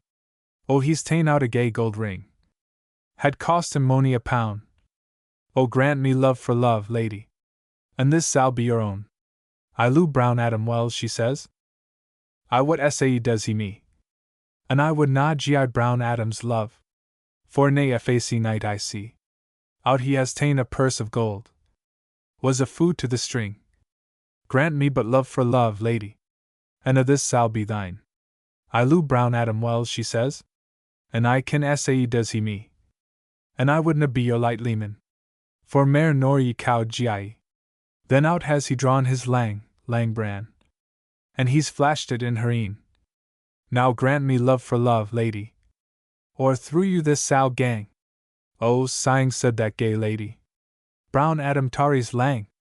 Then up it starts Brown Adam, says, I'm just at your hand dot. He's guard him leave his bow. He's guard him leave his bran. He's guard him leave a better pledge, for fingers o' his right hand. Willie o' Winsbury. The text is from the Campbell MSS. The text, MSS. The story was imagined by Kinloch to possess a quasi-historical foundation. James V. of Scotland, who eventually married Madeline, elder daughter of Francis I, having been previously betrothed by treaty to Marie de Bourbon, daughter of the Duke of Vendôme, returned to Scotland in 1537. The theory is neither probable nor plausible. The story. V. I. Willie o' Winsbury. The king he hath been a prisoner. A prisoner lang in Spain, oh. And Willie o' the Winsbury has lain lang wy his daughter at hame, oh. What aileth thee, my daughter Janet? Ye look so pale and wan? Have ye had any sore sickness? Or have ye been lying wy a man? Or is it for me, your father dear? And biding ye lang in Spain? I have not had any sore sickness, nor yet been lying wy a man. But it is for you, my father dear, in biding ye lang in Spain. Cast ye off your berry brown gown, stand straight upon the stone, that I may ken ye by your shape, whether ye be a maiden or none. She's coos ta'en off her berry brown gown, stood in straight upo yon stone. Her apron was short, her haunches were round, her face it was pale and wan. Is it to a man o' might, Janet? Or is it to a man of fame? Or is it to any of the rank robbers that's lately come out o' Spain? It is not to a man of might, she said, nor is it to a man of fame, but it is to William of Winsbury. I could lie nae langer my lane. The king's called on his merry men all, by 30 and by 3. Go fetch me William of Winsbury, for hanged he shall be. But when he cam the king before, he was clad o' the red silk. His hair was like to threads o' gold, and his skin was as white as milk. It is nae wonder, said the king, that my daughter's love ye did win. Had I been a woman, as I am a man, my bedfellow ye should hae been. Will ye marry my daughter Janet? By the truth of thy right hand? I'll gie ye gold, I'll gie ye money, and I'll gie ye an earldom o' land. Yes, I'll marry your daughter Janet, by the truth of my right hand. But I'll hae none o' your gold, I'll hae none o' your money, nor I winna hae an earldom o' land, for I hae 18 corn mills, runs all in water clear, and there's as much corn in each o' them as they can grind in a year. The Marriage of Sir Gawain. The text is from the early part of the Percy Folio, and the ballad is therefore deficient. Where gaps are marked in the text with a row of asterisks, about 9 stanzas are lost in each case, half a page torn out by a 17th-century maidservant to light a fire. Luckily we can supply the story from other versions. The text. The story, also given in The Wedding of S. Gawain and Dame Ragnell, in the Rawlinson MS. c. 86 in the Bodleian Library, runs as follows. The story. Ms. c. Shortly after Christmas, Arthur, riding by Tarn Wadling, still so called, but now pasture land, in the forest of Inglewood, meets a bold baron, who challenges him to fight unless he can win his ransom by returning on New Year's Day with an answer to the question, "What does a woman most desire?" Arthur relates the story to Gawain, asks him and others for an answer to the riddle, and collects their suggestions in a book, Letters, 24. On his way to keep his tryst with the Baron, he meets an unspeakably ugly woman, who offers her assistance. If she will help him, Arthur says she shall wed with Gawain. She gives him the true answer: a woman will have her will. Arthur meets the Baron, and after proffering the budget of answers, confronts him with the true answer. The Baron exclaims against the ugly woman, whom he asserts to be his sister. Arthur returns to his court, and tells his knights that a wife awaits one of them on the moor. Sir Lancelot, Sir Stephen, who is not mentioned elsewhere in Arthurian tales, Sir Kay, Sir Bowyer, probably Bedwyr or Bedivere, Sir Bors, Bors de Goves, Sir Gareth, and Sir Tristram ride forth to find her. At sight, Sir Kay, without overmuch chivalry, expresses his disgust, and the rest are unwilling to marry her. The king explains that he has promised to give her to Sir Gawain, who, it seems, bows to Arthur's authority, and weds her. During the bridal night, she becomes a beautiful young woman. Further to test Gawain, she gives him his choice: will he have her fair by day and foul by night, or foul by day and fair by night? Fair by night, says Gawain. And foul to be seen of all by day? She asks. Have your way, says Gawain, and breaks the last thread of the spell, as she forthwith explains. Her stepmother had bewitched both her, to haunt the moor in ugly shape, till some knight should grant her all her will, and her brother, to challenge all comers to fight him or answer the riddle. Similar tales, but with the important variation, undoubtedly indigenous in the story, that the man who saves his life by answering the riddle has himself to wed the ugly woman, are told by Gower, Confessio Amantes, Book I, and Chaucer, the Tale of the Wyf of Bath. The latter, which is also Arthurian in its setting, was made into a ballad in the Crown Garland of Golden Roses, circa 1600, compiled by Richard Johnson. A parallel is also to be found in an Icelandic saga.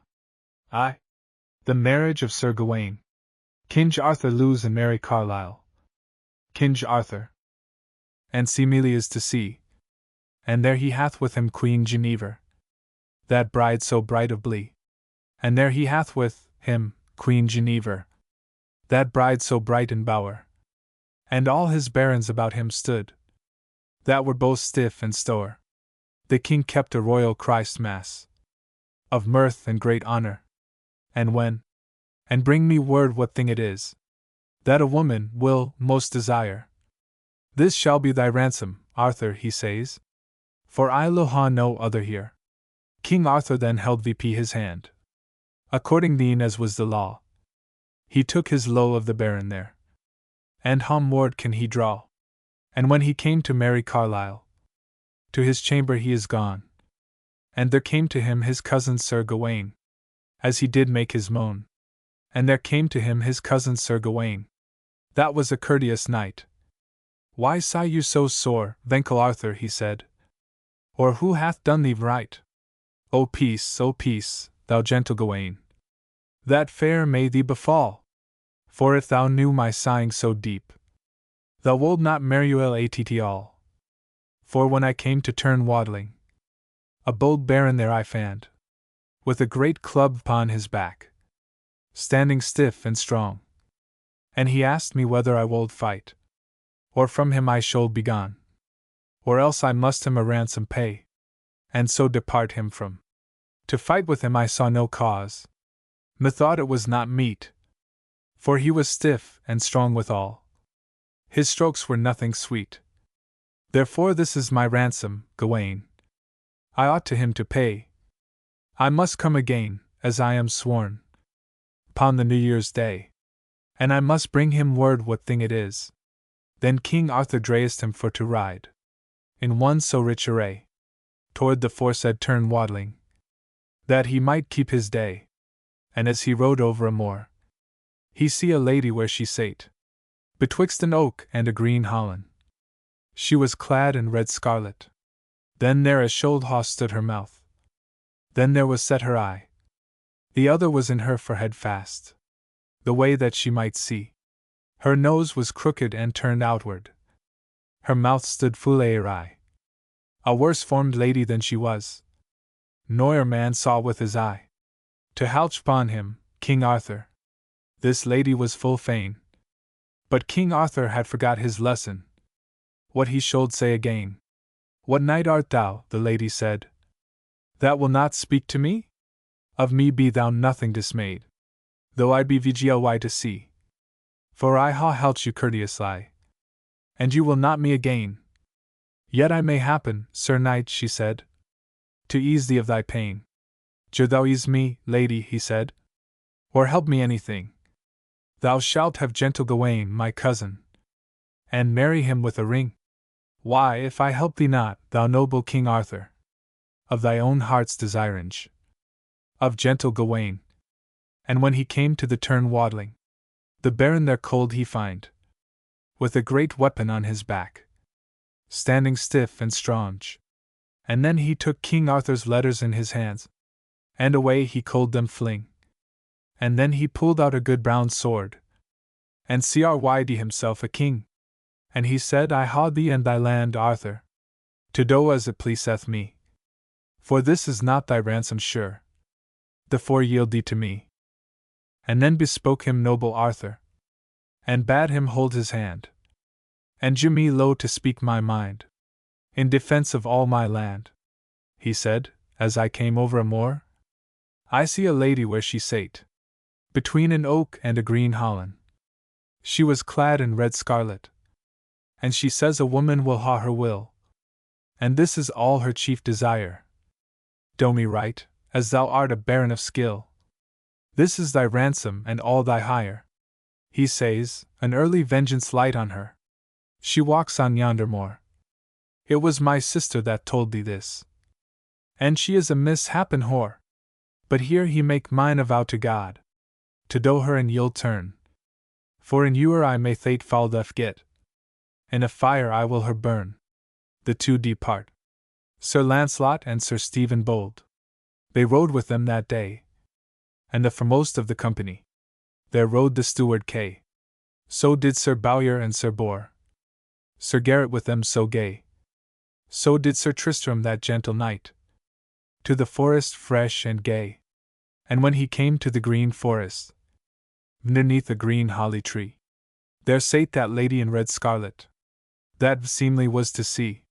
Sir Kay beheld this lattice face, and looked upon her swire.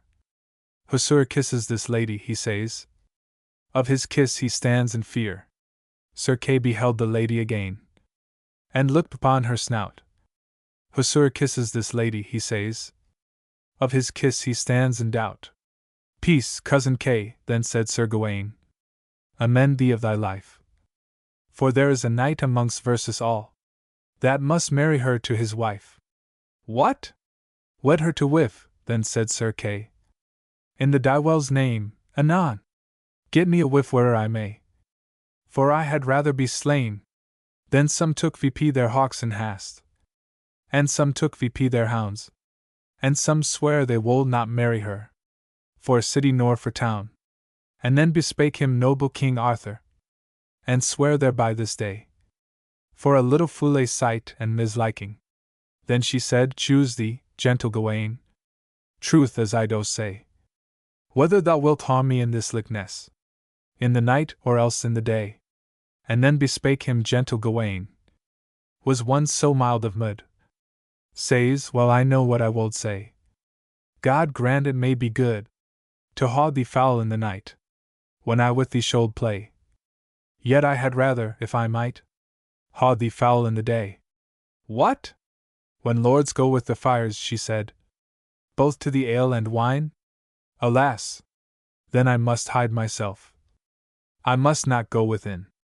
And then bespake him gentle Gawain, said, lady, that's but skill, and because thou art my own lady, thou shalt ha all thy will. Then she said, blessed be thou, gentle Gawain, this day that I thee see. For as thou see, st me att this time, from henceforth I will be.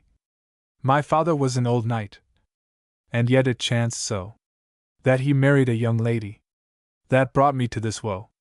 She witched me, being a fair young lady, to the green forest to dwell, and there I must walk in woman's likeness, most like a fiend of hell. She witched my brother to a carlish bee, that looked so foule, and that was wont, on the wild moor to go. Come kiss her, brother Kay, then said Sir Gawain, and amend of thy life. I swear this is the same lady that I married to my wife. Sir Kay kissed that lady bright, standing upon his feet. He swore, as he was true knight, the spice was noyer so sweet. Well, cousin Gawain, says Sir Kay, thy chance is fallen aright, for thou hast gotten one of the fairest maids I e'er saw with my sight. It is my fortune, said Sir Gawain, for my venkel Arthur's sake. I am glad as gross wold be of rain. Great ioy that I may take. Sir Gawain took the lady by the one arm. Sir Kay took her by the t'other. They led her straight to King Arthur. As they were brother and brother, King Arthur welcomed them there all. And so did Lady Guinevere his queen, with all the knights of the Round Table. Most seemly to be seen, King Arthur beheld that lady fair, that was so fair and bright. He thanked Christ in Trinity for Sir Gawain that gentle knight. So did the knights, both more and less, rejoiced all that day, for the good chance that happened was to Sir Gawain and his lady gay. The Boy and the Mantle. Text. The Percy Folio is the sole authority for this excellent lively ballad.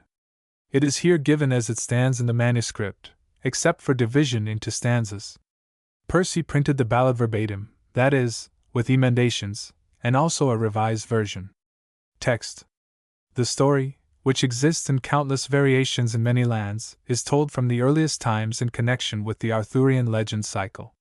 Restricting the article used as a criterion of chastity to a mantle, we find the elements of this ballad existing in French manuscripts of the 13th century, the romance called Court Mantle, in a Norse translation of this fablio, in the Icelandic mantle rhymes of the 15th century, in the Scala Chronica of Sir Thomas Gray of Heaton, circ 1355, in Germany, and in Gaelic. A ballad known in Irish writings, but not in Scottish, as well as in many other versions. The story. The trial by the drinking horn is a fable equally old, as far as the evidence goes, and equally widespread, but it is not told elsewhere in connection with the parallel story of the mantle. Other tests used for the purpose of discovering infidelity or unchastity are a crown, a magic bridge, German, a girdle, English, C.P. Florimell's girdle in the Fairy Queen, Book 4. Canto 5, a bed, a stepping stone by the bedside, a chair, Scandinavian, flowers, Sanskrit, a shirt, German and Flemish, a picture, Italian, translated to England, C.P. Massinger's The Picture, 1630, where he localizes the story in Hungary, a ring, French, a mirror, German, French, and Italian, and so forth. Caxton, in his preface to K.Y.N.G. Arthur, 1485, says, Item, in the Castle of Douay ye may see Gawain's skull and Craddock's mantle. Sir Thomas Gray says the mantle was made into a chasuble, and was preserved at Glastonbury. Thomas Love Peacock says, The Misfortunes of Elphin, Chapter 12. Tegau Yervrin, or Tegau of the Golden Bosom, was the wife of Caradoc, Craddock, and one of the 3 chaste wives of the island of Britain.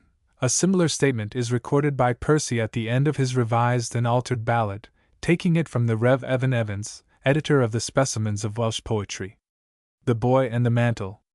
In the 3rd day of May, in to Carlisle did come a kind courteous child, that cold much of wisdom, a kirtle and a mantle.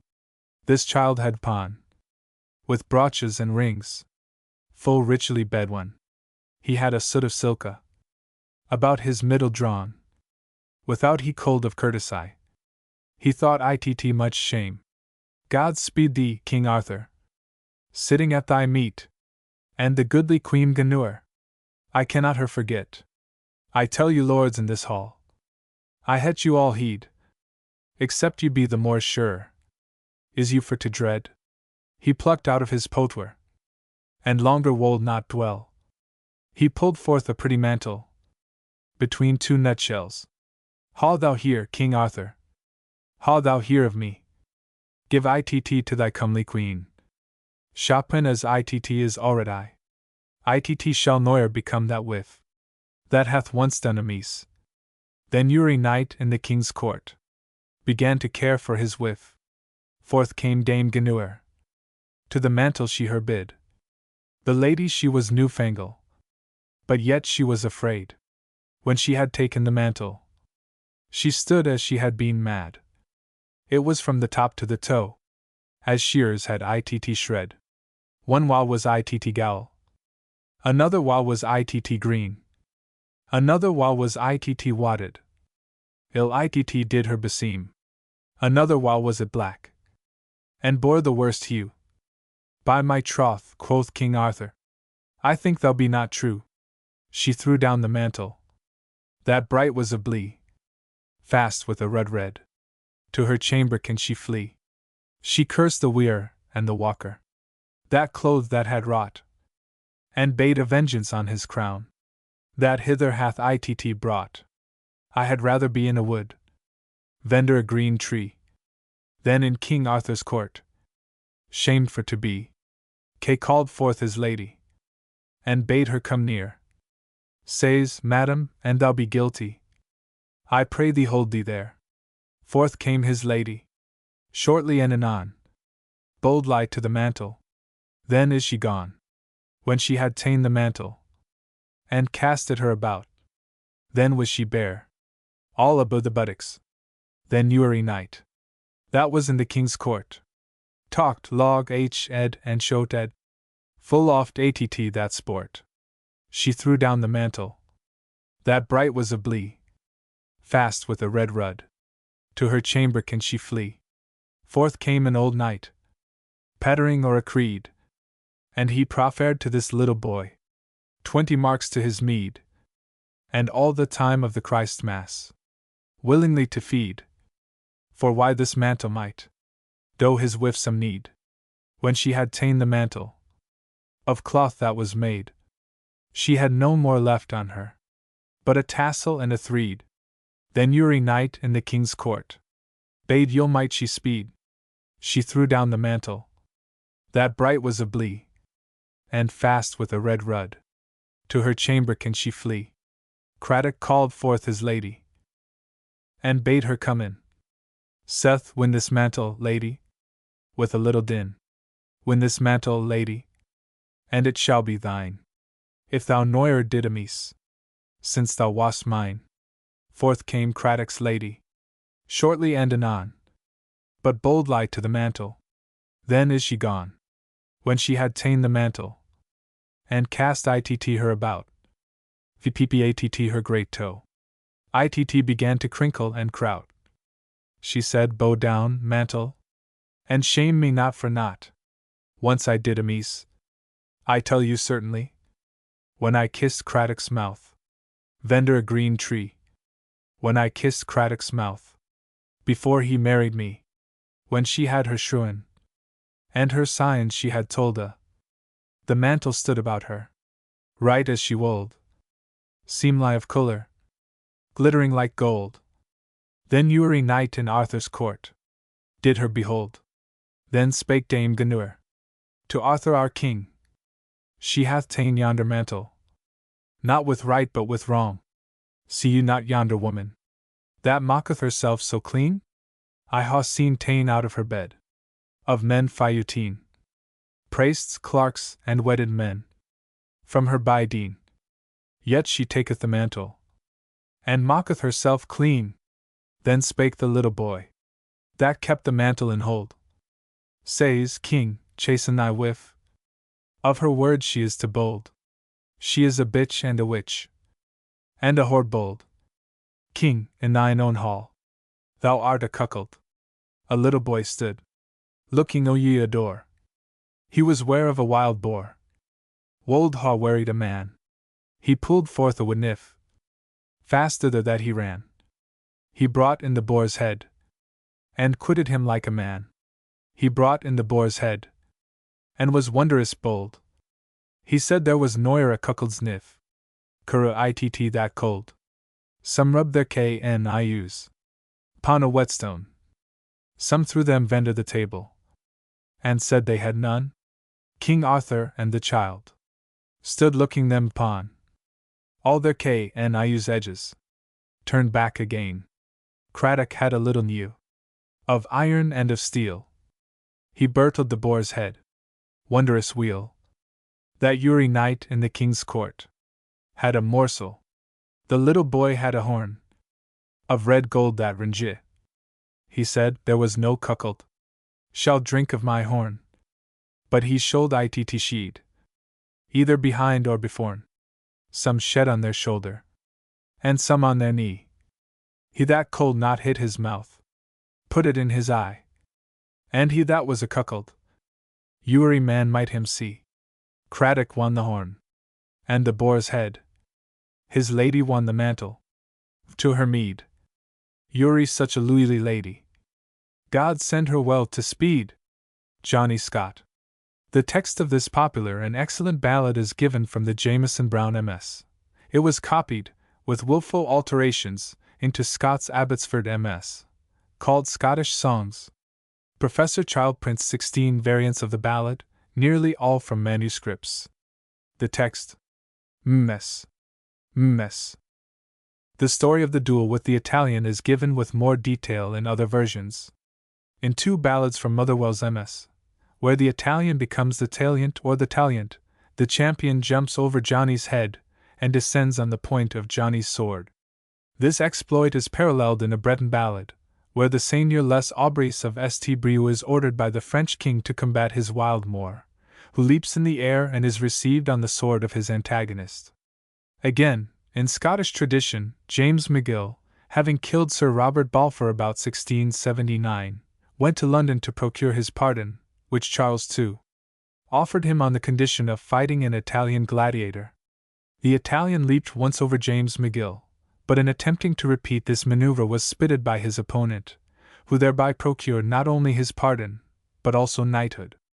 The story: Mess. 2. Johnny Scott. Oh, Johnny was as brave a knight, oh, Johnny, as ever sailed the sea. And he's done him to the English court, to serve for meat and fee. He had nae been in fair England, but yet a little while, until the king's daughter to Johnny proves why chiel. O words come to the king himsel, in his chair where he sat, that his daughter was wide bairn.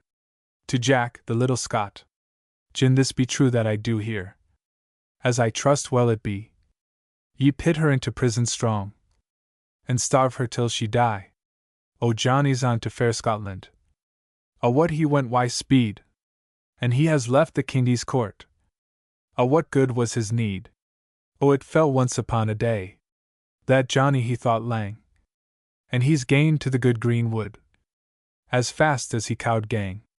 Oh, where will I get a bonny boy, to rin my errand soon, that will rin into fair England, and haste him back again?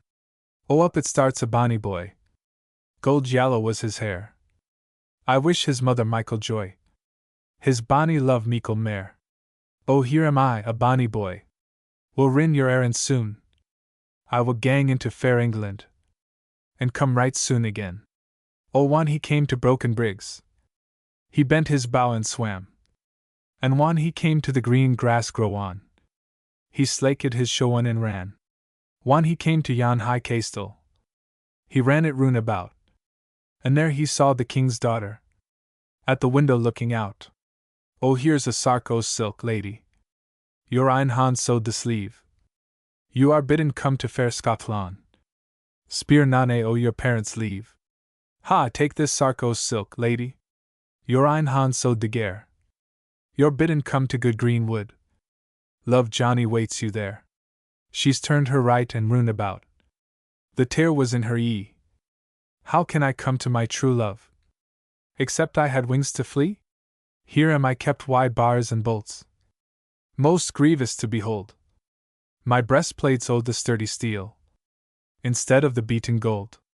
But tack this purse, my bonny boy, you well deserve a fee, and bear this letter to my love, and tell him what you see.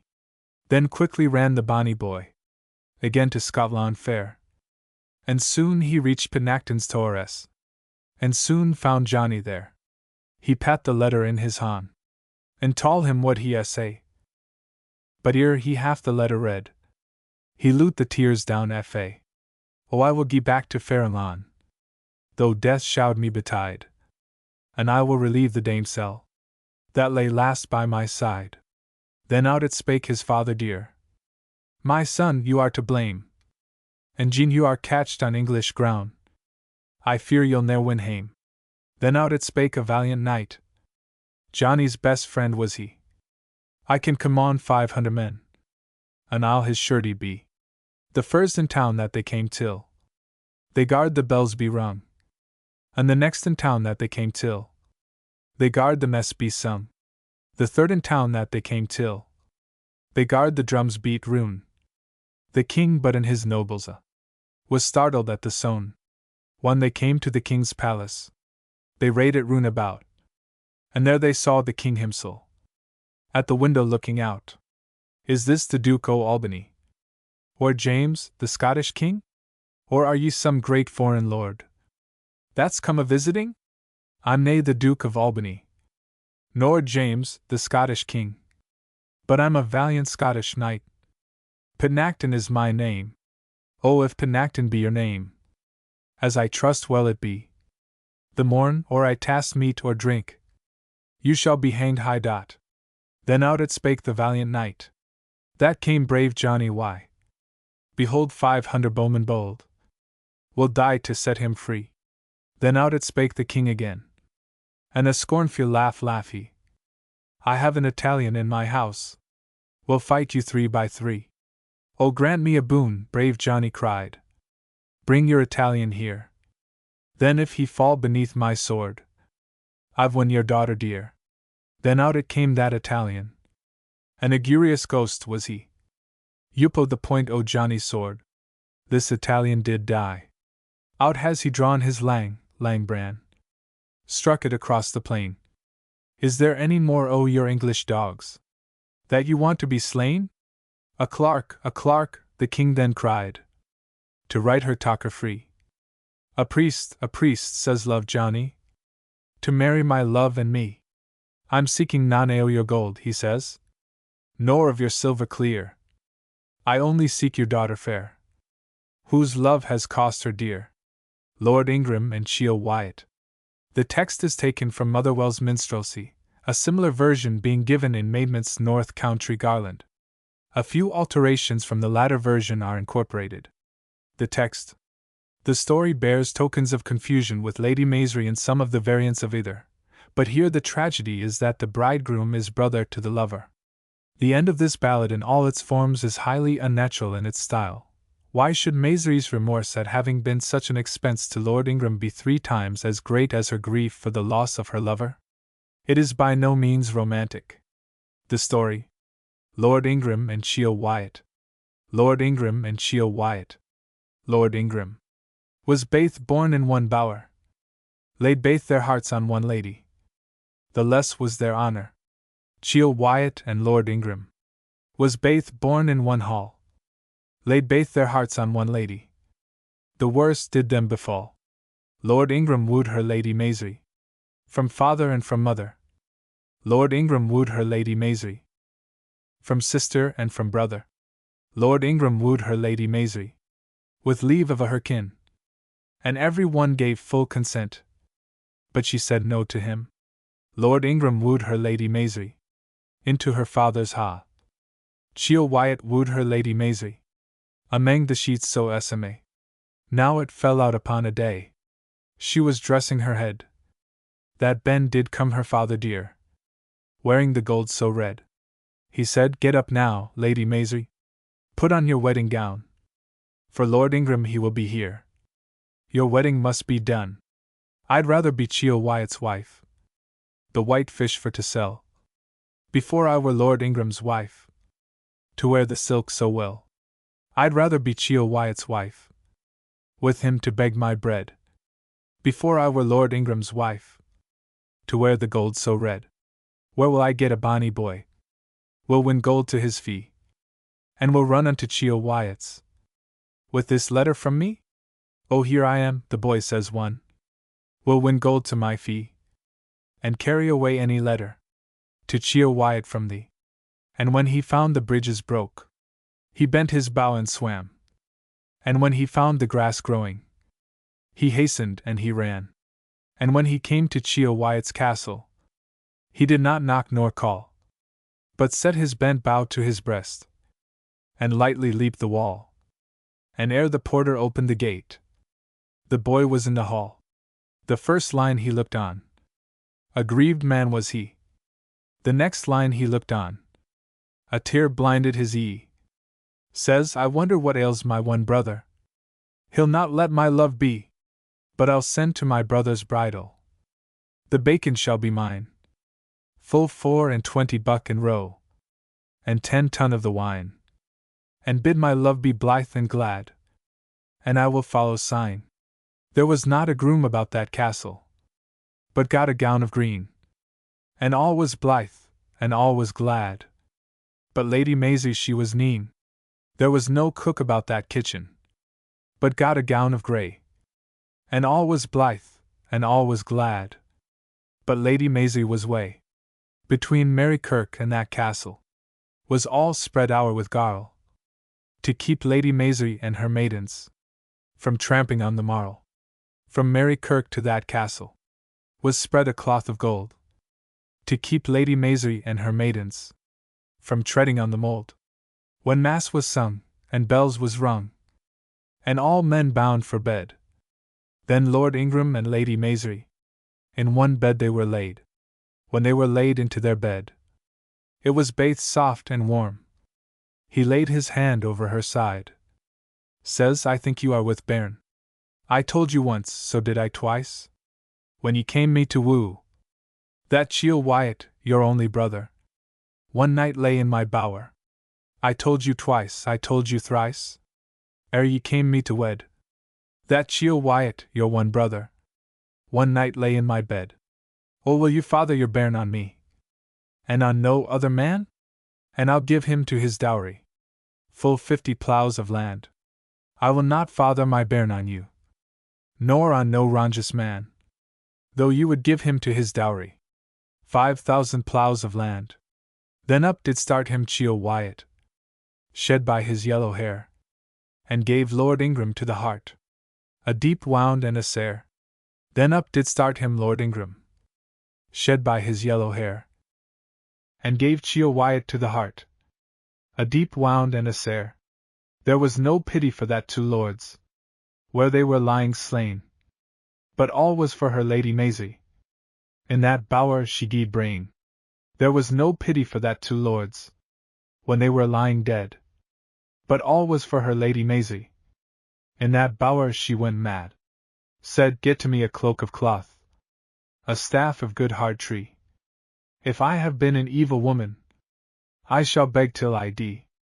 For a bit I'll beg for Chia Wyatt, for Lord Ingram I'll beg 3. All for the good and honorable marriage at Mary Kirk he gave me." The TWA Sisters o' Binnery. Texts. The version here given is compounded from 2 different sources, almost of necessity. Stanzas 1 to 19 were given by Scott, compounded from W. Tytler's Brown MS, and the recitation of an old woman. But at stanza 20 Scott's version becomes eccentric, and he prints such verses as texts. Ms. A famous harper passing by, the sweet pale face he chanced to spy, the strings he framed of her yellow hair, whose notes made sad the listening air. Stanzas 20 to 25, therefore, have been supplied from the Jameson Brown MS, which after this point does not descend from the high level of ballad poetry. Ms. The story. This is a very old and a very popular story. An early broadside exists, dated 1656, and the same version is printed in Wit Restored, 1658. Of Scandinavian ballads on the same subject, 9 are Danish, 2 Icelandic, 12 Norwegian, 4 Faroe, and 8 or 9 Swedish. The story. The TWA Sisters o' Binnery. There were TWA sisters sat in a boor. There. Binnery, o Binnery. There came a knight to be their wooer. By the bonny mill dams o' Binnery. He courted the eldest wi' glove and ring. Binnery, o Binnery. But he lo'ed the youngest abune a thing. By the bonny mill dams o' Binnery. He courted the eldest with brooch and knife. Binnery, o Binnery. But he lo'ed the youngest abune his life. By the bonny mill dams o' Binnery. The eldest she was vexed sair. Binnery, o Binnery. And sair envied her sister fair. By the bonny mill dams o' Binnery. The eldest said to the youngest ane. Binnery, o Binnery. Will ye go and see our father's ships come in? By the bonny mill dams o' Binnery. She's ta'en her by the lily hand. Binnery, o Binnery. And led her down to the river strand. By the bonny mill dams o' Binnery. The youngest stood upon a stane. Binnery, o Binnery. The eldest came and pushed her in. By the bonny mill dams o' Binnery. She took her by the middle sma. Binnery, o Binnery. And dashed her bonny back to the jaw. By the bonny mill dams o' Binnery slash. O sister, sister, reach your hand. Binnery, o Binnery. And ye shall be heir of half my land. By the bonny mill dams o' Binnery. O sister, I'll not reach my hand. Binnery, o Binnery. And I'll be heir of all your land. By the bonny mill dams o' Binnery. Shame fa the hand that I should take. Binnery, o Binnery. It's twin me and my world's make. By the bonny mill dams o' Binnery. O sister, reach me but your glove. Binnery, o Binnery. And sweet William shall be your love. By the bonny mill dams o' Binnery. Sink on, nor hope for hand or glove. Binnery, o Binnery. And sweet William shall better be my love. By the bonny mill dams o' Binnery. Your cherry cheeks and your yellow hair. Binnery, o Binnery. Guard me gang maiden evermare. By the bonny mill dams o' Binnery. Sometimes she sunk, and sometimes she swam. Binnery, o Binnery. Until she came to the miller's dam. By the bonny mill dams o' Binnery. O father, father, draw your dam. Binnery, o Binnery. There's either a mermaid or a milk-white swan. By the bonny mill dams o' Binnery. The miller hasted and drew his dam. Binnery, o Binnery. And there he found a drowned woman. By the bonny mill dams o' Binnery. You could not see her yellow hair. Binnery, o Binnery. For gowd and pearls that were sae rare. By the bonny mill dams o' Binnery. You could na see her middle sma. Binnery, o Binnery. Her gowd and girdle was sae bra. By the bonny mill dams o' Binnery. And by there came a harper fine. Binnery, o Binnery. That harped to the king at Dine. By the bonny mill dams o' Binnery. When he did look that lady upon. Binnery, o Binnery. He sighed and made a heavy moan. By the bonny mill dams o' Binnery. He's ta'en 3 locks o' her yallow hair. Binnery, o Binnery. And why them strung his harp sae fair. By the bonny mill dams o' Binnery. The first tune he did play and sing. Binnery, o Binnery. Was, farewell to my father the king. By the bonny mill dams o' Binnery. The nexten tune that he played sign. Binnery, o Binnery. Was, farewell to my mother the queen. By the bonny mill dams o' Binnery. The last end tune that he played then. Binnery, o Binnery. Was, way to my sister, fair Ellen. By the bonny mill dams o' Binnery. Young Waters. The text is that of a copy mentioned by Percy, printed not long since at Glasgow, in 1 sheet 8 vo. The World was indebted for its publication to the Lady Jean Hume, sister to the Earl of Hume, who died lately at Gibraltar. The original edition, discovered by Mr. Macmath after Professor Child's version, from the relics, was in print, is Young Waters, an ancient Scottish poem, never before printed. Glasgow, printed and sold by Robert and Andrew Foulis, 1755. This was also known to Maidment. Hardly a word differs from Percy's version, but here I have substituted the spellings WH for Percy's K, in Sihin, etc., and Y for his Z in Zum, Zo, etc. The text. The story has had historical foundations suggested for it by Percy and Chambers. Percy identified young Waters with the Earl of Murray, murdered, according to the Chronicle of Sir James Balfour, on the 7th of February 1592. Chambers, in 1829, relying on Buchan's version of the ballad, had no doubt that young Waters was one of the Scots nobles executed by James I, and was very probably Walter Stewart, second son of the Duke of Albany. 30 years later, Chambers was equally certain that the ballad was the composition of Lady Wardlaw. The story. In a Scandinavian ballad, Folke Lovemanson is a favorite at court. A little wee page makes the fatal remark and excites the king's jealousy.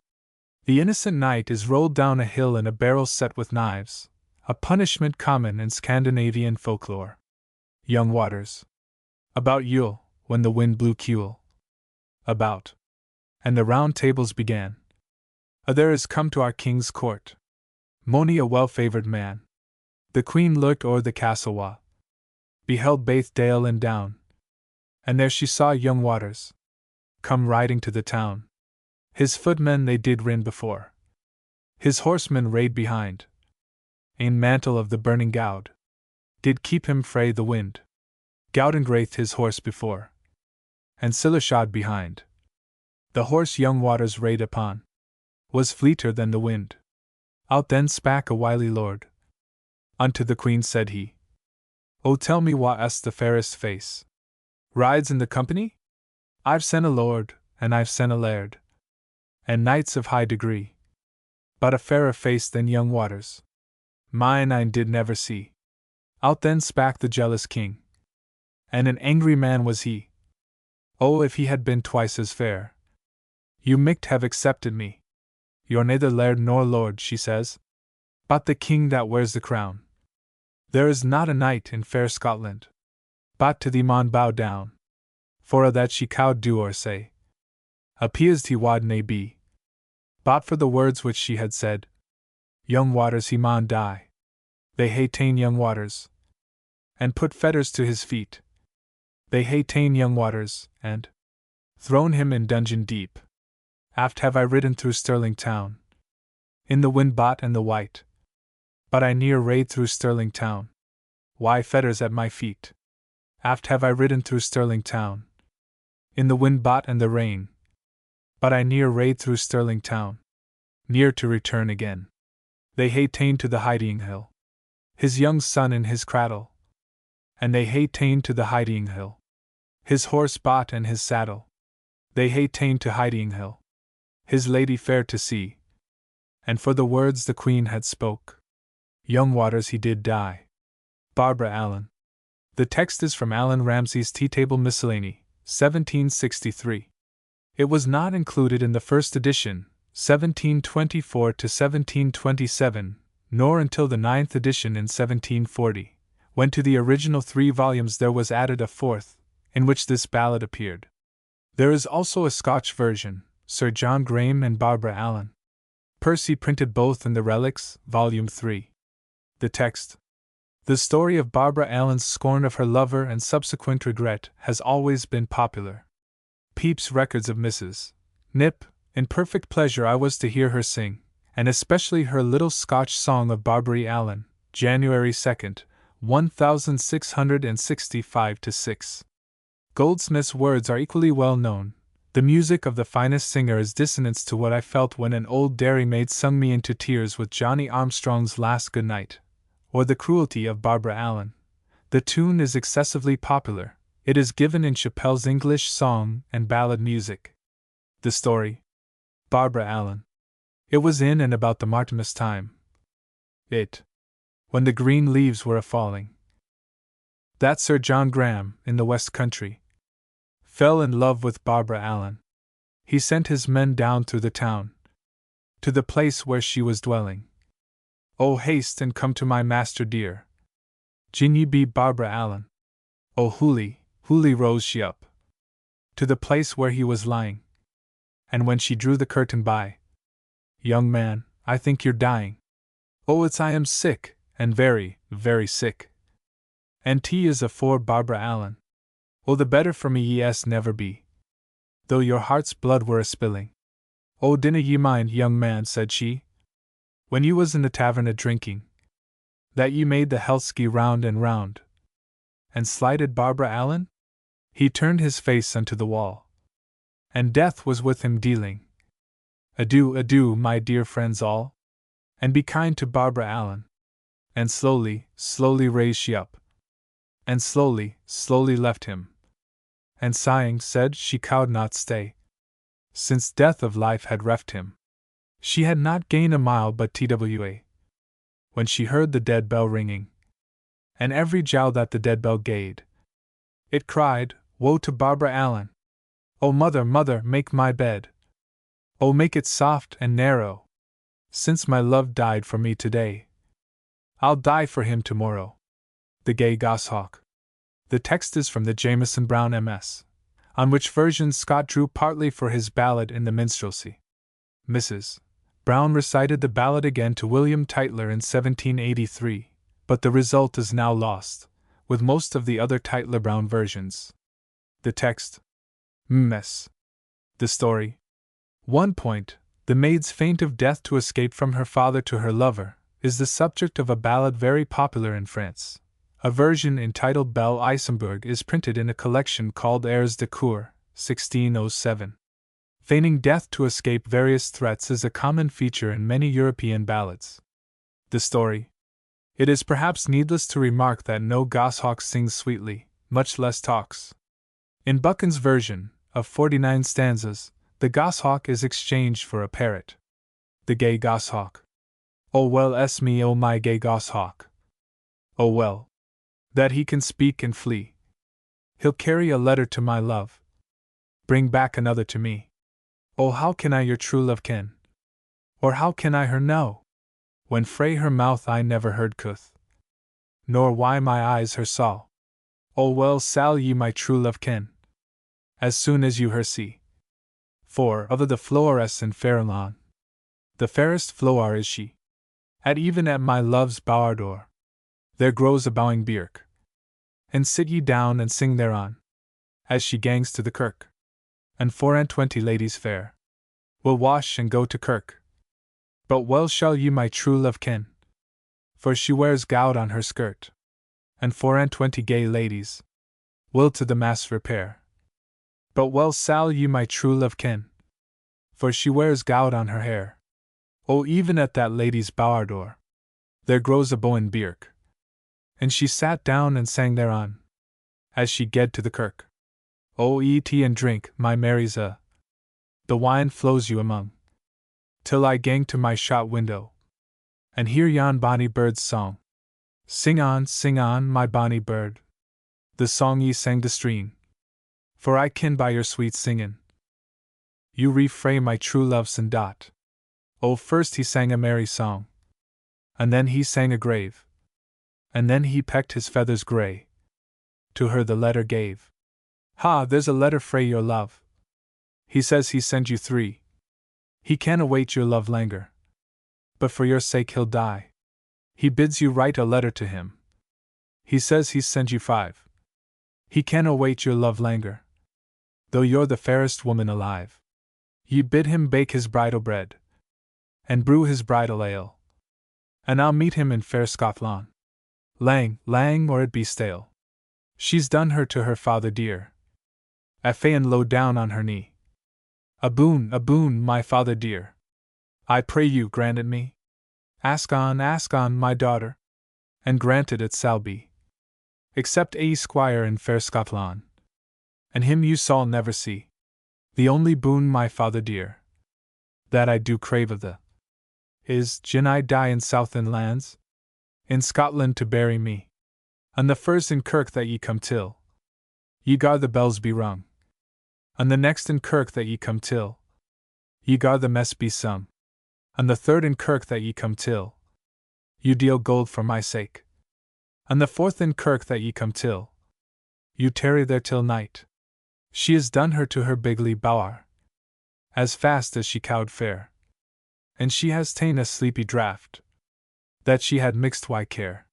She's laid her down upon her bed, and soon she's fain asleep, and soon o'er every tender limb called death began to creep.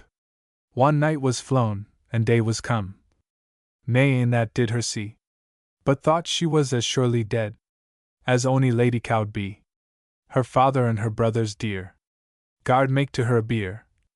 The tay half was OGUID red gold, the tither O's silver clear. Her mither and her sisters fair, guard work for her a sark. The tay half was O cambric fine, the tither O needlework. The furs in kirk that they came till, they guard the bells be rung. And the next in kirk that they came till, they guard the mess be sung.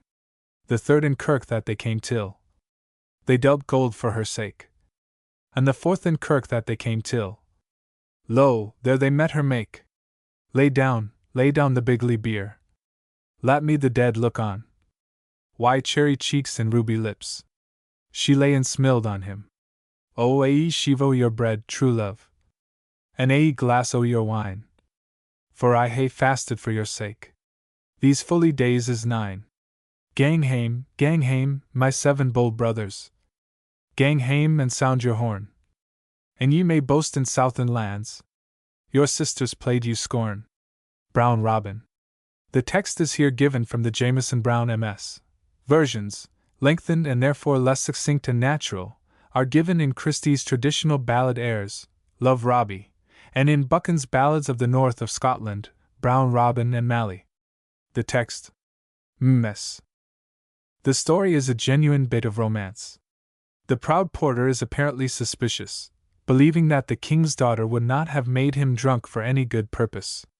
In spite of that, he cannot see through Brown Robin's disguise, though the king remarks that this is a sturdy dame. The king's daughter, one would think, who conceals Robin's bow in her bosom, must also have been somewhat sturdy. Note the picturesque touch in 8. The story. Brown Robin. 1. The king but and his nobles a sat birling at the wine. The king but and his nobles a. The. Sat birling at the wine. Bis. He would ha nane but his ae daughter to wait on them at dine. He would ha nane but his ae daughter to wait on them at dine. She's served them but she's served them ben. Until a gown of green. But her was I on Brown Robin. That stood low under the rain. She's done her to her bigly bower. As fast as she cowed gang. And there she's drawn her shot window. And she's harked and she sang. There sits a bird on my father's garden. And oh, but she sings sweet. I hope to live and see the day. When why my love I'll meet. Oh, gin that ye like me as well as your tongue tells to me. What hour o' the night, my lady bright? At your bower sall I be? Wan my father and gay Gilbert are baith set at the wine. Oh, ready I will be to lap my true love in. Oh, she has burled her father's porter. Why strong beer and why wine? Until he was as beastly drunk as ony wildwood swine. She's stown the keys o' her father's yates, and latten her true love in. When night was gane and day was come, and the sun shone on their feet, then out it spake him Brown Robin, I'll be discovered yet. Then out it spake that gay lady, my love ye need not doubt. For why while I've got you in? Why anither I'll bring you out. She's ta'en her to her father's cellar, as fast as she can fare. She's drawn a cup o' the good red wine, hung tea low down by her gare. And she met why her father dear, just coming down the stair. I would not gie that cup, daughter, that ye hold I your han, for o' the wines in my cellar, and gauntries where the why stand dot. O way be to your wine, father, that ever tea came o'er the sea. 'Tis pit and my head and sick a steer. I my bower I canna be. Gang out, my daughter dear. Gang out and tack the air. Gang out and walk I the good green wood, and a your Mary's fair. Then out it spake the proud porter. Our Lady wished him shame. We'll send the Marys to the wood, but we'll keep Our Lady at hame. There's 30 Marys I my bower. There's 30 o' them and 3. But there es nae ane amo them a. Kens what flow our gains for me. She's done her to her bigly bower, as fast as she could gang. And she has dressed him Brown Robin, like ony bower woman. The gown she pat upon her love was o' the dainty green. His hose was o' the soft, soft silk. His shoon o' the cordwain fine. She's pitten his bow in her bosom. His arrow in her sleeve. His sturdy brand her body next. Because he was her love. Then she is unto her bower door. As fast as she cowed gang. But out it spake the proud porter. Our Lady wished him shame. We'll count our Marys to the wood. And we'll count them back again. The first 10 Marys she sent out was Brown Robin by name. Then out it spake the king himsel. This is a sturdy dame. Oh, she went out in a May morning. In a May morning so gay. But she never came back again. Her auld father to see. Lady Alice? The text of this little ballad is given from Bell's ancient poems, ballads, and songs of the peasantry of England. The text. It should be compared with Lord Lovell. Lady Alice? Lady Alice was sitting in her bower window. Lady Alice? At midnight mending her coif. And there she saw as fine a corpse as ever she saw in her life. What bear ye, ye 6 men tall? What bear ye on your shoulders? We bear the corpse of Giles Collins, an old and true lover of yours. O lay him down gently, ye 6 men tall, all on the grass so green. And tomorrow, when the sun goes down, Lady Alice a corpse shall be seen. And bury me in St. Mary's Church, all for my love so true. And make me a garland of marjoram, and of London thyme, and rue. Giles Collins was buried all in the east, Lady Alice all in the west. And the roses that grew on Giles Collins's grave, they reached Lady Alice's breast. The priest of the parish he chanced to pass, and he severed those roses in twain. Sure never were seen such true lovers before, nor e'er will there be again. Childe Maurice. The text is from the Percy Folio, given literatum, with 2 rearrangements of the lines, in STT 4 and 22, and a few obvious corrections, as suggested by Hales, and Furnivall, and Childe. The folio version was printed by Jameson in his Popular Ballads and Songs. The text. The Scotch version, Gil Morris, was printed by Percy in the Relics in preference to the version of his folio. He notes that the ballad has lately run through 2 editions in Scotland. The second was printed at Glasgow in 1755. Thanks to an advertisement prefixed to these Scottish editions, 16 additional verses were obtained and added by Percy, who thought that they were perhaps after all only an ingenious interpolation. Gil Morris introduces Lord Barnard in place of John Stewart, adopted, perhaps, from Little Musgrave and Lady Barnard. Motherwell's versions were variously called Childe Norris, Bob Norris, Gil Morris, Childe Morris. Certainly the folio ballad is unsurpassed for its vigorous, objective style, and forcible, vivid pictures.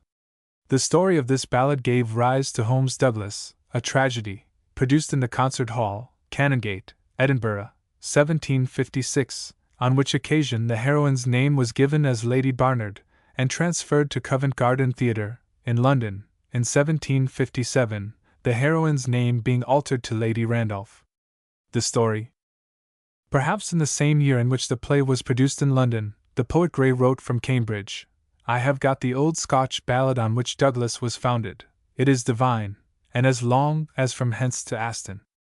Aristotle's best rules are observed in it in a manner which shows the author never had heard of Aristotle. It begins in the 5th act of the play.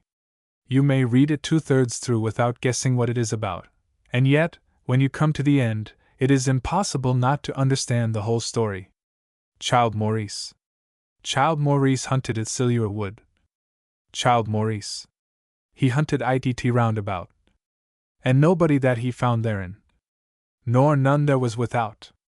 And he took his silure comb in his hand, to kem his yellow locks. He says, Come hither, thou little foot page, that runneth lowly by my knee. For thou shalt go to Ian Steward's with, and pray her speak with me. Aye, and greet thou do that lady well. You are so well fro me.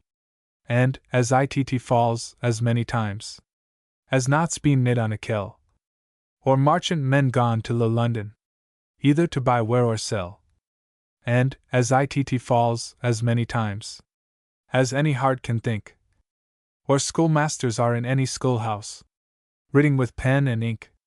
For if I might, as well as she may, this night I wold with her speak, and here I send her a mantle of green, as green as any grass, and bid her come to the Silure wood, to hunt with Childe Maurice, and there I send her a ring of gold, a ring of precious stone, and bid her come to the Silure wood, let for no kind of man, one while this little boy he owed, another while he ran, until he came to Iron Steward's hall.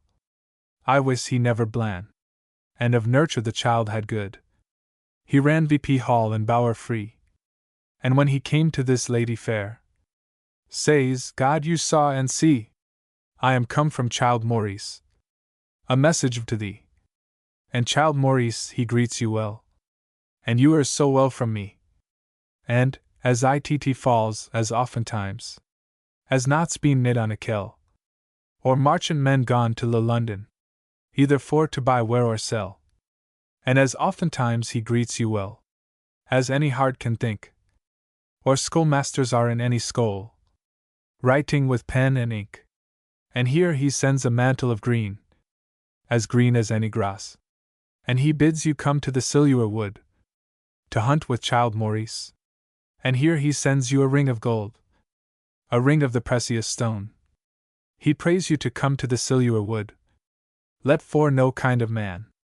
Now peace, thou little foot page. For Christ's sake, I pray thee. For if my lord hear one of these words, thou must be hanged high. Iron Steward stood vendor the castle wall, and he wrote the words Uri one, and he called to his orekeeper, make ready you my steed. Aye, and so he did to his chamberlain, make ready thou my weed. And he cast a lease upon his back, and he rode to the Silure wood, and there he sought all about the Silure wood, and there he found him Childe Maurice, sitting upon a block, with a Silure comb in his hand, kemming his yellow lock. But then stood VP him Childe Maurice, and said these words truly, I do not know your lady, he said, if that I do her see. He says, how now, Childe Maurice? Alack, how may this be? For thou hast sent her littokens, more now than 2 or 3. For thou hast sent her a mantle of green, as green as any grass, and bade her come to the Silure wood, to hunt with Childe Maurice, and thou hast sent her a ring of gold, a ring of precious stone, and bade her come to the Silure wood, let for no kind of man. And by my faith, now, Childe Maurice, the tone of verses shall die. Now be my troth, said Childe Maurice, and that shall not be I. But he pulled forth a bright brown sword, and dried it on the grass, and so fast he smote att Iron Steward, I wis he noyer rest. Then he pulled forth his bright brown sword, and dried it on his slough, and the first good stroke Iron Steward stroke, Childe Maurice head he did clew, and he pricked it on his sword's point, went singing there beside, and he rode till he came to that lady fair, whereas this lady lead, and says, dost thou know Childe Maurice head? If that thou dost it see, and lap it soft, and kiss it oft, for thou look'st him better than me. But when she looked on Childe Maurice head, she noyer spake words but 3. I noyer bear no child but one, and you ha slain him truly. Says, wicked be my merrymen all. I gae meat, drink, and clothe, but cold they not ha holden me, when I was in all that wrath, for I ha slain one of the courteousest knights, that you are bestrode a steed. So ha I done one of the fairest ladies, that you are where woman's weed. Faw's footrage. The text is from Alexander Fraser Tytler's Brown MS, which was also the source of Scott's version in the Minstrelsy. 1 line 31, closely resembling a line in Lady Wardlaw's forged ballad Hardenett, caused Sir Walter to investigate strictly the authenticity of the ballad, but the evidence of Lady Douglas, that she had learned the ballad in her childhood, and could still repeat much of it, removed his doubts. It is, however, quite possible, as Professor Child points out, that Mrs. Brown may unconsciously have adopted this verse from the tiresome and affected heart in it, so much esteemed in her day. The text. Ms. The story. In the Complaint of Scotland, 1549, there is mentioned a tale how the King of Esmerland married the King's daughter of Westmoreland, and it has been suggested that there is a connection with the ballad. The story. This is another of the ballads of which the English form has become so far corrupted that we have to seek its Scandinavian counterpart to obtain the full form of the story. The ballad is especially popular in Denmark, where it is found in 23 manuscripts, as follows. The rich Svend woos Lisbeth, who favors William for his good qualities. Svend, ill with grief, is well advised by his mother not to care for a plighted maid, and ill advised by his sister to kill William. Svend takes the latter advice, and kills William. 40 weeks later, Lisbeth gives birth to a son, but Svend is told that the child is a girl. 18 years later, the young William, sporting with a peasant, quarrels with him. The peasant retorts, "You had better avenge your father's death." Young William asks his mother who slew his father, and she, thinking him too young to fight, counsels him to bring Svend to a court. William charges him in the court with the murder of his father, and says that no compensation has been offered. "Not a penny shall be paid," says Svend. William draws his sword, and slays him. Icelandic, Swedish, and Faroe ballads tell a similar story. Faw's Footrage. King Easter has courted her for her gowd. King Easter. King Wester for her fee. King Honor for her lands assay braid. And for her fair body. They had not been 4 months married, as I have heard them tell, until the nobles of the land against them did rebel. And they cast cavils them amang, and cavils them between, and they cast cavils them amang. Why should ye kill the king? Oh, some said yea, and some said nay. Their words did not agree. Till up agat him fac footrage, and swear it should be he. When bells were rung, and mass was sung, and a man boon to bed, King Honor, and his gay lady, in a high chamber were laid. Then up it raised him fac footrage, while were fast asleep, and slew the porter in his lodge, that watch and ward did keep. Oh, 24 silver keys hang high upon a pin, and I as a door he did unlock. He has fastened it him behind. Then up it raise him King Honor. Says, what means of this din? Now what's the matter, fac footrage? Or what was loot you in? Oh, ye my errand well shall learn, before that I depart. Then drew a knife baith lang and sharp, and pierced him through the heart. Then up it got the queen hersel, and fell low down on her knee. Oh, spare my life now, fac footrage, for I never injured thee.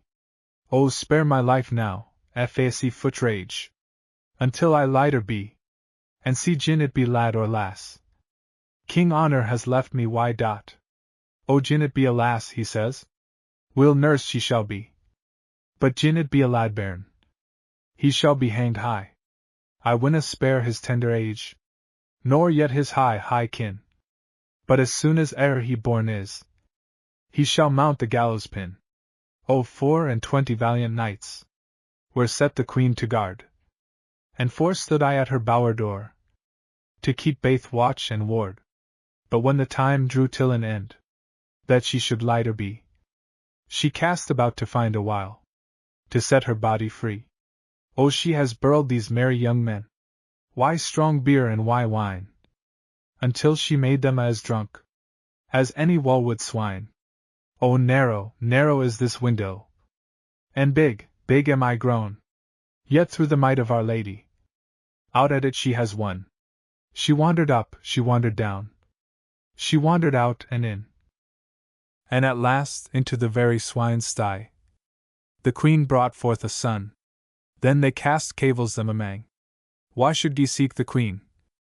And the cavil fell upon wise William, and he sent his wife for him. Oh, when she saw wise William's wife, the queen fell on her knee. Win up, madam, she says. What means this courtesy? Oh, out of this I win arise, till a boon ye grant to me, to change your lass for this lad bairn. King Honor left me why, and ye maun learn my gay goes hawk, well how to breast a steed, and I shall learn your turtle dow, as well to write and read, and ye maun learn my gay goes hawk, to wield baith bow and brand, and I saw learn your turtle dow, to lay gowd wy her hand, at kirk and market where we meet, we dare nae mair avow. But, dame, how does my gay goose hawk? Madam, how does my dow? When days were gane, and years come on, wise William he thought long, out has he ta'en King Honor's son, a hunting for to gang. It sa fell out at their hunting, upon a summer's day, that they cam by a fair castle, stood on a sunny brae. Oh, dinna ye see that bonny castle? Why was and towers sa fair? Gin ilka man had back his een, of it you shoud be heir. How I shoud be heir of that castle, in sooth I canna see, when it belongs to fac footrage, and he's nae kin to me. Oh, gin ye shoud kill him fac footrage, you would do what is right, for I wot he killed your father dear, ere ever you saw the light. Gin ye shoud kill him fac footrage, there is nae man durst you blame, for he keeps your mother a prisoner, and she dares no take you hame. The boy stared wild like a grey ghost hawk. Says, what may this mean? My boy, you are King Honor's son, and your mother's our lawful queen. O gin I be King Honor's son, by Our Lady I swear, this day I will that traitor slay, and relieve my mother dear. He has set his bent bow till his breast, and lapped the castle wa, and soon he ceased on fac footrage, while loud for help gone ca.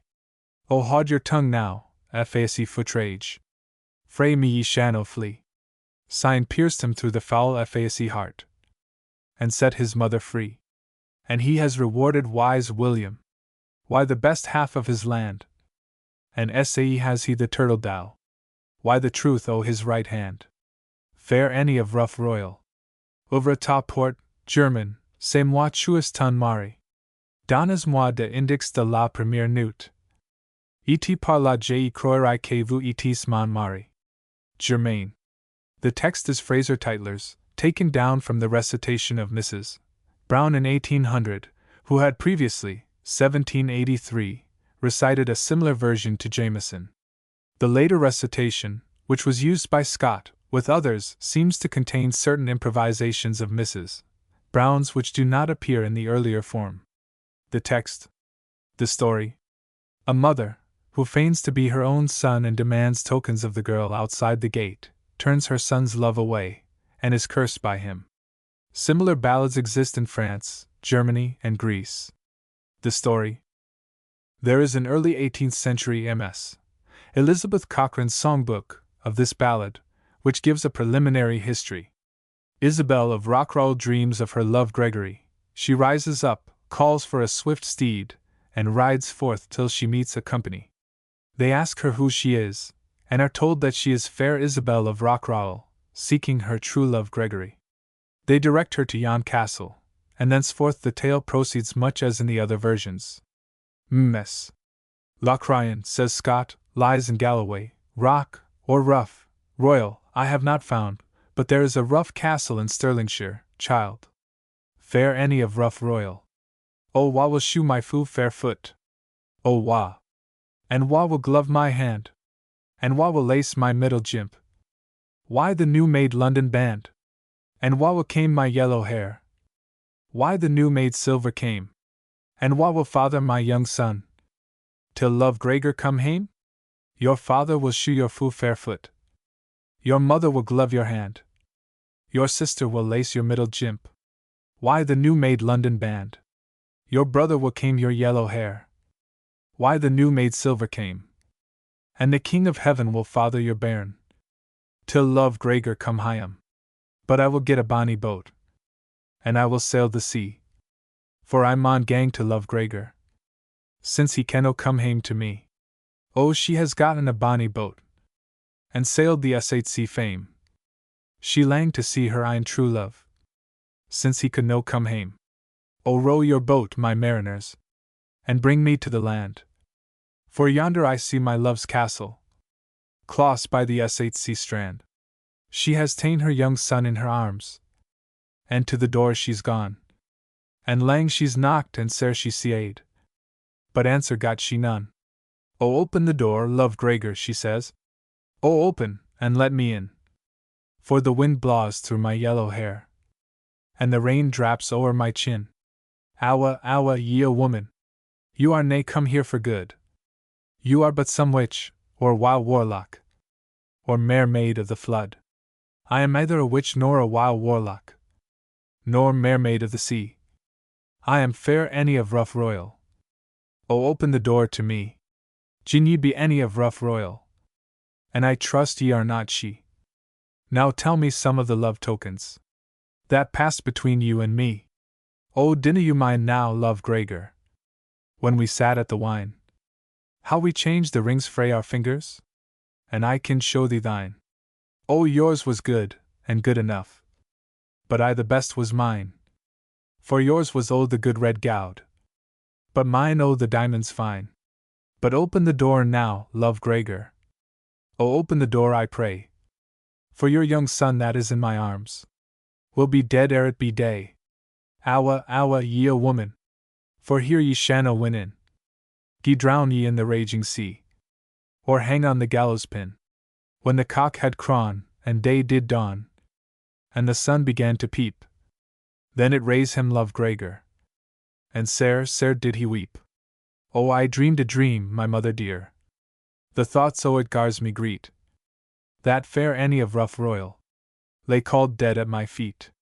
Gin it be for Annie of Rough Royal that ye make of this din, she stood a last night at this door, but I trow she wan no in. O wae betide ye, ill woman, and ill dead may ye die, that ye would no open the door to her, nor yet would waken me. O he has gone down to yon shore side, as fast as he could fare.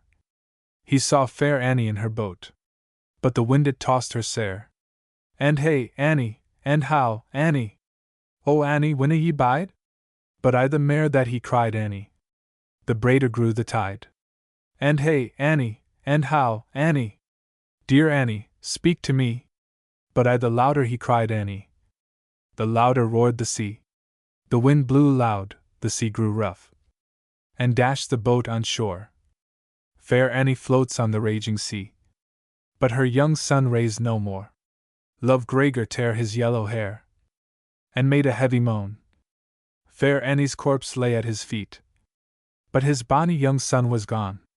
O cherry, cherry was her cheek, and gowden was her hair, but clay cold were her rosy lips. Nae spark of life was there. And first he's kissed her cherry cheek, and neist he's kissed her chin, and softly pressed her rosy lips, but there was nae breath within. O wae betide my cruel mother, and in ill dead may she die, for she turned my true love frae the door, when she came sae far to me. Hind Horn. The text is from Motherwell's MS, written from the recitation of a Mrs. King of Kilbarchan. The text. Ms. The story of the ballad is a mere remnant of the story told in the Jest of King Horn, preserved in 3 manuscripts, the oldest of which belongs to the 13th century. Similar stories are given in a French romance of the 14th century, and an English manuscript of the same date. The complete story in the Jest may be condensed as follows. The story. Horn, son of Murray, king of Sedan, was captured by Saracens, who killed his father, and turned him and his 12 companions adrift in a boat, which was eventually beached safely on the coast of Westerness, and Aylmar the king took them in and brought them up. Rymenhild his daughter, falling in love with Horn, offered herself to him. He refused, unless she would make the king knight him. She did so, and again claimed his love, but he said he must first prove his knighthood. She gave him a ring set with stones, such that he could never be slain if he looked on it and thought of her. His first feat was the slaying of 100 heathens, then he returned to Rymenhild. Meanwhile, however, one of his companions had told the king that Horn meant to kill him and wed his daughter. Aylmer ordered Horn to quit his court, and Horn, having told Rymenhald that if he did not come back in 7 years she might marry another, sailed to the court of King Thurstan in Ireland, where he stayed for 7 years, performing feats of valor with the aid of Rymenhald's ring. At the end of the allotted time, Rymenhald was to be married to King Modi of Rhanes. Horn, hearing of this, went back to Westerness, arrived on the marriage morn, met a palmer, the old beggar-man of the ballad, changed clothes with him, and entered the hall. According to custom, Rymenhald served wine to the guests, and as Horn drank, he dropped her ring into the vessel. When she discovered it, she sent for the palmer, and questioned him. He said Horn had died on the voyage thither. Rymenhald seized a knife she had hidden to kill King Modi, and herself if Horn came not, and set it to her breast. The palmer threw off his disguise, saying, I am Horn. Still he would not wed her till he had regained his father's kingdom of Sedan, and went away and did so. Meanwhile a false friend seized Rymenhald, but on the marriage day Horn returned, killed him, and finally made Rymenhald his wife and queen of Sedan. Compare the story of Torello and the Saladin in the Decameron, 10th day, Novel 9. Hindhorn. In Scotland there was a baby born in Lil Lol, etc. And his name it was called young Hindhorn. With a foul Lol, etc. He sent a letter to our king, that he was in love with his daughter Jean. He's gin to her a silver wand, with 7 living lavrocks sitting thereon. She's gin to him a diamond ring, with 7 bright diamonds set therein. When this ring grows pale and wan, you may know by it my love is gain. One day as he looked his ring upon, he saw the diamonds pale and wan. He left the sea and came to land, and the first that he met was an old beggar-man. What news, said young Hindhorn. No news, said the old beggar-man. No news, said the beggar, no news at a. But there is a wedding in the king's ha. But there is a wedding in the king's ha. That has holden these 40 days and twa. Will you lend me your begging coat? And I'll lend you my scarlet cloak. Will you lend me your beggar's rum? And I'll gie you my steed to ride upon. Will you lend me your wig o'hair, to cover mine, because it is fair? The old beggar-man was bound for the mill, but young Hindhorn for the king's hall. The old beggar-man was bound for to ride, but young Hindhorn was bound for the bride. When he came to the king's gate, he sought a drink for Hindhorn's sake. The bride came down with a glass of wine.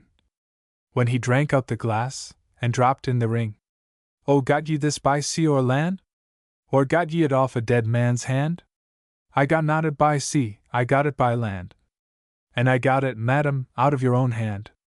Oh, I'll cast off my gowns of brown, and beg why you frae town to town. Oh, I'll cast off my gowns of red, and I'll beg why you to win my bread.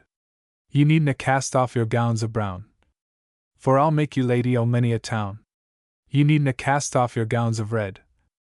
It's only a sham, the begging o' my bread. The bridegroom he had wedded the bride, but young Hindhorn he took her to bed. Edward. The text is that given by Percy in the Relics, 1765, with the substitution of W for initial Chew, and Y for initial Z, as in Young Waters, see page 146. In the 4th edition of the Relics, Percy states that this curious song was transmitted to the editor by Sir David Dalrymple, Bart., late Lord Hyley's. The text. Percy's adoption of antique spelling in this ballad has caused some doubt to be thrown on its authenticity, but there is also a version son Davy, given in his minstrelsy by Motherwell, who, in referring to the version in the Relics, said there was reason for believing that Lord Hyley's made a few slight verbal improvements in the copy he transmitted, and altered the hero's name to Edward, a name which, by the by, never occurs in a Scottish ballad except where allusion is made to an English king. The story has a close parallel in Swedish, the form of the ballad remaining in dialogue. The story. Motherwell points out that the verses of which Edward consists generally form the conclusion of the ballad of the Twa brothers, and also of certain versions of Lizzie Wan, and is inclined to regard Edward as detached from one of those ballads. More probably the reverse is the case, that the story of Edward has been attached to the other ballads. The present version of the ballad exhibits an unusual amplification of the refrain. The story is told in 2 lines of each 8-line stanza, but the lyrical effect added by the elaborate refrain is almost unique. Edward. Why does your brand sae drap why bluid? Why? Edward? Why does your brand sae drap why bluid? And why sae sad gang ye, oh? Oh, I hae killed my hauka sae guid. Mither. Oh, I hae killed my hauka sae guid. And I had nae mair bad he, oh. Your hockey's blood was never sae reed. Edward. Your hockey's blood was never sae reed. My dear son, I tell thee, oh. Oh, I hae killed my reedrown steed. Mither. Oh, I hae killed my reedrown steed. That erst was sae fair and free, oh. Your steed was auld, and ye hae gat mair. Edward. Your steed was auld, and ye hae gat mair. Some other dilly ye dry, oh. Oh, I hae killed my fatter dare. Mither. Oh, I hae killed my fatter dare. Alas! And wae is me, oh! And what 10 pennants will ye dry for that? Edward? And what 10 pennants will ye dry for that? My dear son, now tell me, oh! I'll set my fight in yonder boat. Mither. I'll set my fight in yonder boat. And I'll fare over the sea, oh!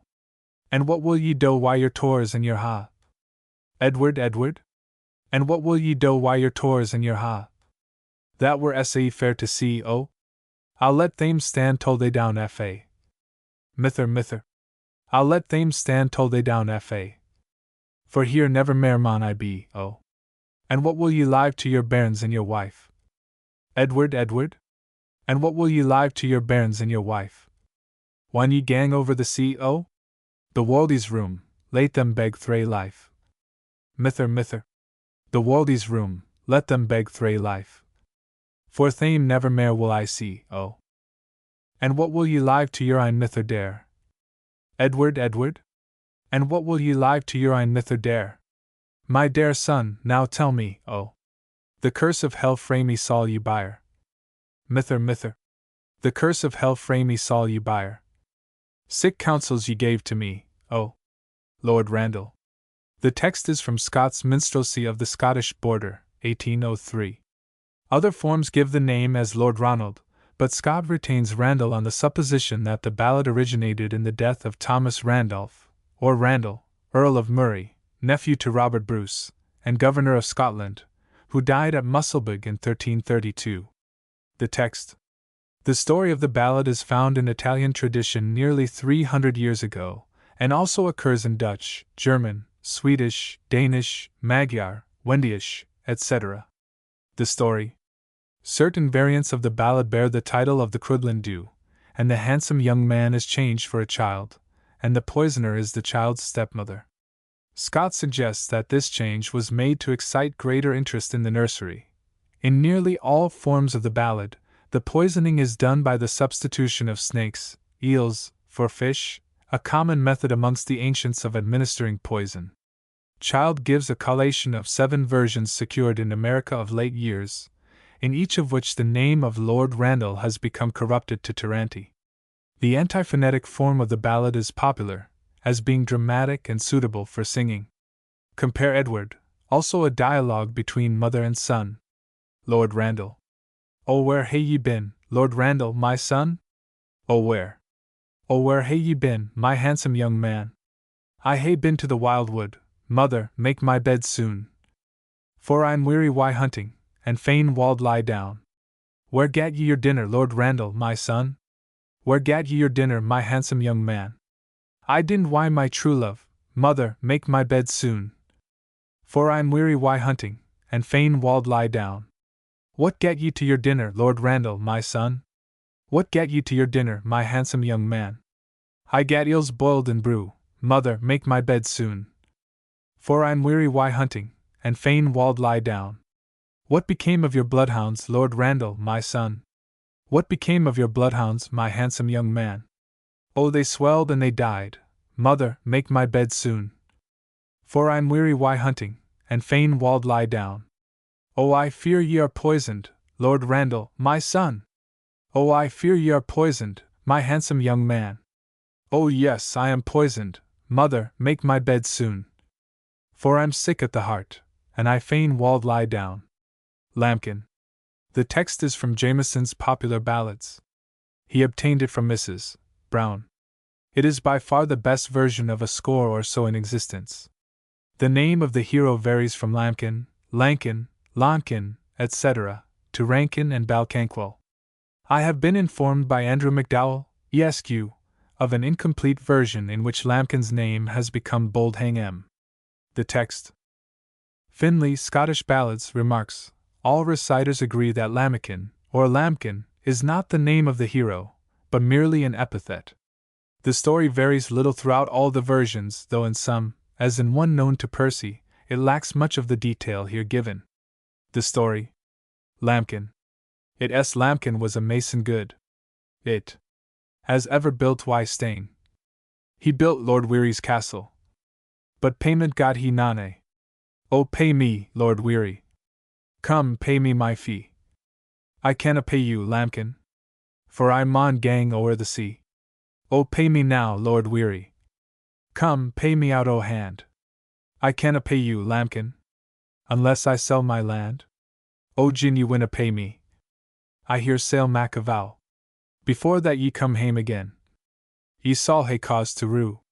Lord Weary got a bonny ship. To sail the sought sea fame. Bade his lady will the castle keep. I till he should come hame. But the new rice was a faw's limmer. As e'er hung on a tree.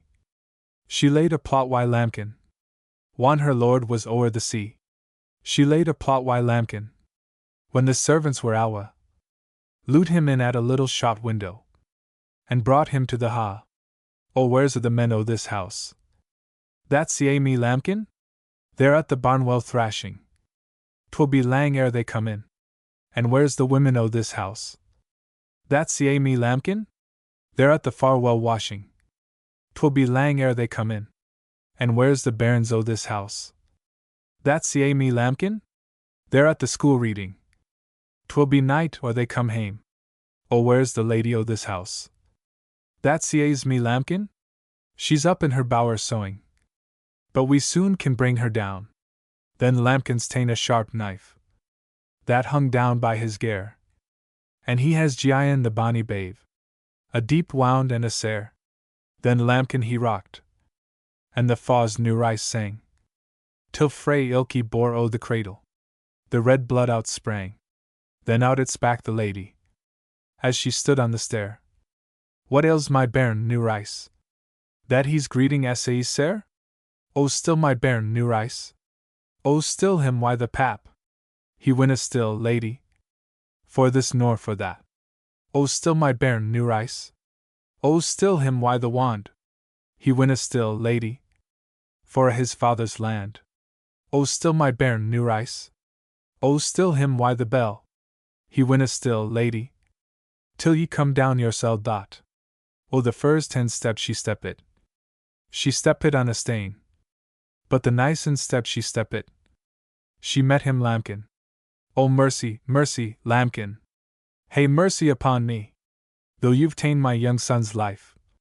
Ye may let missile be. Oh, saul I kill her, new rice? Or saul I lat her be? Oh, kill her, Lambkin. For she ne'er was good to me. Oh, scour the basin, new rice. And mak it fair and clean.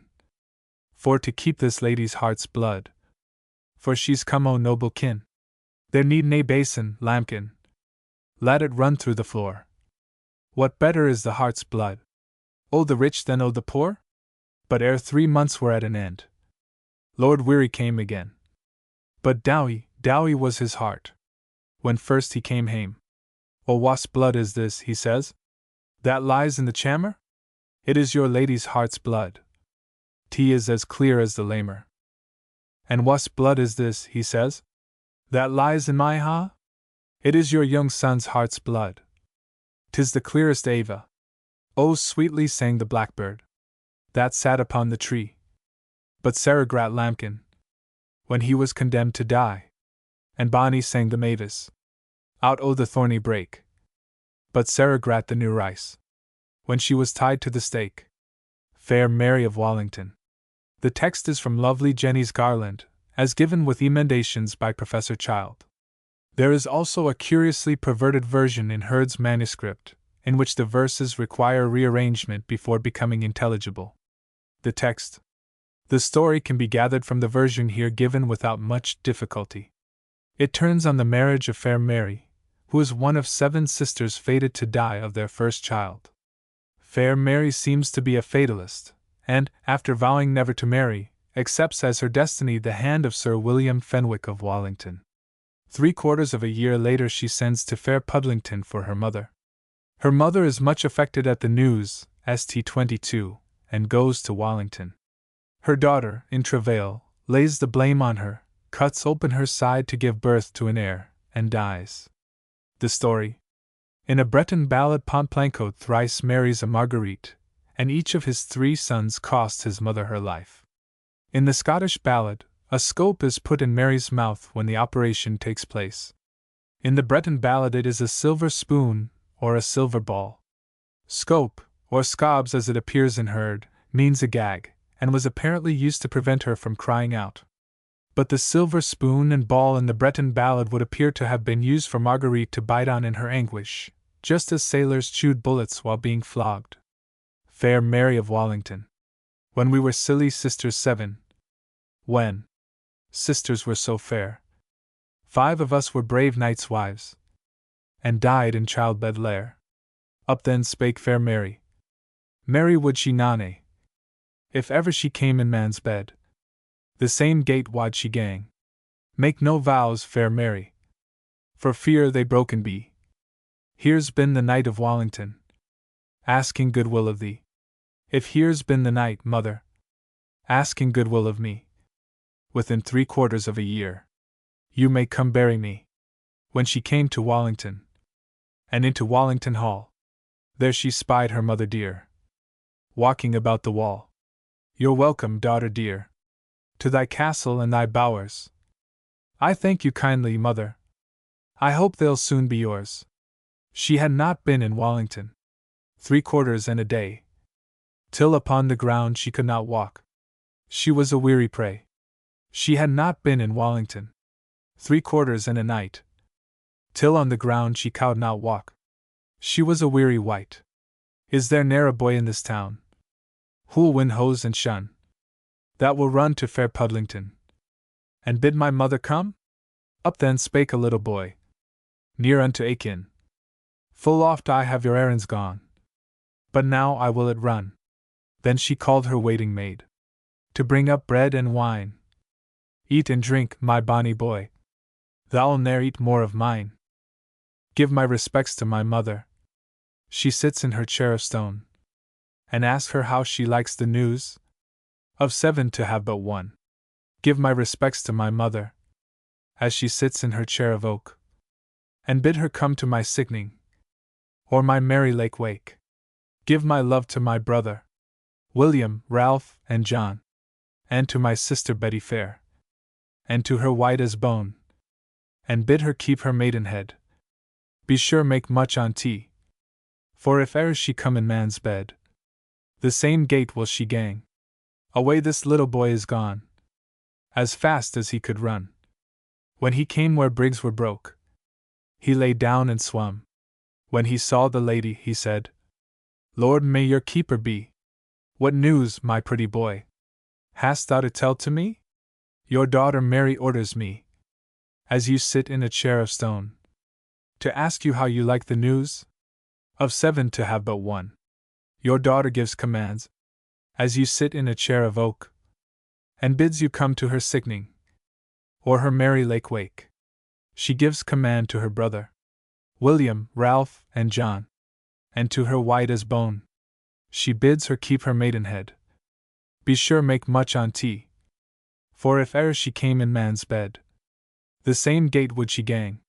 She kicked the table with her foot, she kicked it with her knee, the silver plate into the fire, so far she made it flee. Then she called her waiting maid, to bring her riding hood. So did she on her stable groom, to bring her riding steed.